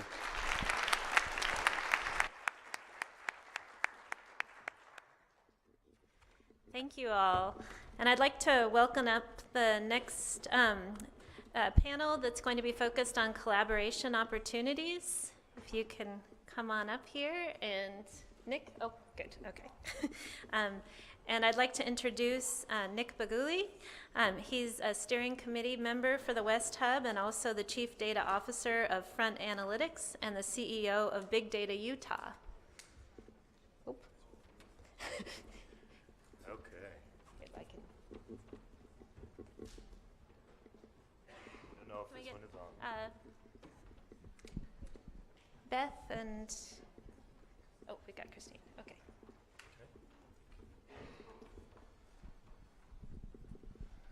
Okay. So at the risk of sounding a little bit like an awards ceremony, like the Oscars, I'm going to start out with a lot of thank yous. So first, I want to thank Rob for setting the standard that I can actually stand for a second. So thank you, I appreciate that. Second, I want to thank the cloud and infrastructure as code. And I want to thank the group earlier because I think it's actually more relevant now than it was at that time. But the panel that said, please don't fall asleep, because if you do, we're going to leave. So now that we're here at the end of the day, I know that's a little bit more difficult. So I also want to thank the organizers of this event, everybody that's involved, like Steve and his group, everybody that helped it all come here together, the hubs themselves and Meredith and the PIs, everybody. And also those who decided that it was a good idea to have the intros done by each of the participants, because there's no way I could do them justice. They've done a wonderful job, and it'll be amazing to hear what each of them have accomplished, and you could never get it all from me. I also want to thank Jay Larson from earlier setting the stage with jokes. So I'll tell my favorite, which is, what do you call a fish without an eye? It's a psh. Sorry. So the reason I tell that is because I think it's a little bit rote to say that there is no I in team. We hear that way too much, right? But really the things that I've accomplished throughout my career have been focused on teams and ways to collaborate and work together with others. So I have a group where we focused on precision medicine, and we have multiple patents that we've been able to put up on things like electrochemical separation and many other areas where we've brought together their expertise and consortiums from individuals across many different universities, and have been able to work on things that in the long run we hope will help with medical diagnostics and imaging, that will help with precision medicine, will help with targeted alpha therapy, and other areas as well. Funding from the large federal groups makes a lot of this possible. Funding from industry, and finding ways to be able to help make sure that students are able to do the research that they need to accomplish, right? And working across sectors has always been challenging. Finding ways to understand that one particular group is really trying to get a paper published or is pushing towards actually having intellectual property or being able to submit for a patent. Understanding how to take trade secrets and to be able to tie that back to varying business models when you look at something like what industry cares about and what for-profit cares about. Understanding how that relates back to either nonprofits or non-governmental organizations, government organizations, and then obviously within academia as well. With team, it's always been about understanding what people's motivations are and how you can make sure that everybody on the team feels like they are successful. And I think when we talk about data science, or we talk about the cloud, and we talk about all of these opportunities out there and all these things that we should be grateful for, I think we should step back and say, what is it that technology has really done over the last 10, 15 years to change what we can do within computing? A lot of it is distributed, is parallelized, is creating opportunities for computers to work together. And the same thing happens when we start finding opportunities to look at collaboration and to understand, how do we work with one another? How do we take the tasks that we should be focusing on because that's our passion, that's our drive, or that's the thing that we're incentivized to accomplish? And how do we take a step back and say, who are the others that are also working with something or have gone before us? Like Newton said, so that we can stand on their shoulders, the shoulders of these giants, and find that success. Find that ability to achieve the thing that we're trying to accomplish in our careers or over the next 6 weeks. So as you listen to these presentations today and the introductions from these individuals, listen to the things that they've done to be able to work with other groups and to be able to find success. And then let's think about it together. How can we work together? The whole point in my mind of these hubs is to find the opportunity to work together to accomplish some of these big national priorities and these things that really matter in people's lives day in, day out. We can't do it alone, but together, this group is meant to facilitate that. So without any further, and I know I didn't go anywhere near as fast as they do in the award ceremonies, I'll let everybody else introduce themselves. Can you hear me? Great. I need the clicker. I think I have a slide. That might have had my slides there too. Oh, do we have to get through your slides? Perhaps if we do, there's two. Is this you? Where am I pointing? Sorry, I didn't get the training. The window. Okay, that's you. Yep. Okay, there I am. All right. All right, good afternoon, everyone. I'm Michaela Parker, and I'm the program coordinator for the Moore Sloan Data Science Environments. Ed talked a little bit about this in the last session. Essentially, this is a partnership. It's a partnership that started 5 years ago with 3 universities and 2 foundations, the Gordon and Betty Moore Foundation and the Alfred P. Sloan Foundation. And the universities are the eScience Institute at the University of Washington, the Center for Data Science at NYU, and the Institute for Data Science at UC Berkeley.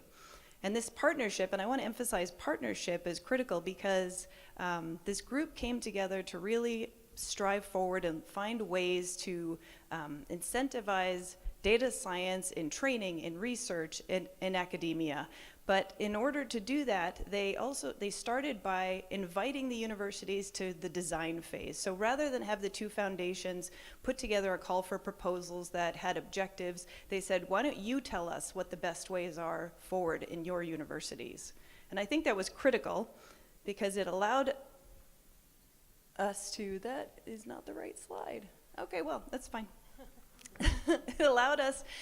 It allowed these three universities to develop what we are calling this grand experiment. So recognizing that there is this gap between university domain research and data science practice. So what I mean by that is even the best and brightest university researchers are struggling under the data deluge, and this is happening in all fields and in all forms. And so in order to bridge this gap between the domain researcher and the best data science methodologies and tools, this grand experiment was launched where we enable university partners to exist between the researchers and the tool developers that will allow the questions that these university researchers have to spur new developments in tools and methods, and then in turn that allows the university to, the researchers to make greater discoveries and then have greater questions. And so the cycle turns and turns. As more discoveries are made, more questions can be asked, and more tools are developed. And so this is just my brief overview slide at all the approaches that this partnership took in order to bridge that gap between the university researcher and those practices. They can loosely be grouped into three themes, that is to support research, to build community, and to support education. And along the outside of this pyramid are the different approaches. I'm not going to belabor them, but I just want to say that we are now with this initiative in our 5th year, and Ed kind of stole the thunder from me that the leadership from the three universities wrote a white paper that brought together all of the lessons learned and shared experiences from this 5-year grand experiment. And I encourage you all to take a look at it. If you're considering data science initiatives on your campuses, this is a great resource. I know the URL was fairly long on the slide that Ed showed, so if you didn't get a chance to write it down, if you just go to msdse.org, it's the link at the bottom of the page. I think that's all I have. Clicker, sorry.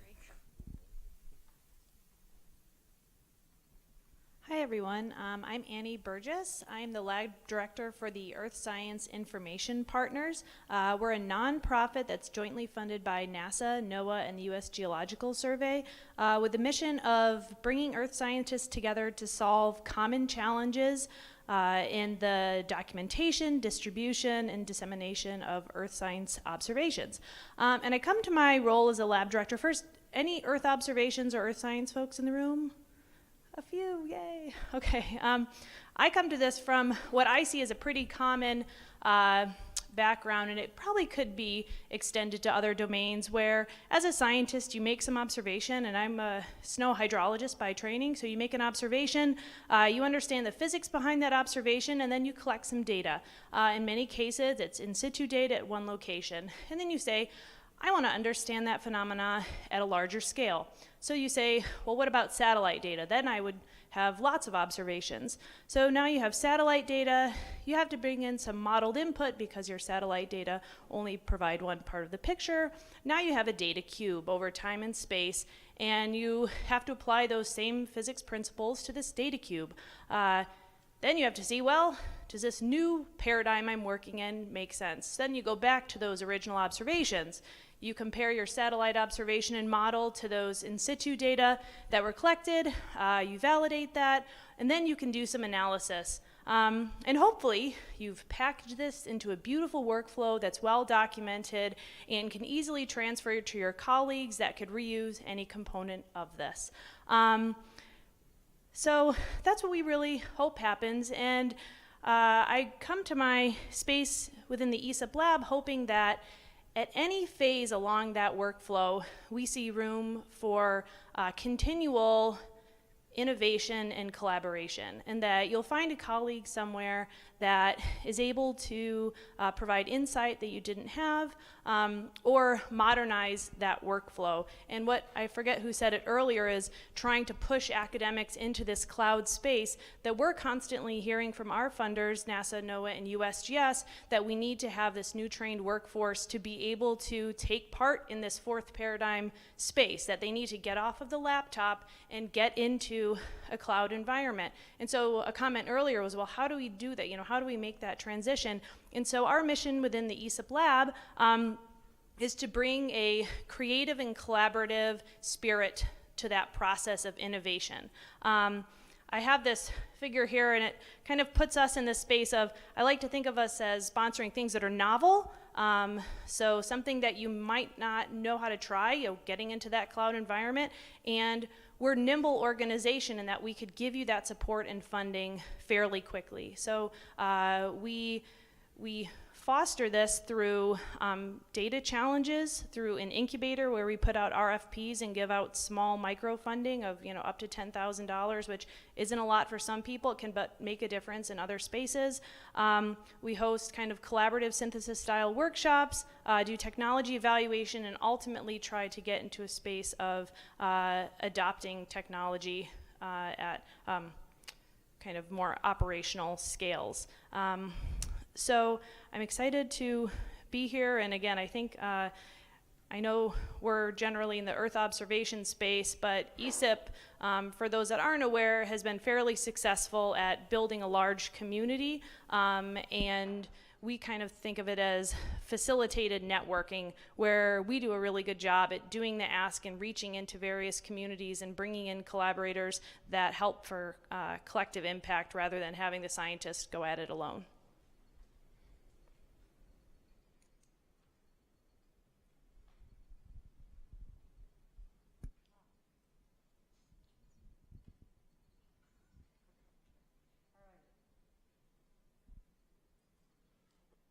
Hello, great. Okay, so I'm Beth Pleley, and I'm speaking from the role of a faculty member at Indiana University Bloomington, where I've been on the faculty since 2001. And I'm just taking on the subject of collaboration, and you know, basically how one looks at collaboration and utilizing collaboration effectively. So as we heard from Annie, there are organizations that foster collaboration as part of their mission. The BD Hubs fosters collaboration as part of their mission in ways you're familiar with. ESIP, which we just heard about, through some of these innovative small-scale funding, you know, is an effort to foster collaboration. The Research Data Alliance, with its working groups and its interest groups, is there to foster collaboration. And these structured environments are positive vehicles for the research community to use. You know, collaboration, you know, there's collaboration in a number of forms. Collaboration between individuals and projects, and you know, what motivates a collaboration. And too often it's you know, there's a funding call that comes up, and suddenly we're all friends and we all try to work together, and then we spend the next 5 years regretting that. You know, I'm a full professor. I have had my share. I think we all have. Actually, I'm going to take just a second to give a call out. So the best collaborative project I was part of was called the LEAD project. It was atmospheric mesoscale modeling, atmospheric modeling. It was led by Calvin Drogemeyer, who is now going to be approved as our OSTP director. Extremely effective leader, respected every research that was involved in that project. You know, again, a remarkable person. It was a successful project because of the mutual respect across interdisciplinary boundaries, which is such a key piece to our project success. So anyway, so, you know, and I would say that that project actually took a couple years of trying to get it funded. The first year it got turned down. The group stayed together. The group kept meeting and put together a successful proposal the next year. So I think, that short timeline can sometimes be counterproductive. Institutions collaborate. Google went to University of Michigan and said, we want to digitize your library. And Indiana, California Digital Library, University of Virginia jumped in and said, yes, we'll be part of it. And this is institution to institution collaboration, and there's obviously some incentive there, but therein too it's individuals who are committed to something, who speak on behalf of the institution in entering in that engagement. There's agency to agency collaboration, which is what I'm involved in with my NSF hat. I sit on a working group of federal agencies. There's obviously motivation that has us coming together because we're trying to reduce overall operating cost. We want to share best practices, and we're like-minded individuals in doing that. So this collaboration just runs across the gamut. But herein, they're individuals who are speaking on behalf of some larger institution entering into this collaborative arrangements. And herein too, it works best when the personal relationships, when it's grounded in personal relationships as well as professional relationships. Also I think there's collaboration across sectors, which has friction. I mentioned this morning the data use agreements and how a data use agreement between individuals in academic and industry, a common data use agreement that doesn't get introduced at the same time the friendship gets established can reduce the friction. So cross-sector collaborations can have more friction that can degrade the relationship, and can also be, if you can overcome those quickly, they can be productive. And also I think too that collaboration is again, it's mutual respect and alignment of incentives on all sides. And too often, academics will look at industry and say, well, we love you, you are the source of funding. Well, that's not necessarily a mutually beneficial relationship unless it is, and those things are worked out. So, get the alignments worked out. And then finally, the last point of collaboration that I think is worth mentioning is collaboration across gender.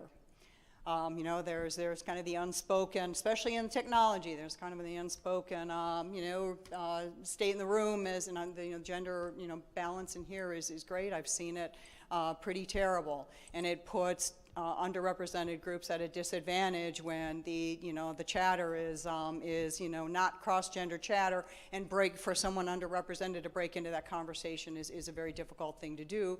So, as the numbers in an underrepresented group go up, the collaboration becomes easier for a lot of different reasons. So, just in that context, I think going back to what I started with, that, if there are organizations that are there to foster collaboration, such as BD Hubs, ESIP, and the Research Data Alliance, provide a structured framework in which new collaborative relationships can begin, those are better environments than what our advisors told us. Well, just go introduce yourself to some guy who's talking to 3 other guys and tell them about your research.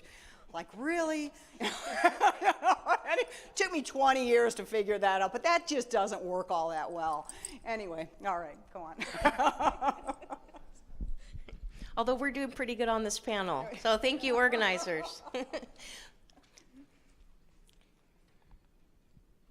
This is a beautiful picture of our building at SDSC.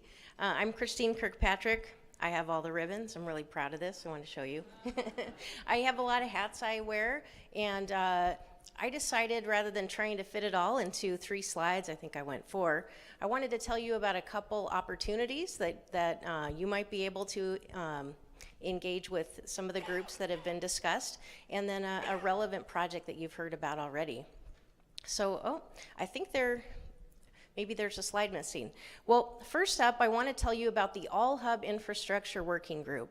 So the 4 hubs have a working group around infrastructure with a big I. We talk about storage, compute, we talk about commercial cloud, we talk about hybrid architectures of all of those together. We talk about the the software, the platforms, the frameworks that fit on top of those. We meet the first Friday of every month virtually, hosted by Renzi, which is one of the co-hosts for the South Hub. If you would like to be added to our list, probably easier to find me.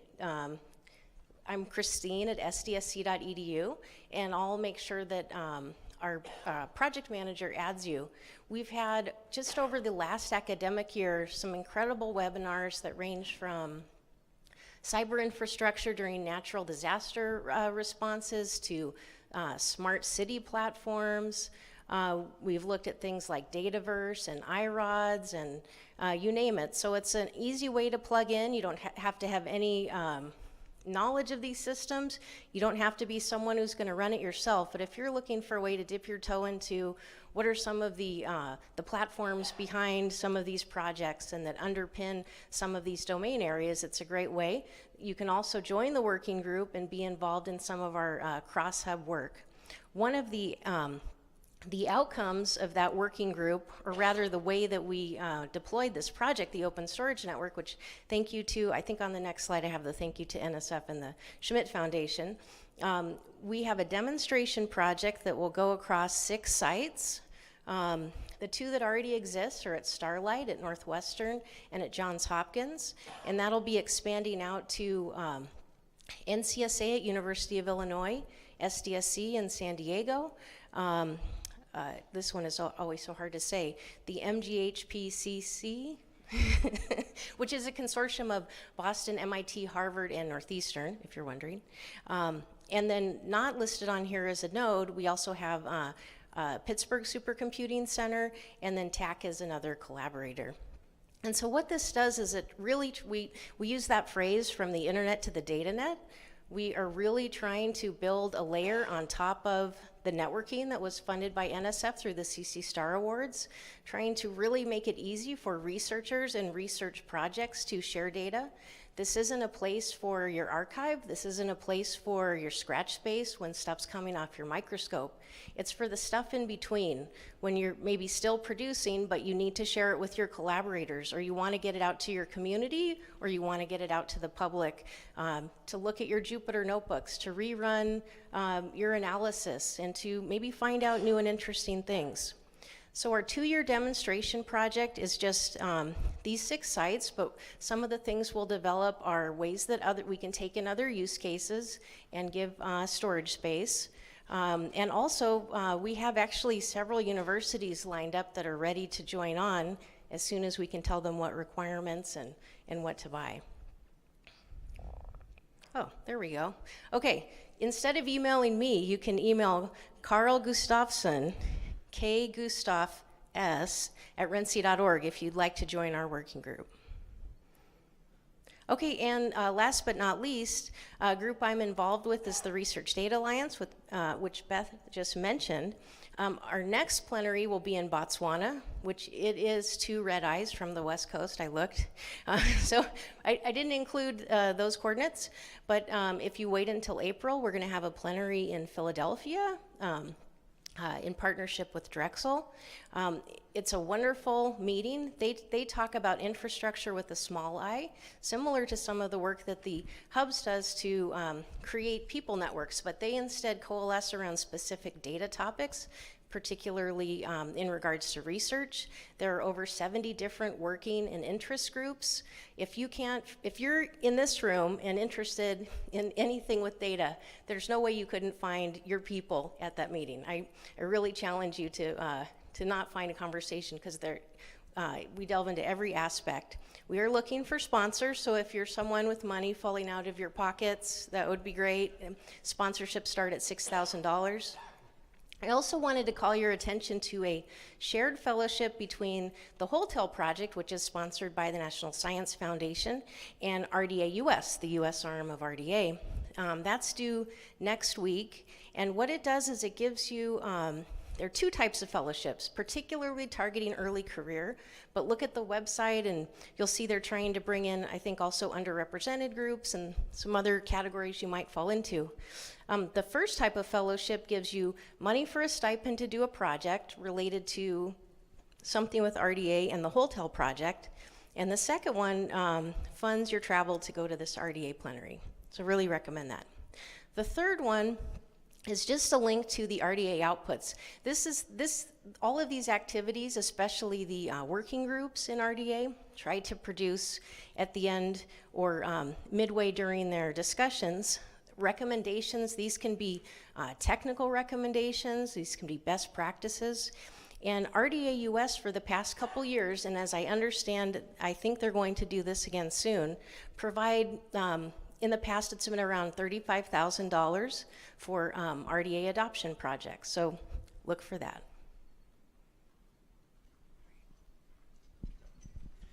Okay, sounds great. So I'm going to shift gears for a second, and then we've got to turn things to the audience for questions. But I'm going to shift from being grateful and thankful to talking about a collaboration that has not been good. This collaboration is that of all the fires in the air lately. You can hear me coughing quite a bit up here. Utah has just been full of smoke all day, every day. And most of us here are in the West, and so we're seeing that smoke out there, right? Oftentimes in your projects or in opportunities, you start recognizing the smoke from the fire. And you start seeing that things maybe aren't going the way that you want them to be, whether that's because of differences in the individuals that are involved, whether through business models or through everything like diversity, like we talked about briefly.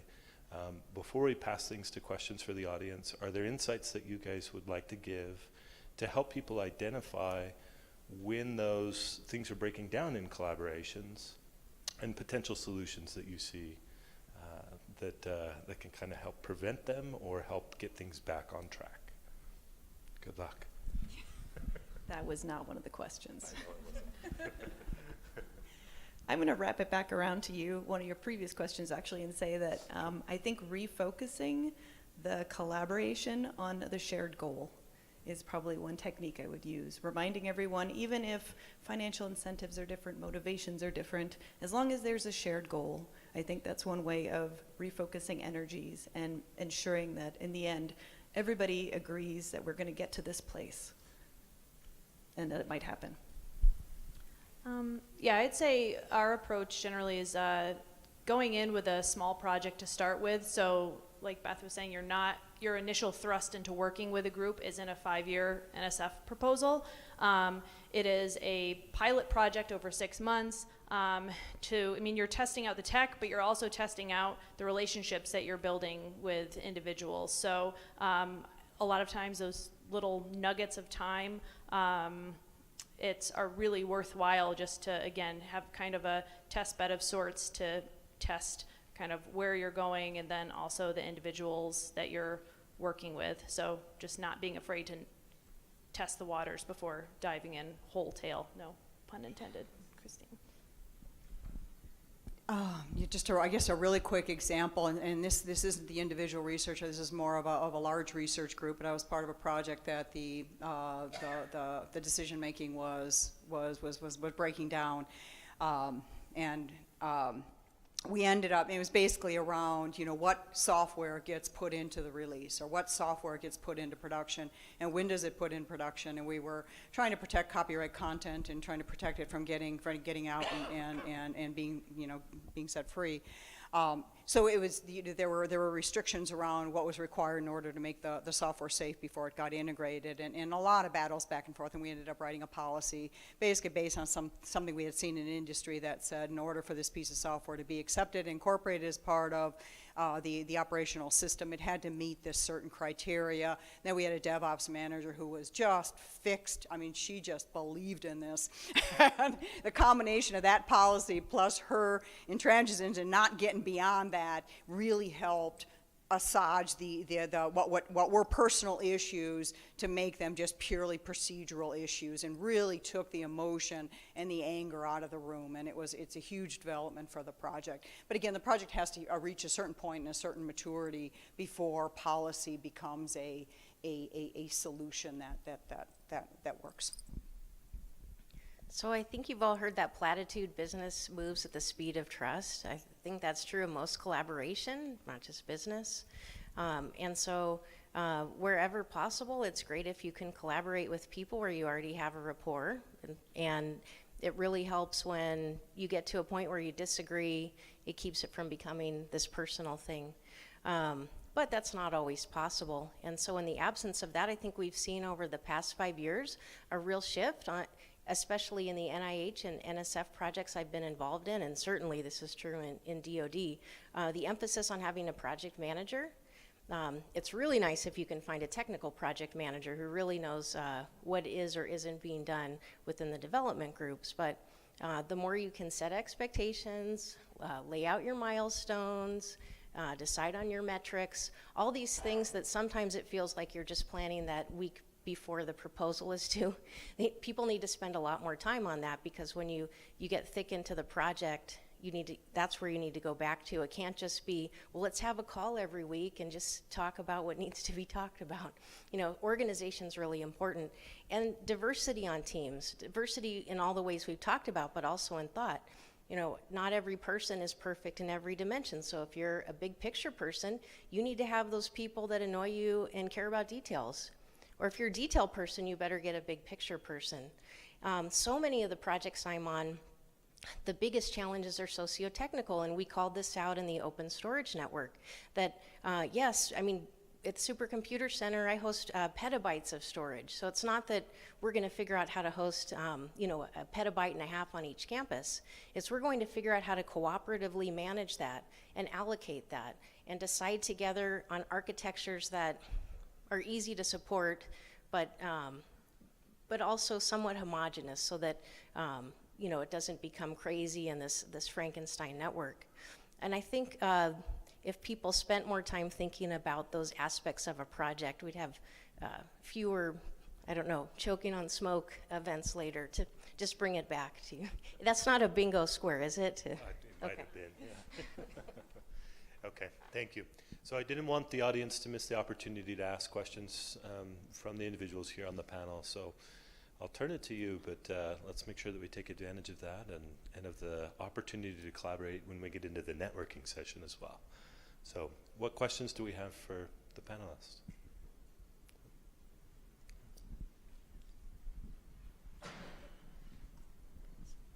So we talked about this in our breakout group in terms of capacity.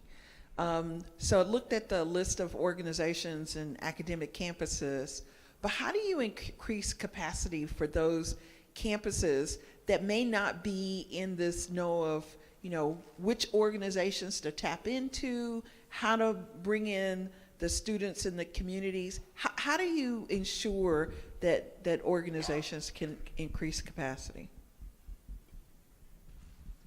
So this is something that we had to figure out early on with the hubs, and I really compliment Meredith Lee, our executive director, for being great at this. But one of the ways we did that is we found those multipliers. You have to start with someone, right? Even if you know the organization that will connect you, you've got one person. So in Utah, that was Nick. We met Nick, and he's part of Big Data Utah, and he's in touch with a lot of folks in industry, and that was our way that we got in. But specifically with CSU, just this week, actually, I was working with the Chancellor's Office to say, how can we provide more of these resources and more of the cyber infrastructure that underpins data science for researchers? And what we settled on is, can we find other models already in place? So we have the ACI Ref, which trains research facilitators. Can we just find individuals on campuses that might be ready to train up and become involved in that?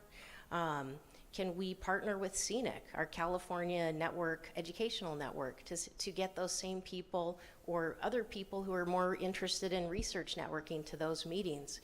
And where can we tap into specific resources, say in our case at the San Diego Supercomputer Center, so that not everyone needs to run their own cluster, or something else that we offer, facilitating use of the commercial cloud, right?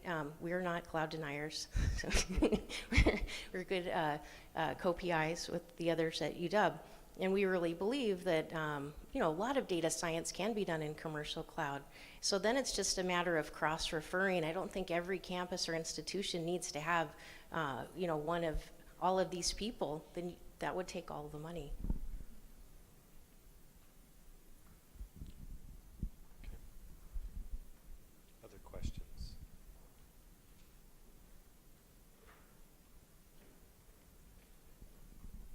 Or is anybody close to bingo? I could say blockchain, machine learning. No? Oh, we have a question.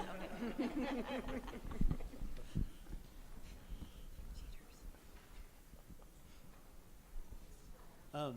I have a question about forming bridges with communities that you don't normally have interactions with. So one of the things that I've learned over the years, more in the kind of like building tools and open source community space, is that when it comes to collaborations like in the academic research sector, the education sector, there are like common patterns that you see over and over again, like a big foundation and a university, or a university to another university, and it's easy to sort of propagate those kinds of relationships every time.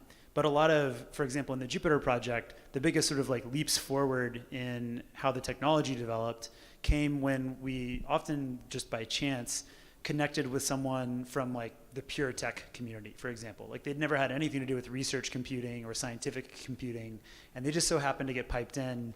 And that really brought a level of like a perspective and a set of skills that kind of pushed us. It was a big leap forward.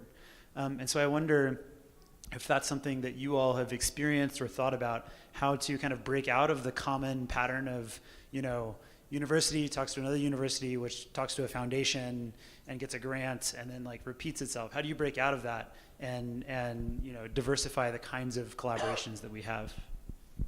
I could speak to that and just give two quick examples with things that we've done. So you work on the Jupiter project. So one thing that we did was we heard from NASA explicitly that they wanted a bigger inreach to what they called the enlightened developer, the people that were the development teams for open source projects, and they wanted a link to them. So ESIP, which is an earth science focused community, we say, so how do we reach that community? So we partnered with NumFocus, who is a nonprofit organization that is built around a lot of very popular Python packages.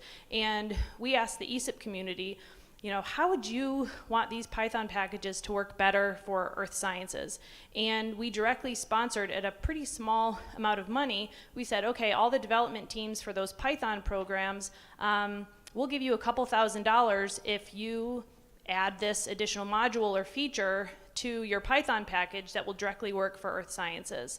And so that was a way for the earth science community to interact with the community, kind of the open source Python community that they might not have a reach into or know how to make that ask directly, but because it came through ESIP as an organization and we had the capacity to give a small amount of money and build that bridge, that we were able to kind of create a cross collaboration between communities that is already multiplying. I mean, this was 2 weeks ago that we did this, and it's been really successful. So it was me as the facilitator making the ask on behalf of my community to another community I knew we needed an inroad to. I think the other one is data challenges.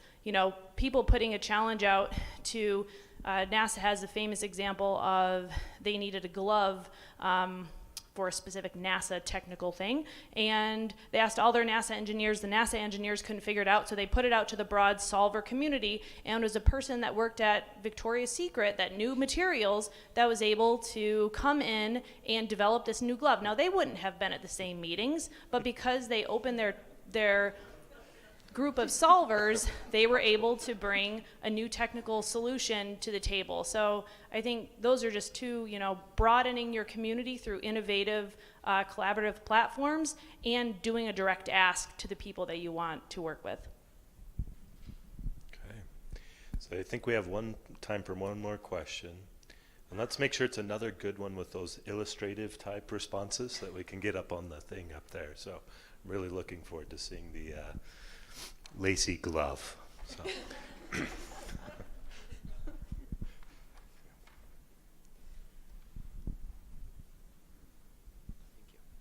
Hi, I'm a student here at Boise State, and this year I was interested in building a community of people interested in data science and specifically artificial intelligence at Boise State. So I started the AI club here, and we've got several students really interested in AI who want to learn more about how to, get into machine learning and data science, and also want to, talk about the ethics of things and create this community. My question is, can you give me any advice for how I can connect the AI club to bigger organization, both nationally, globally? Should I go through my university? Should I go through the West Big Data Innovation Hub? how can I connect the Artificial Intelligence Club to a broader audience? Well, first, I applaud you for being so ambitious and getting your group together. That shows a lot of initiative, and that's going to really serve you well in your career. You're at a great place when we have a poster session where you can network. You've got people from National Science Foundation here and from other universities. And in particular, you might ask about other affinity groups that you can join with. There are probably several in IEEE. They're always offering stipends for students to travel. And so that might be, I guess there's no easy way. It's not like you're going to click a button in your browser and then like, whoa, we're plugged into the rest of the AI interest in the U.S. It's people work, and that's why we have organizations like this. But if you give us a couple minutes after the session to think about it, I'm sure a few people will approach you with some ideas. But definitely check out any of these AI conferences. Not everything is caught up to that term, and so they might be called machine learning. They might be called data engineering. So be open to things that aren't just AI, because you might find some things that are AI that are trying to create robots, and so that's not what I don't think you're trying to tap into. But yeah, just networking is the short story. I would just add to go ahead and also broaden your own network. So one way of doing that, is something that came out of the Moore Sloan Data Science environments are these things called XD workshops or cross-domain. And these are really spun up by students and staff and researchers at an individual campus that have interest in a particular methodology. So for example, Text XD is about text analytics, Image XD is about image processing. And these are folks that are interested in a particular tool, but they invite domain researchers and data scientists from across all different domains to meet around these workshops. And sometimes it involves projects, often it involves tutorials, sometimes there's an expert speaker, but it's a way to, by doing this workshop, you're inviting in everybody with a similar interest in a particular tool or method, and you'd be surprised just the breadth of collaboration possibilities that you might get from running a workshop like that. Let me just add just a couple things to that. So you're a grassroots activity at Boise State. So give yourself a name. Make sure your department chair knows about it. Host a data carpentry workshop or something. Bring a speaker in or something. Go to your department chair. Get the funding from them to bring this person in. Make yourself known. On campus. Just starting within your department, and that kind of recognition your department can then use, because it's good that there's another student activity going on. And so that will multiply in ways behind the scenes that you may not be aware of. And again, these small amounts of money they could probably give you, but give yourself a name so you can say, we are this group, we are legitimate. Even though there's 3 of us, you can make it work. I was going to add just one more really quick thing. Don't sell short, your open source contributions and presence on Twitter. The open source community is strong in person, but even stronger in the virtual space. So, be on forums and respond to queries on Twitter, and again, with your group's logo and name, and then you're a known entity, and that really builds a strong presence. Thank you. So I think we're actually out of time. Sorry about that. So I didn't notice anybody fall asleep, but we're still going to leave you. So thank you very much.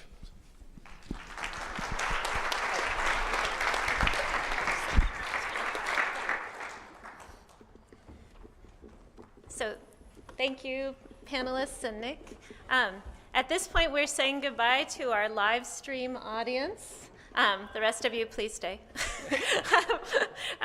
But we want to thank the live stream audience for joining us today for the West Hub All Hands meeting. And Steve and I would like to... I just wanted to thank the live stream audience for tuning in to Boise State and Boise, Idaho, and thank you for wherever you're from, taking time out of your day to join us remotely in the event and presentations here today. I do want to say one other thing. For those who are here locally, remember to fill out your bingo sheets for the free drinks this evening at the reception. And Steve and I also wanted to thank on behalf of the steering committee and the organizing committee, everybody for coming today, and live stream audience included, and also all the people who helped make this event possible. You can see the extensive crew of people around the room and behind the scenes who make something like this happen. So if we could all just give a round of applause to them, that would be much appreciated.